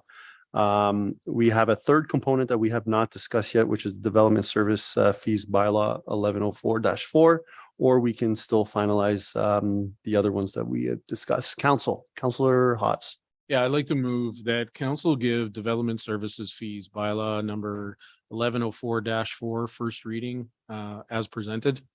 I'm not much to say on this. I'm happy with it, and at least it gets it started here, or if any has concerns. Thank you.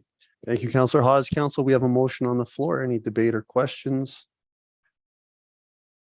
Councillor Taylor.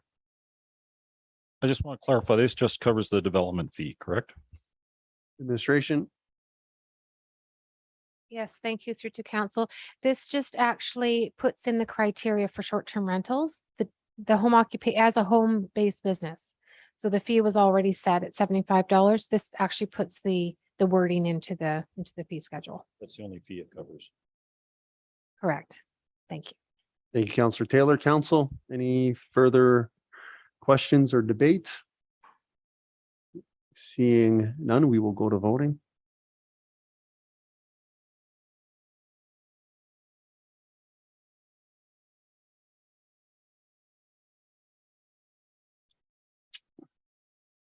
And voting is closed. That is passed unanimously. Council, any appetite for second reading?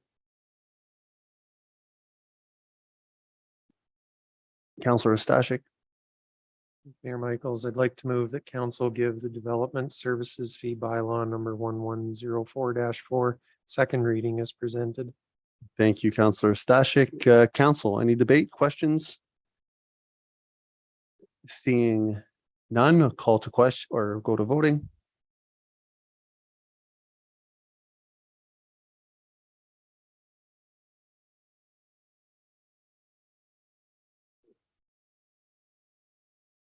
No.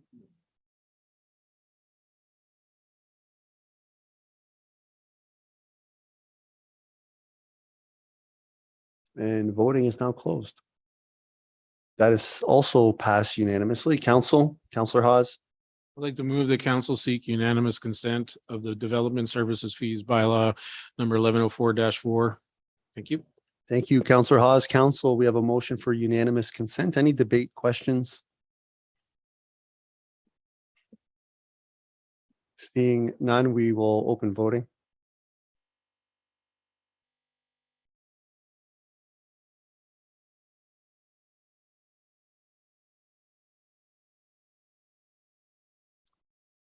And the voting is closed. And that is passed unanimously. That'll bring us to third reading. Councillor Race. Services fee bylaw number 1104-4 third and final reading. Thank you, Councillor Race. Council, we have a motion on the floor. Any debate, questions? Seeing none, we will open voting.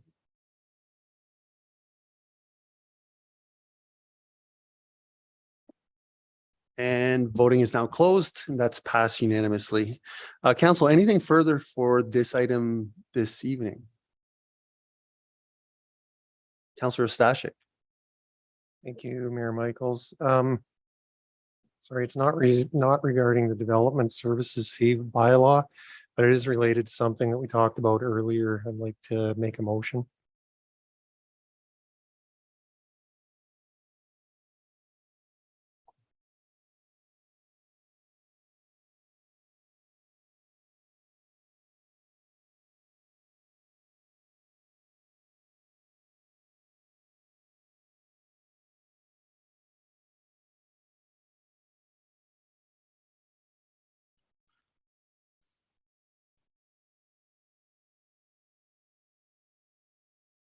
I'd like to move to direct administration to bring a report to a future committee of the whole meeting regarding the establishment of a publicly accessible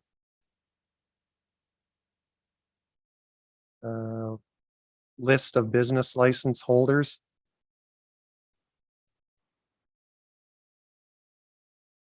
in the town of Hinton,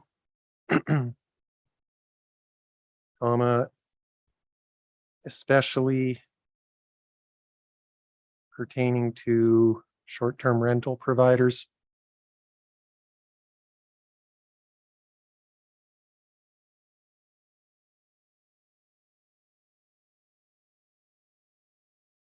So if I could speak to it quickly. So I think during our discussion tonight, that's one of the things that we found that was going to be missing from the enforcement side of the short-term rental bylaws, an ability to do something to support a complaint-based system. And I feel the only way to be able to do that is that there's a list of licensed short-term rental providers that are available to the public. And I'm leaving it fairly open to administration so that they can address it, and while making sure that it's compliant with FOIP legislation and could still make a usable tool for the citizens so that they could follow up on short-term rental provider concerns. But I would also like to have it expanded to business license holders as a whole, if possible. So, thank you. Thank you, Councillor Stashik. Council, we have a motion on the floor. I have Councillor Taylor. Yeah, I just had a question for you. I only bring this up because of something that the CEO Hanlon said about potential FOIP concerns with actually listing the name of the holder. Would it be a good idea to put holder and or location, just in case that FOIP concern materializes? Then maybe we might not be able to list the name of the person, but his location of the business license might be listable, because that was the concern that the CAO mentioned. So I would, friendly amendment would be just add holder and or location. Councillor Stashik. Yeah, I'd be fine with that amendment. Yeah, I think it's open enough and loose enough that admin can bring us a report that gives us some options on what we could do in terms of listing, like I said, as I said earlier, without contravening any FOIP legislation. So thank you for that, Councillor Taylor. Thank you, Councillor Stashik. Councillor Taylor, the motion has been amended. If there's any issues with it, please indicate. Otherwise, we'll move forward. Councillor Race. Thank you, Mr. Mayor. How does that address numbered companies? Administration, any thoughts regarding that? If I could, sir, through you to the whole of council, I think the discussion that was just previous to this question regarding FOIP and personal information enters into this, and we'll reflect that in the report back to council and make sure that the greatest amount of information can be shared respecting FOIP.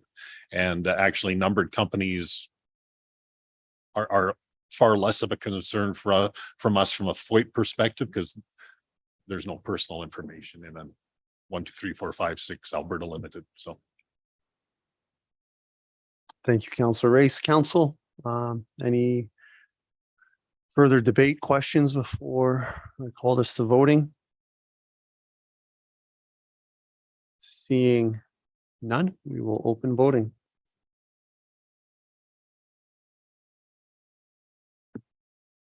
And voting is now closed, and that is passed unanimously. Council, anything further for 7.3 today? Seeing none, thank you very much, Administration. Council.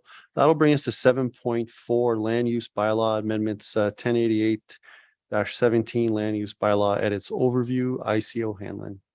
thank you, sir. This is a follow-up to the short-term rental bylaw. Again, a bit of administration and housekeeping around the land use bylaw regarding development regulations, parking stalls, and so forth. It does affect property, and so hence why you see the scheduling of a public hearing. I will at this time ask Ms. Walker to take us through this for first reading. Thank you, ICAO Hanlon, through to council. That is correct. Now that we've amended the short-term rentals bylaw 1162, it prompts amendments to the land use bylaw to add short-term rentals as a home-based business, to add in parking stall requirements, as well as definitions and some short-term rental provisions. With that, there's enough substance within the bylaw that requires a public hearing under the MGA. So we felt, well, okay, well, since we have to do a public hearing, then we have some other edits that have been needing to come to council to amend the land use bylaw with regards around updates to legislation, omissions, items that we've found that we're missing, language updates and definitions, as you can see under the edits overview as part of the report. So this evening, yes, administration is recommending first reading of the land use bylaw 1088-17. and to schedule a public hearing and second and third reading for August 2nd, 2022. Thank you. Thank you, Ms. Walker. Councillor Hawes. I just have a clarifying question about the timeline, being as how, yes, we passed the short-term rentals bylaw, but being as the business license bylaw is still pending third reading, is that going to impact this if it goes to first reading and then, you know, for the August 2nd public hearing? Do we need to wait until the business license bylaw is past third reading? Administration. I don't believe so. It can run, and because the amendments are not affecting the fee schedule itself. So whereas that's what the other the business license fee schedule, we're waiting on that amendment. So it's basically just putting terminology around short-term rentals as well as the other edits that we've identified.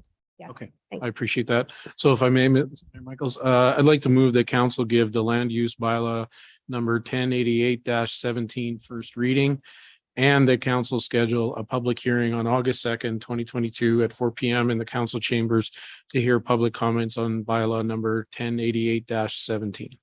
Thank you. Thank you, Councillor Hawes. Council, we have a motion on the floor. Any debate or questions? Seeing none, we will open voting.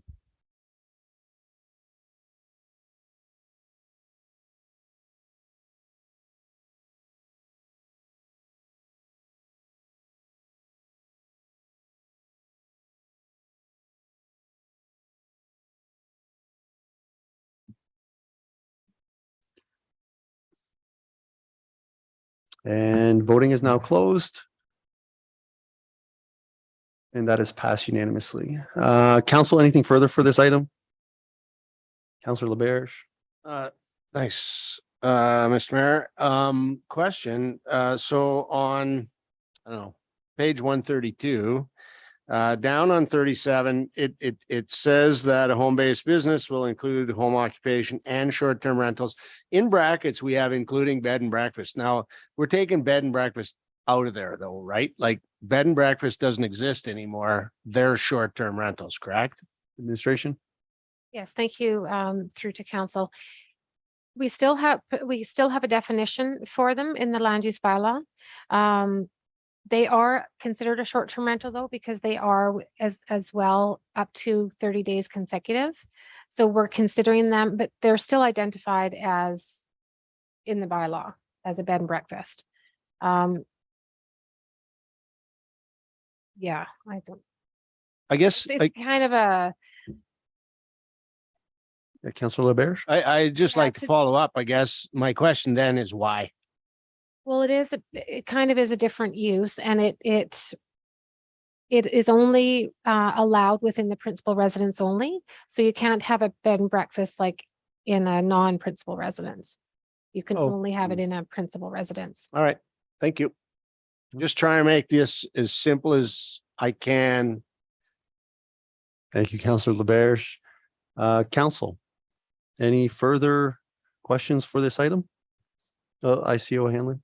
Sorry, sir. Thank you. I think just to focus on the last discussion, if you read on the right side on the rationale, I think it's important, and perhaps to Councillor LaBarge, this will help. You'll see the discussion around align regulations. So they're slightly different by definition, but the intent is to ensure that the land use bylaw is consistent in its consideration of both. Thank you for that, ICO Hanlon. Council, anything further? Seeing none, that'll bring us to 7.5 for this evening, 2022 Economic Development Budget Project Funding Proposals. ICO Hanlon. Thank you, sir. Through you to all members of council. I'm on page 135 of tonight's agenda package.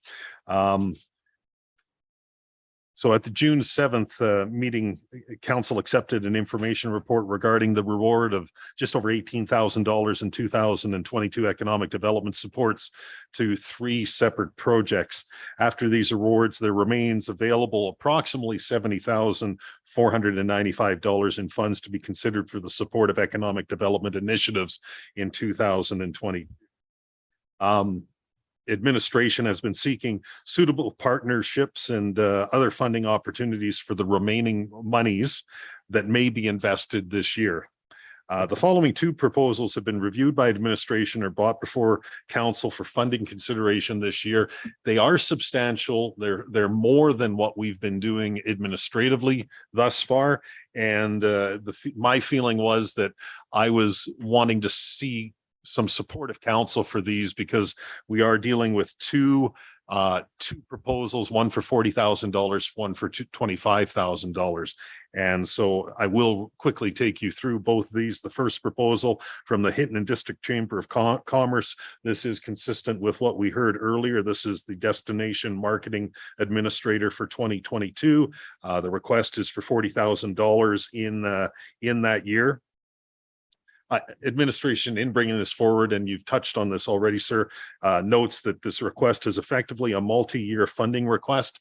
I wanted to add earlier, and I do appreciate the pressure that the president dealt with there. He handled it well. In my discussions with Natalie, it is anticipated approximately a 3-year bridge will be required before the destination marketing plan is sustainable. And so I indicated that there is no way that either administratively I or council could bind future budget years at this time in the year. And they understand this. They're prepared to come back. The approximate amount of money in future years would be about $90,000 is what they'd be looking for. The intent is that once you have the destination marketing the DMO up, the fee up, the DMF up, that you would move to this being a self-sustaining, self-supporting activity that wouldn't require ongoing municipal supports. They are seeking $40,000 this year, $25,000 being to cover the DMA's salary in 2022, obviously the remainder of 2022, and $15,000 for marking and action items. The 2022 goals for the DMA would be enhance the existing level of services supporting tourism and Hinton's visitor economy, provide support to the local tourism relief fund through development of a marketing plan, and advance the development of a destination marketing organization and implementation of a DMF. Perhaps just to the earlier questions from council, if you look at the bottom of page 135, number 2, you'll see that we worded that it provides support to the local tourism relief fund. We can support it. However, the tourism relief fund cannot pay for the DMO. That's one of the rules on the provincial granting. So that question had come up earlier. Anticipated benefits to the town of Hinton in support of this investment include alignment with the town of Hinton economic development strategy priority through the implementation of the town's economic and development strategic plan. It is consistent with the town's strategic goal to support partners in promoting tourism, including the participation in a destination marketing organization, the establishment of a DMO and implementation of the DMF. Proposal has the support of Explore Alberta Northern Rockies or ENR. Key deliverables expected to the community include conference readiness in the town. We heard the possibility of up to 2 conferences anticipated, grant writing and financial planning, independent support and assistance to the tourism relief fund, and supporting the planning and implementation of tourism initiatives provided by ENR. Administration understands the proposed development of a DMO and the potential collection of a destination marketing fund is supported by Hinton Regional Economic Development Corporation and ENR. Hence, the proposed Hinton Chamber request for this $40,000 is requested by town administration to support economic development in 2022. That is the first of 2 proposals, sir. I'm thinking probably we may want to have a discussion first. Thank you for that, ICO Hanlon. Council. Questions, direction, Councillor Stashik. Thank you, Mayor Michaels. CEO Hanlon, you had indicated that it may be up to a 3-year transition period for the DMO to be in place and a DMF and potentially self-sustaining. with a $40,000 ask this year for partial year funding, is it safe to assume that there's going to be an $80,000 ask to fund the same position moving forward?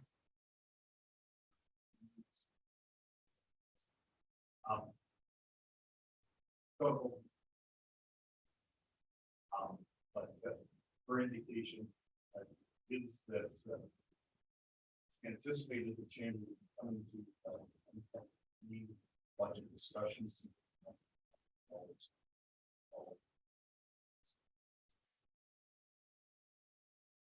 Councillor Stashik. Follow up. So would that be in addition to the funding that they've previously requested? And I'm assuming they're going to continue to request to operate the visitor center? Thank you, sir. I cannot speak to that. I don't know if it's including that or on top of that. I apologize.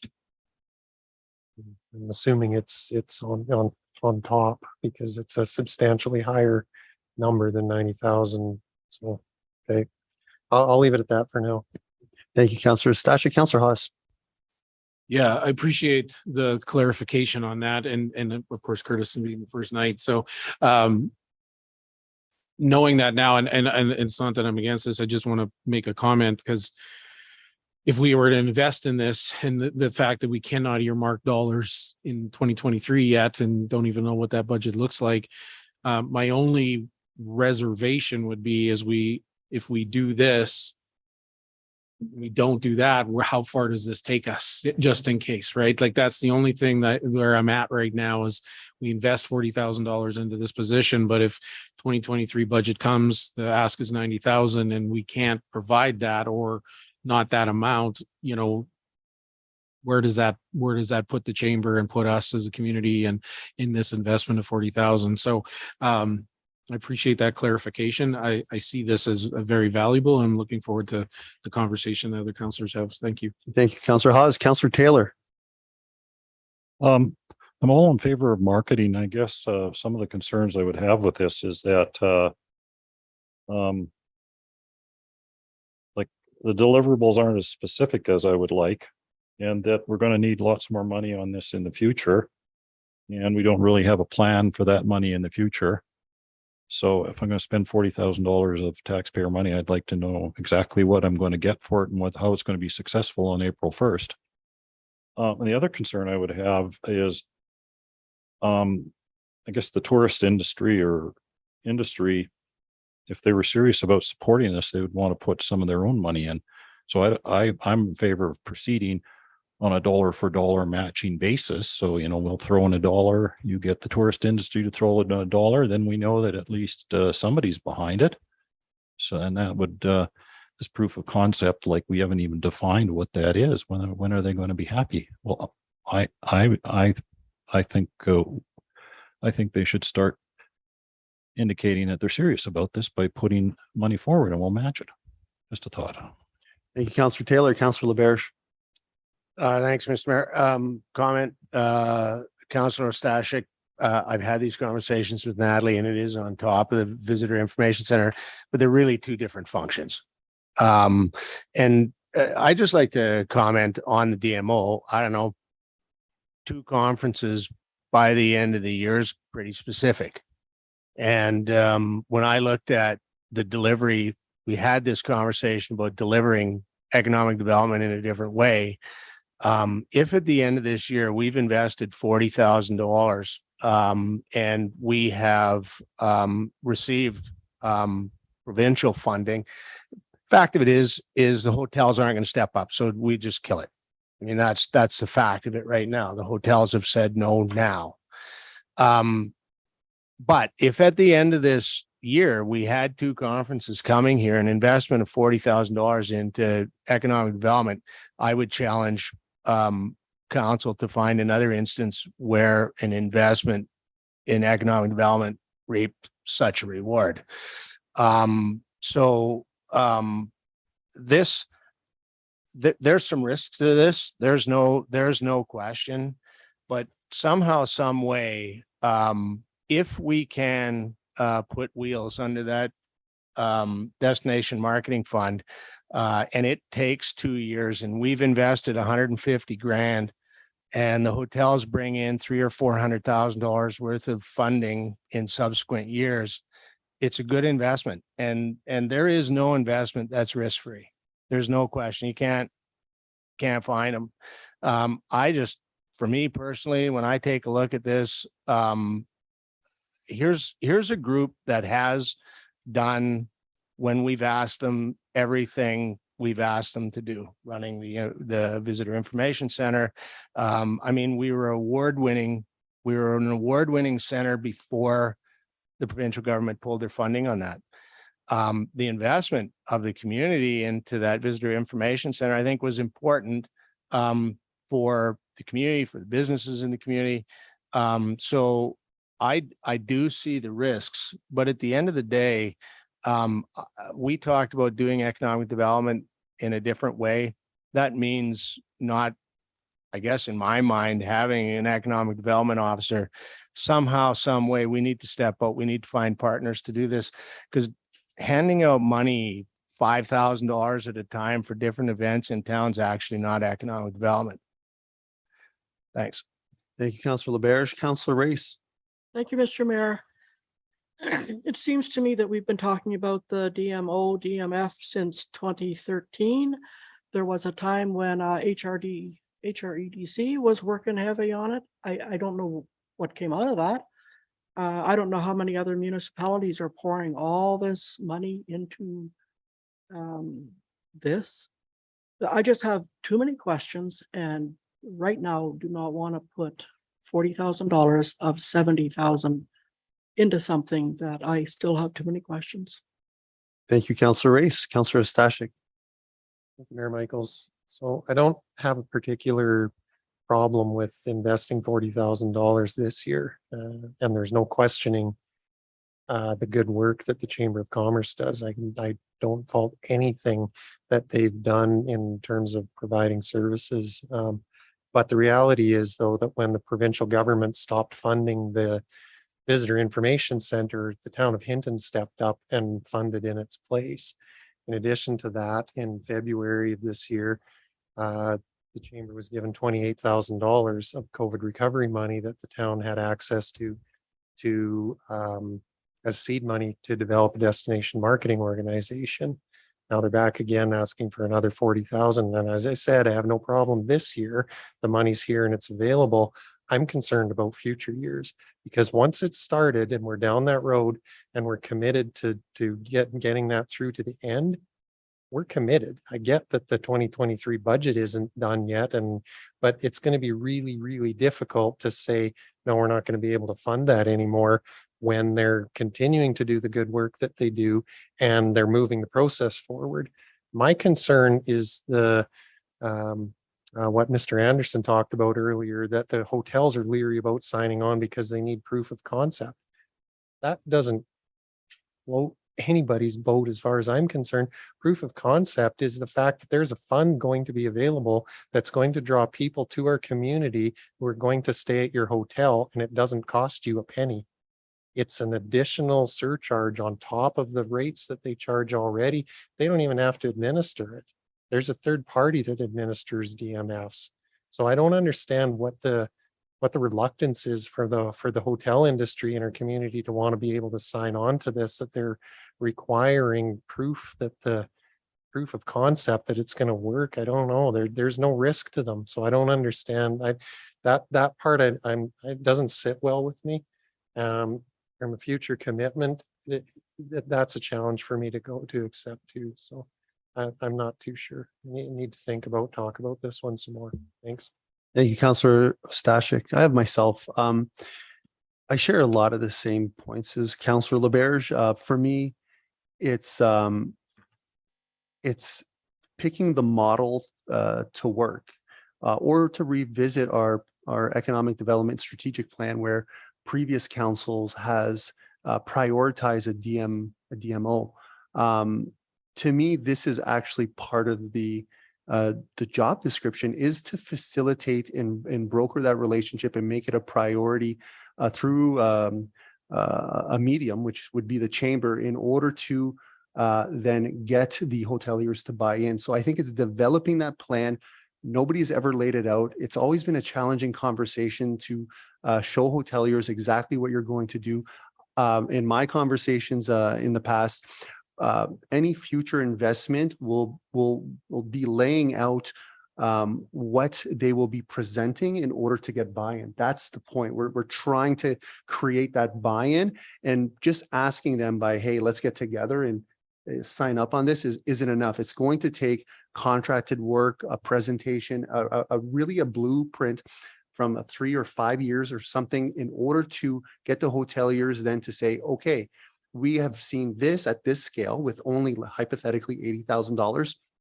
If we have the tax, that number obviously is much larger. Let's say in the vicinity of $500,000 if we collect.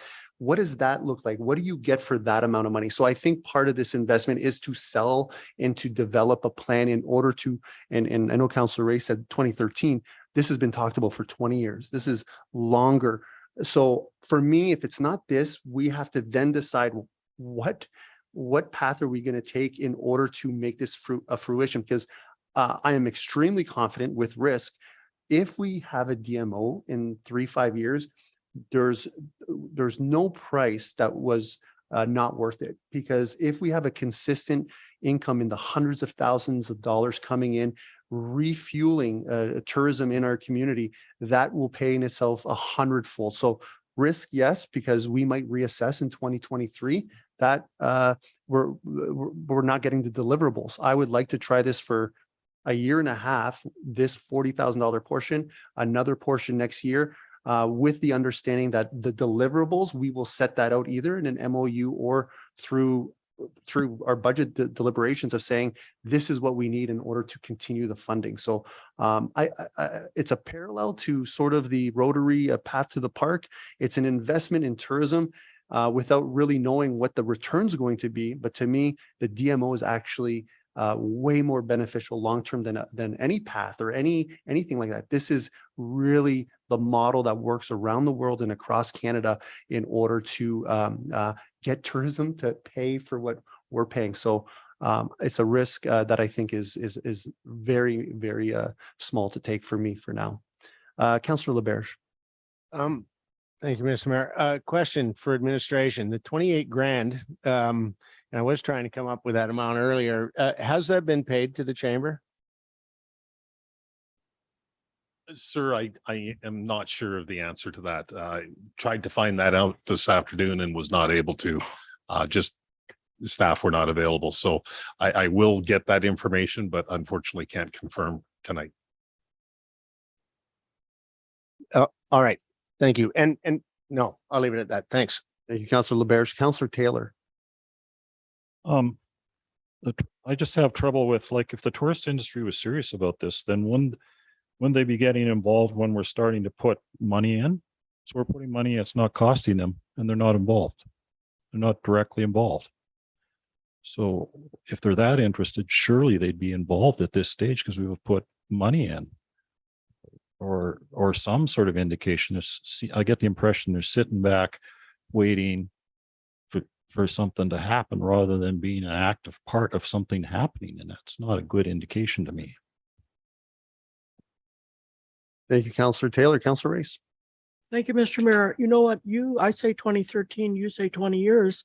What have we done in 20 years? What is wrong in our municipality that we're not getting the hotel people to buy into this? Really? And if I had hotel people say to council, you know what? You need us, we're here, whatever you want. And I'm not hearing that. I'm not seeing it. It just seems to be a struggle in our municipality to get feet under this. How did Jasper do it? How did, I don't know, Yorkton, Kamloops, Grand Prairie, how'd they do it? We don't seem to be able to do it. And I don't want to part with $40,000 of taxpayer money. Right now, I just can't. And I know there's no motion on the floor, but I just can't. Thank you, Councillor Race. Councillor Haas. Yes, thank you, Mr. Mayor. And I agree. I do agree with the investment. I really do. And I believe actually the question that Councillor Race had, that $40,000 will contribute to this, to get the, because up to this point, it's been a concept, but no dollars, no manpower, no nothing. It's just been a concept. It's been a discussion, but nobody's driven it. I see this $40,000 potentially driving it. Again, my only concern, as Councillor Stashik also alluded to, is it's the following years, and I don't want to. And I haven't made any decision yet. There's no motion on there, but my only concern is if we're going to invest this $40,000 this year, then we, as much as I'd say we can't commit 2023 until we start talking, but we're going to have to. And we have to really consider that as a council, where we're going to have to take a look at that button. Where are we going to find that $90,000? Because I don't want to invest and then, then no guarantee it's not going to come next year or the year after as well. That's my only concern. But I think that $40,000 is a great investment. It's just, I don't know what the next year looks like yet. That's only my only concern. So thank you. Thank you, Councillor Haas. Councillor LaBerge. Well, I've personally been involved with this since like 2011. And through HRADC, we had these discussions with the hotels, and the hotels had discussions with the hotels, but there was nobody and there was nothing presented to anybody other than, why don't you put a bunch of money into a bank account and then we'll figure out what to do with it. I mean, that's a really hard sell. And when a hotelier went in and talked to another hotelier, he was his competitor. So he didn't want to have that conversation. So who does it? Who is actually going to carry this thing forward? And what we're talking about here now is, let's put some substance around something. Let's put together a plan and see if it can sell. And I don't actually agree. I mean, if we don't get any deliverables by the end of this, we go, listen, man, that 40 grand, we tried hard, didn't work. There's not ever going to be a DMO here. But if we don't, there will never be a DMO here. I mean, that's just the bottom line. And so for me, I've worked and thought and planned and asked, and this is for me now something, as a business person, I take a look at it and I go, okay, you know what? If you walked up to me with a reasonable plan and a person that I can talk to that's going to put that plan in place, I'll buy in. The problem with DMOs, and it happens all over the place, is the lack of structure around them.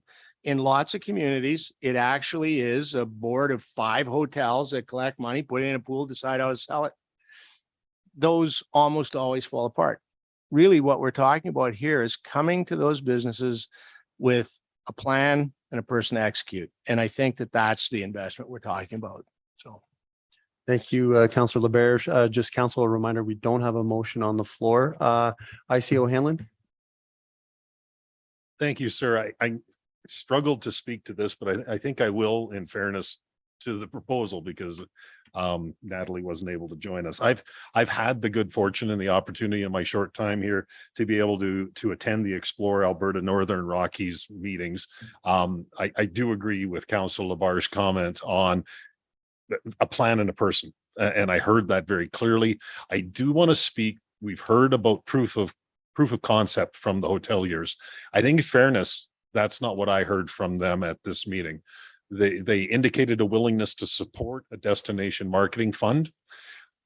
They want to simply know they're not the only ones, and so they're saying it can't just be a bed tax. It's got to be something that's fulsome. That's everybody in the municipality. So it's business, it's other businesses, it's restaurant operators, it's hotel operators. If it puts heads in beds, which is the intent of this, there was 2 members there. They indicated they would support it. They would support that as long as, so from the proof of concept discussion, it was just the matter of, they didn't want it just being a bed tax. They wanted it to be essentially supported by all sectors of the visitor economy. Thank you. Thank you, ICO Hanlon. I have Councillor Magoon. Thank you, Your Worship. I'd like to make a motion that council provides $40,000 from the remaining 2022 economic development budget to the Hinton Chamber of Commerce to fund a destination management administrator for 2022. And honestly, I don't have much to say. I think Councillor Labarge sort of hit the nail right on the head. Thank you, Councillor Magoon. Council, we have a motion on the floor. I have Councillor Haas. Yes, thank you, Mr. Mayor. I'll be in support of this. You know, and I too, Councillor Bargy, when you said if you don't do this, it's not going to happen. If we don't do it, at least we tried, and I'm willing to do that. It's going to be a interesting conversation moving on to 2023 if the deliverables are there and how that's going to make it work. Also, you know, I going through the presentation as well, again, while we're sitting here, realizing that this person also is going to be applying for grants, which we know, you know, is not always 100% for sure, but there's a person then that's focused on that. And I think that in all combination, you know, everything, I think that's a reasonable investment from this economic development. And I appreciate Councillor Labarge's comments too about, I appreciate, you know, we're funding some things out of that, but is it true economic development? This is this falls under that category. So thank you. Thank you, Councillor Haas. I have Councillor Ostashik. Thank you, Mayor Michaels. I'll be supporting this too. I have no problem in funding this position, at least for the time being. Based on the work that the chamber's done with pretty much everything else that they've done, I see no reason that this wouldn't be successful too. That said, though, because we're investing municipal dollars into this, I do expect, you know, some significant forward progress and movement towards having a DMO and a DMF established in the community that can make this thing self-sustaining as soon as possible. Thank you. Thank you, Councillor Ostashik. Councillor Taylor. I'll support this too, but I'd like to ask Councillor Labarge, if he doesn't mind, a question. What does success look like on April 1st? Councillor LeBaron. For me, I would like to see us, it was proposed to us that we would be conference ready and that would be planning for, not executed, but planning for 2 conferences. Me personally, I actually am not fussed terribly about the size of those conferences, but I think if we can realistically move toward doing that, that would be one level, and the access to provincial grants would be another level of consideration for me go forward. Follow up. What would support look like from this hotel industry, say on April 2nd? I don't know that April 2nd that we need to do that. We need to have an organization in place. And so we've talked about, again, delivering economic development in a different way.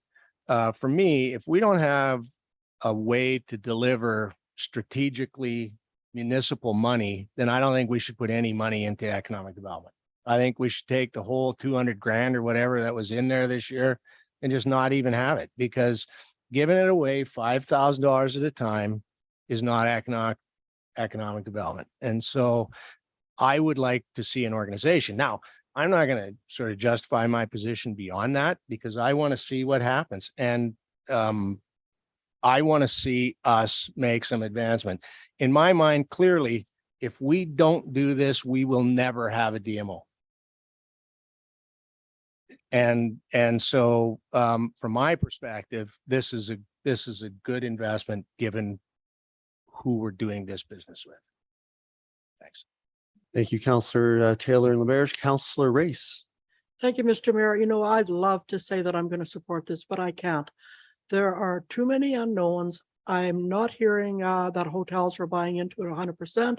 What I did just hear from our CAO is the hotels are saying, not just us putting in, you know, a percentage. Do you want restaurants to chip in?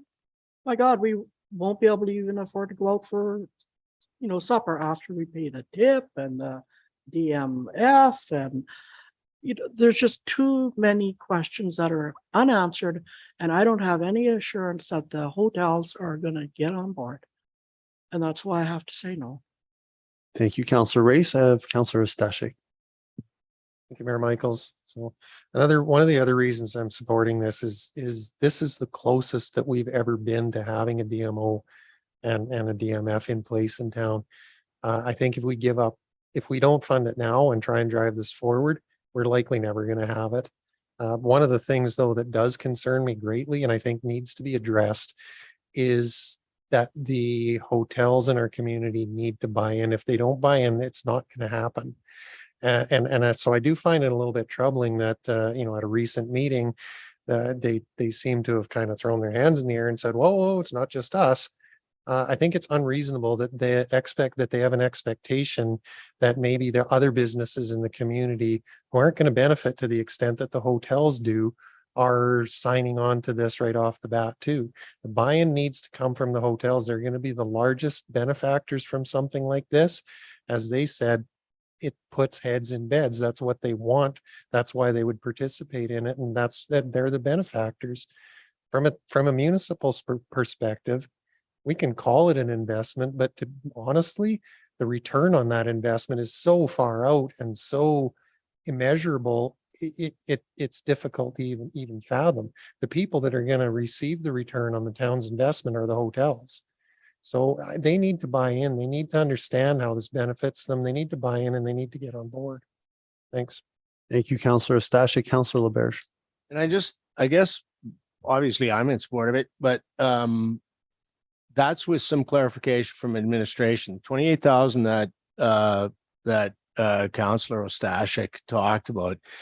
I would like to know if that's been paid, and I'd like to know what happened with the 28 grand. My suspicion is that it wasn't, and that we're talking about $40,000. That's what I think with my discussions, but we should have some clarity on that. Thank you, Councillor LaBerge. Council, anything further before we call this to voting?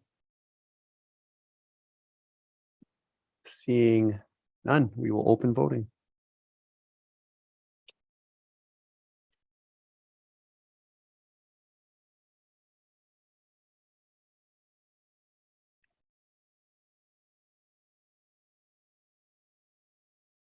And voting is now closed, and that is passed 6-1. Council, any further directions or questions? We have. Do we have food coming in administration? Was there a recommended time to potentially eat? Council, would we like to recess for 20 minutes and reconvene, or do we want to finish this action item and then do the last action item in our closed session item? And I'll take silence as going on recess. And since we'll need longer, I'll need a motion of council if there's an appetite to recess. A motion to recess for 20 minutes. What he said.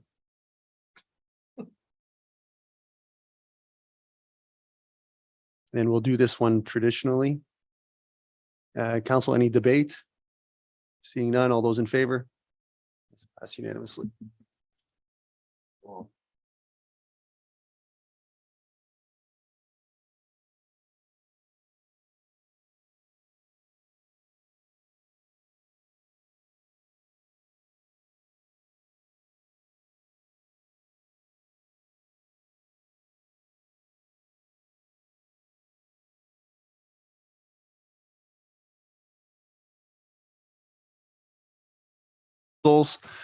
Council. Any further debate questions? ICO Hanlon, did you have anything? Again, sir, we did deal with proposal 1 of 2. There is a second proposal for council's consideration. Okay, thank you. Council, any appetites for any direction, or are we moving on? Councillor Race. Thank you, Mr. Mayor. First question is, did we approach Community Futures and request this, or did they come to us and request that they would like to deliver the service? Sir, through you to Councillor Race, I reached out to some members in the community looking for opportunities to invest in economic development, and Community Futures came back with this as well, obviously, as we received the application from the Chamber of Commerce. I do have a follow-up. So the last time that we entered a contract with Community Futures was for COVID relief, and people or employee companies would apply for this money. It wasn't all that successful.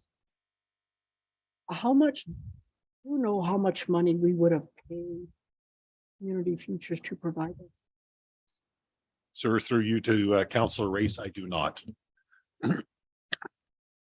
Do you know how much out of this 25,000 that they're asking for would be for their fee? Sir, through you to Councillor Race, to all of council, they have not indicated that they would be seeking a fee or a percentage.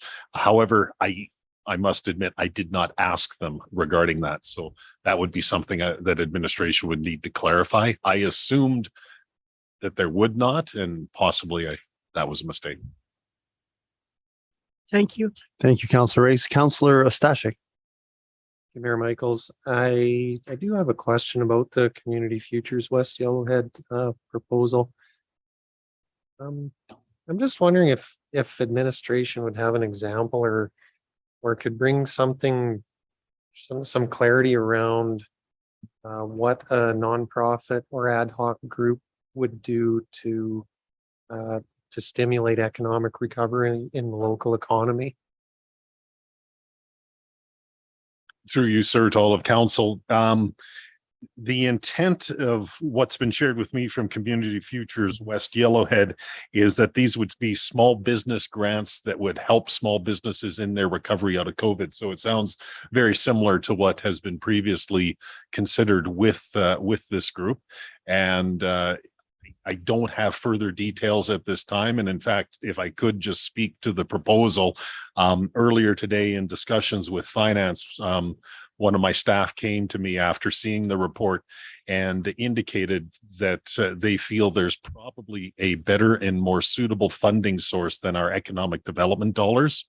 And if possible, administration actually would probably like to defer consideration of this one to a future meeting, not just for the questions that have been raised, but we do believe, and to get a bit of background to council on this matter, it was brought to my attention that council and most members of council will likely remember this, that in 2020, there was a transfer out of the town's emergency response reserve, and it was intended to help and to assist with businesses in the COVID recovery efforts.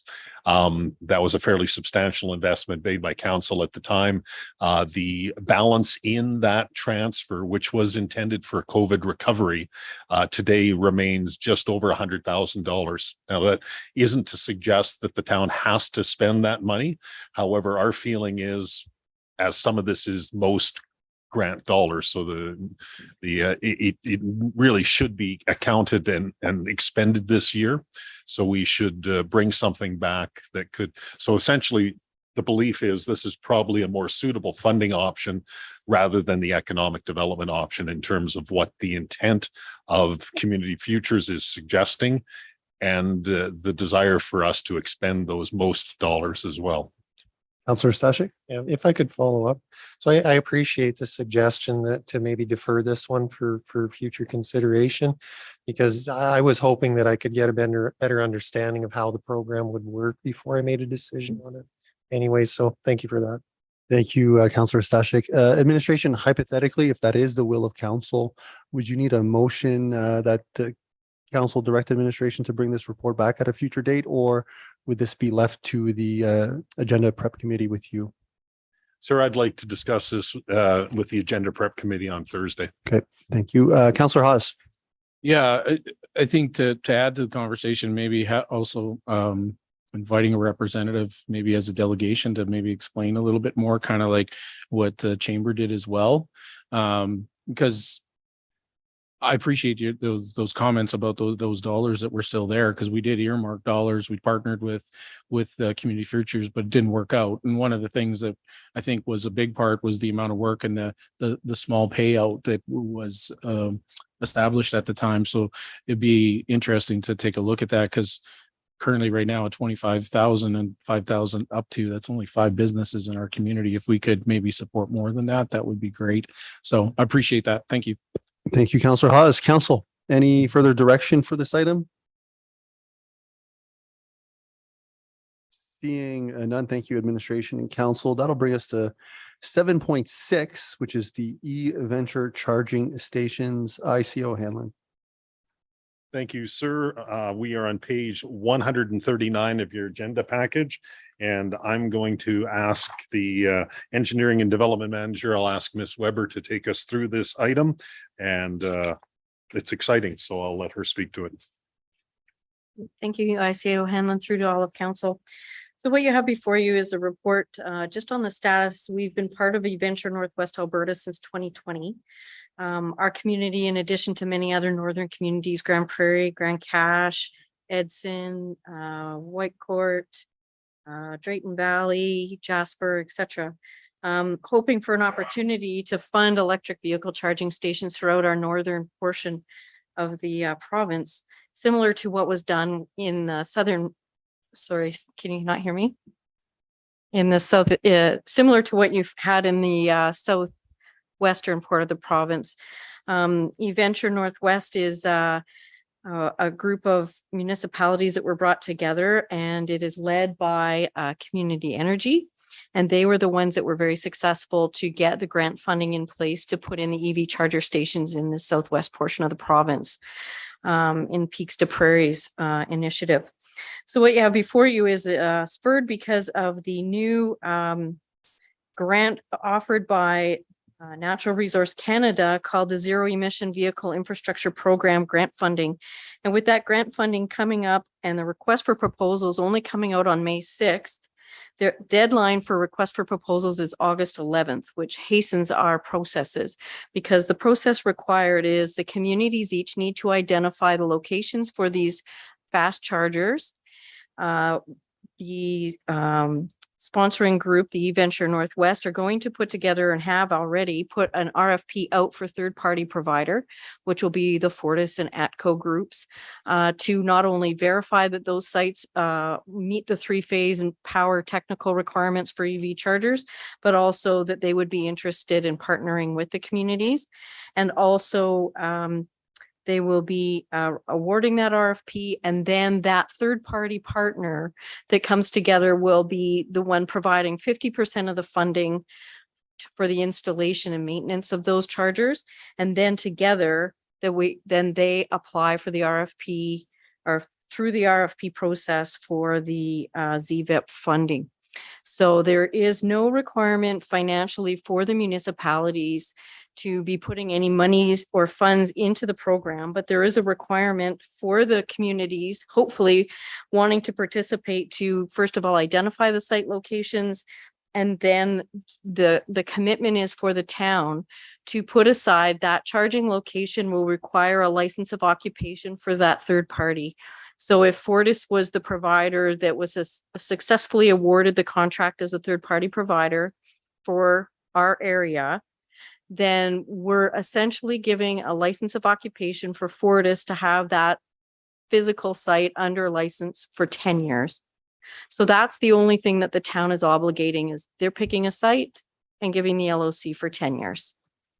And then everything else is handled in terms of the finances if we're successful with the ZVIP grant funding.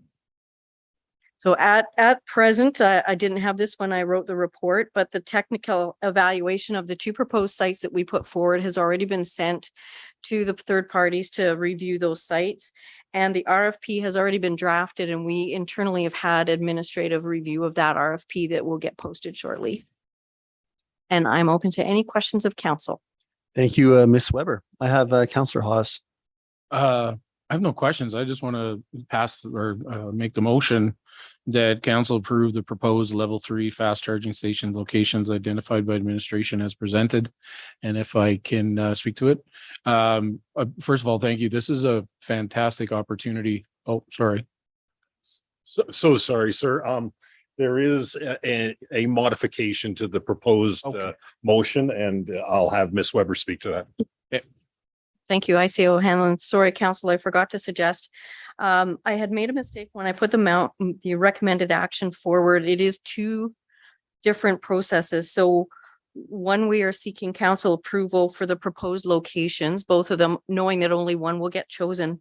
But the second portion is to approve that the letter of commitment to provide the charging station under a license of occupation for the 10-year duration of the program is the other portion of the motion. I apologize to council for missing that. Thank you, administration. Councillor Hawes. I'm okay with that. That's perfectly fine. Thank you. So I know this has been past council. This was a group put together, and our neighboring community did receive a charging station. I'm happy to hear that we're potential. I like the 2 spots. I'd like the valley, if possible, to be honest with you, to help out the businesses down there potentially. We got a lot up on the Green Square, so I prefer if that's possible, but that's just my opinion. No, I'm looking forward to it, especially too with all the talk of tourism and economic development. This is I think an important part for our community to have this option for our tourists. So thank you. Thank you, Councillor Hawes. Council, we have a motion on the floor. Councillor Taylor. How many stalls, how many cars get charged at once?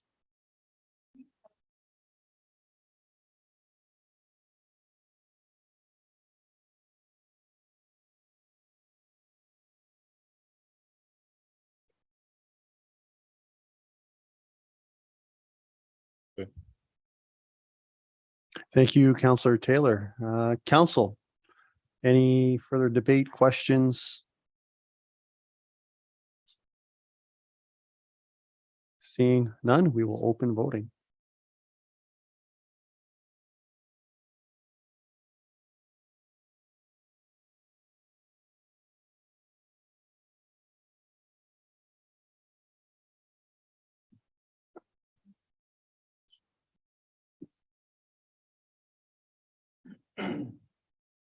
And voting is closed.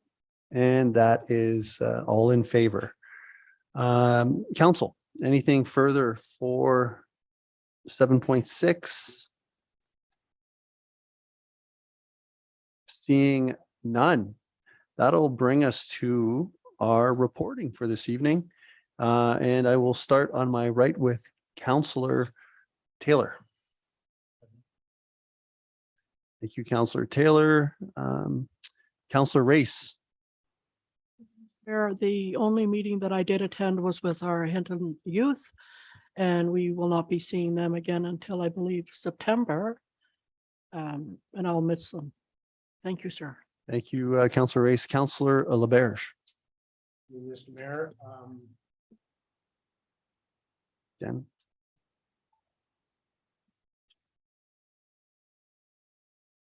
There we go. Thank you, Mr. Mayor. Well, I did have the opportunity to attend my first FRAG meeting, and a lot of acronyms in that industry. So I'm happy that my friend Stuart Taylor's back to pick up that go forward. And then this weekend, I did have the opportunity to participate in Lemonade Day, and we talked about economic development. I think the best thing you can do is start entrepreneurs early. And it was really interesting talking to all the young people who were involved in Lemonade Day and all the lessons learned. And then I talked to some of their parents. They actually made some, because it was supposed to be so terrible, they made great money on the weekend. So nothing to get an entrepreneur fired up like making some money. That's it, Mr. Mayor. Thank you. Thank you, Councillor LaBerge. Councillor Stashik.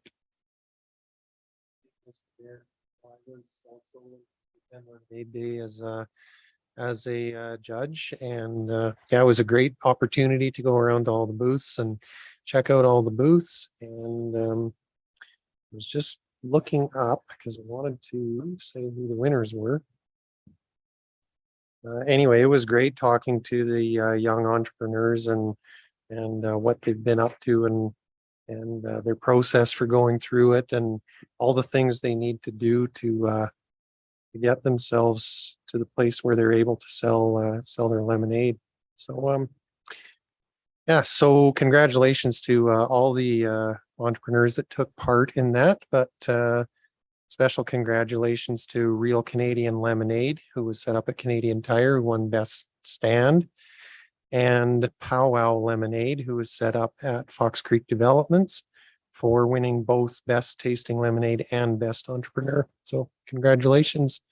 And that's all I have to report. Thank you. Thank you, Councillor Stashik. Councillor Magoon. Of course. You press the button. Sure. There, thank you. Nothing to report, your horse. I'm so sorry. I'm so sorry. Thank you, Councillor Magoon, for that. Councillor Hawes. Thank you, Mr. Mayor. Just a couple of things. First off, I had the Hinton Youth Advisory Committee meeting on Thursday, and we saw some representatives there this evening. Great group, and again, all summer, garden's going to be growing, and so we invite people to come out and help out with that. And then looking forward to when the fall comes and the harvest of it. We haven't decided quite yet what's going to happen. There's been some initial conversation as to, whether we donate it or we, somehow use the fruits of their labor with the what's grown there. I also want to mention I attended ASH meeting for Councillor Race, and business as usual there. Really planning for the fall, summer, trying to promote some things, get some bodies through that place. They're looking coming up. They're going to plan for another comedian, so they're going to be choosing a comedian soon to come in the fall. They've had some cancellations for just not enough tickets sold on some events, but they're going to try again in the fall as well. And I didn't mention at the committee of the whole, but I want to take an opportunity to, I did attend the christening of our new fire engine. I had an opportunity a couple of weekends ago, and I got to say, Mr. Beaudrop there did a fantastic job, and so many people from the community showed up. Never knew what that entailed, but it was a lot of fun. Apparently the pushing in is because back in the day it was horse drawn, and so the community would come out and push the cart into the building, so it's kept that tradition. But you also baptize it, so you saw in the pictures, if you did on Facebook, they wash it down with another engine, and then the kids come with rags and wipe it down and polish it, and then they push it in. Little horsepower help there too, because it's a little large, but excellent turnout. Thanks to Alexa was there, and Fuchsia as well, taking pictures, and there were so many kids. It was fantastic. So that's and I'm looking forward to tomorrow evening too, with our opportunity to meet with administration and council and sit down and talk about our strategic plan. It's now adopted, and how we roll that out. So I'm really looking forward to that meeting tomorrow. So thank you. Thank you, Councillor Hawes, and thank you for mentioning that. We're, I think, all looking forward to that. The only thing for me to add is just to update the community on our CEO recruitment, I guess, timeline. We have now shortlisted, and we will be having interviews next week. So that's where we're at. So I look forward to doing that with council and then updating the community on where we're at. But we're at the almost the last leg. So really happy to update about that. And that'll bring us to our Chief Administrative Officer reporting. Thank you, sir. Not much that hasn't already been covered. I will, following up on the emergency services, the fire department discussion from Councillor Haas. I'm sorry that I missed that event. I would have liked to have been there. I was able to join the chief and deputy chief last week with their fire department, fire services team Wednesday night, and we are starting to initiate a workplace culture workshop and trying to help improve the just the overall morale and function in that area. They've had a lot of turnover over the last couple of years. And so trying to work with the chief and the deputy chief on improving the culture and the morale. And I believe we had a pretty good evening with staff, and about 2/3 of the members were there. So pretty good turnout on a Wednesday night. In terms of status reports, I would like to share with council that an offer has been extended to a candidate for the Director of Corporate Services. I hope to be able to provide something substantial and concrete to council next week, but that offer is out. So pleased with that.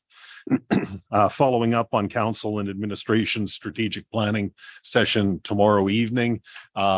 I'll be meeting with the facilitators on Thursday for the tactical planning session and just how we roll out and deliver on council strategic plan and strategic vision. Next week, I'll be having interviews with candidates. We're into the getting lead negotiators put in place for the upcoming union negotiations. So that'll be done the last half of this year. Still early days on this. Of course, there'll be some discussions with council once we have selected a negotiator. So those interviews will be next week. That's it for me at this time, sir. Thank you for that, ICO Hanlon. That'll bring us to our correspondence. Council, I'll entertain a motion for information or questions. And Councillor Haas.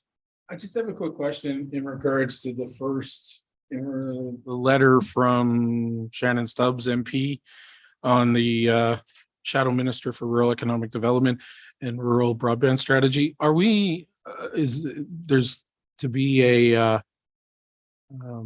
town hall meeting. Are we attending that? Anyone from administration or council? I'm just wondering, because it's in regards to rural economic development. I wasn't sure where we're at with that, if administration is or anyone else. Administration? Thank you, sir. Intention had been to have this brought before council. In fact, I met with Jen before she had off on vacation, and she said, well, it's in council's agenda next week. They'll be speaking to it. So certainly the intent would be to have representation from the town of Hinton. But at this time, we haven't reached out yet. So I would suggest if there's any members of council that wish to participate, let us know, and we'll RSVP for the town of Hinton for council members and or administrative staff. Okay, thank you. Thank you, Councillor Haas. Council? Councillor Haas. Yeah, I'd like to move that we, sorry, I'm just getting on my agenda here. Move to accept the council information package number 1 for June 2022. Thank you, Councillor Haas. Council, we have a motion on the floor. We'll vote traditionally. Any debate, questions? Seeing none, I'll call to question. All those in favor? Let's pass unanimously. That'll bring us to notices of motion. Any notices of motion? Seeing none, that'll bring us to our closed session. I'll entertain a motion to go in closed session. Councillor LaBerge? We go into closed session. Council, all those in favor? Let's pass unanimously. Thank you very much.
Any directions? Councillor Haas. Thank you, Mr. Mayor. I'd like to move that council direct administration to proceed with the land discussion option 1 as presented. Thank you, Councillor Hawes. Council, we have a direction on the floor. Any debate, questions?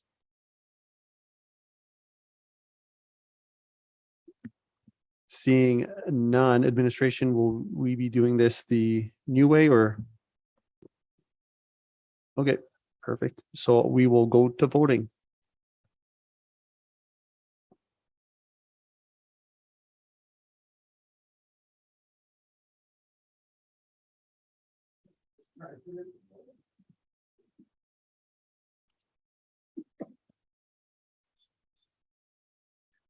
And voting is now closed. That's passed unanimously. Council, anything further for this item? Seeing none, I'll entertain a motion to adjourn. By a show of hand, Councillor Race. Thank you, Councillor Race. Council, all those in favor. Thank you very much, everyone.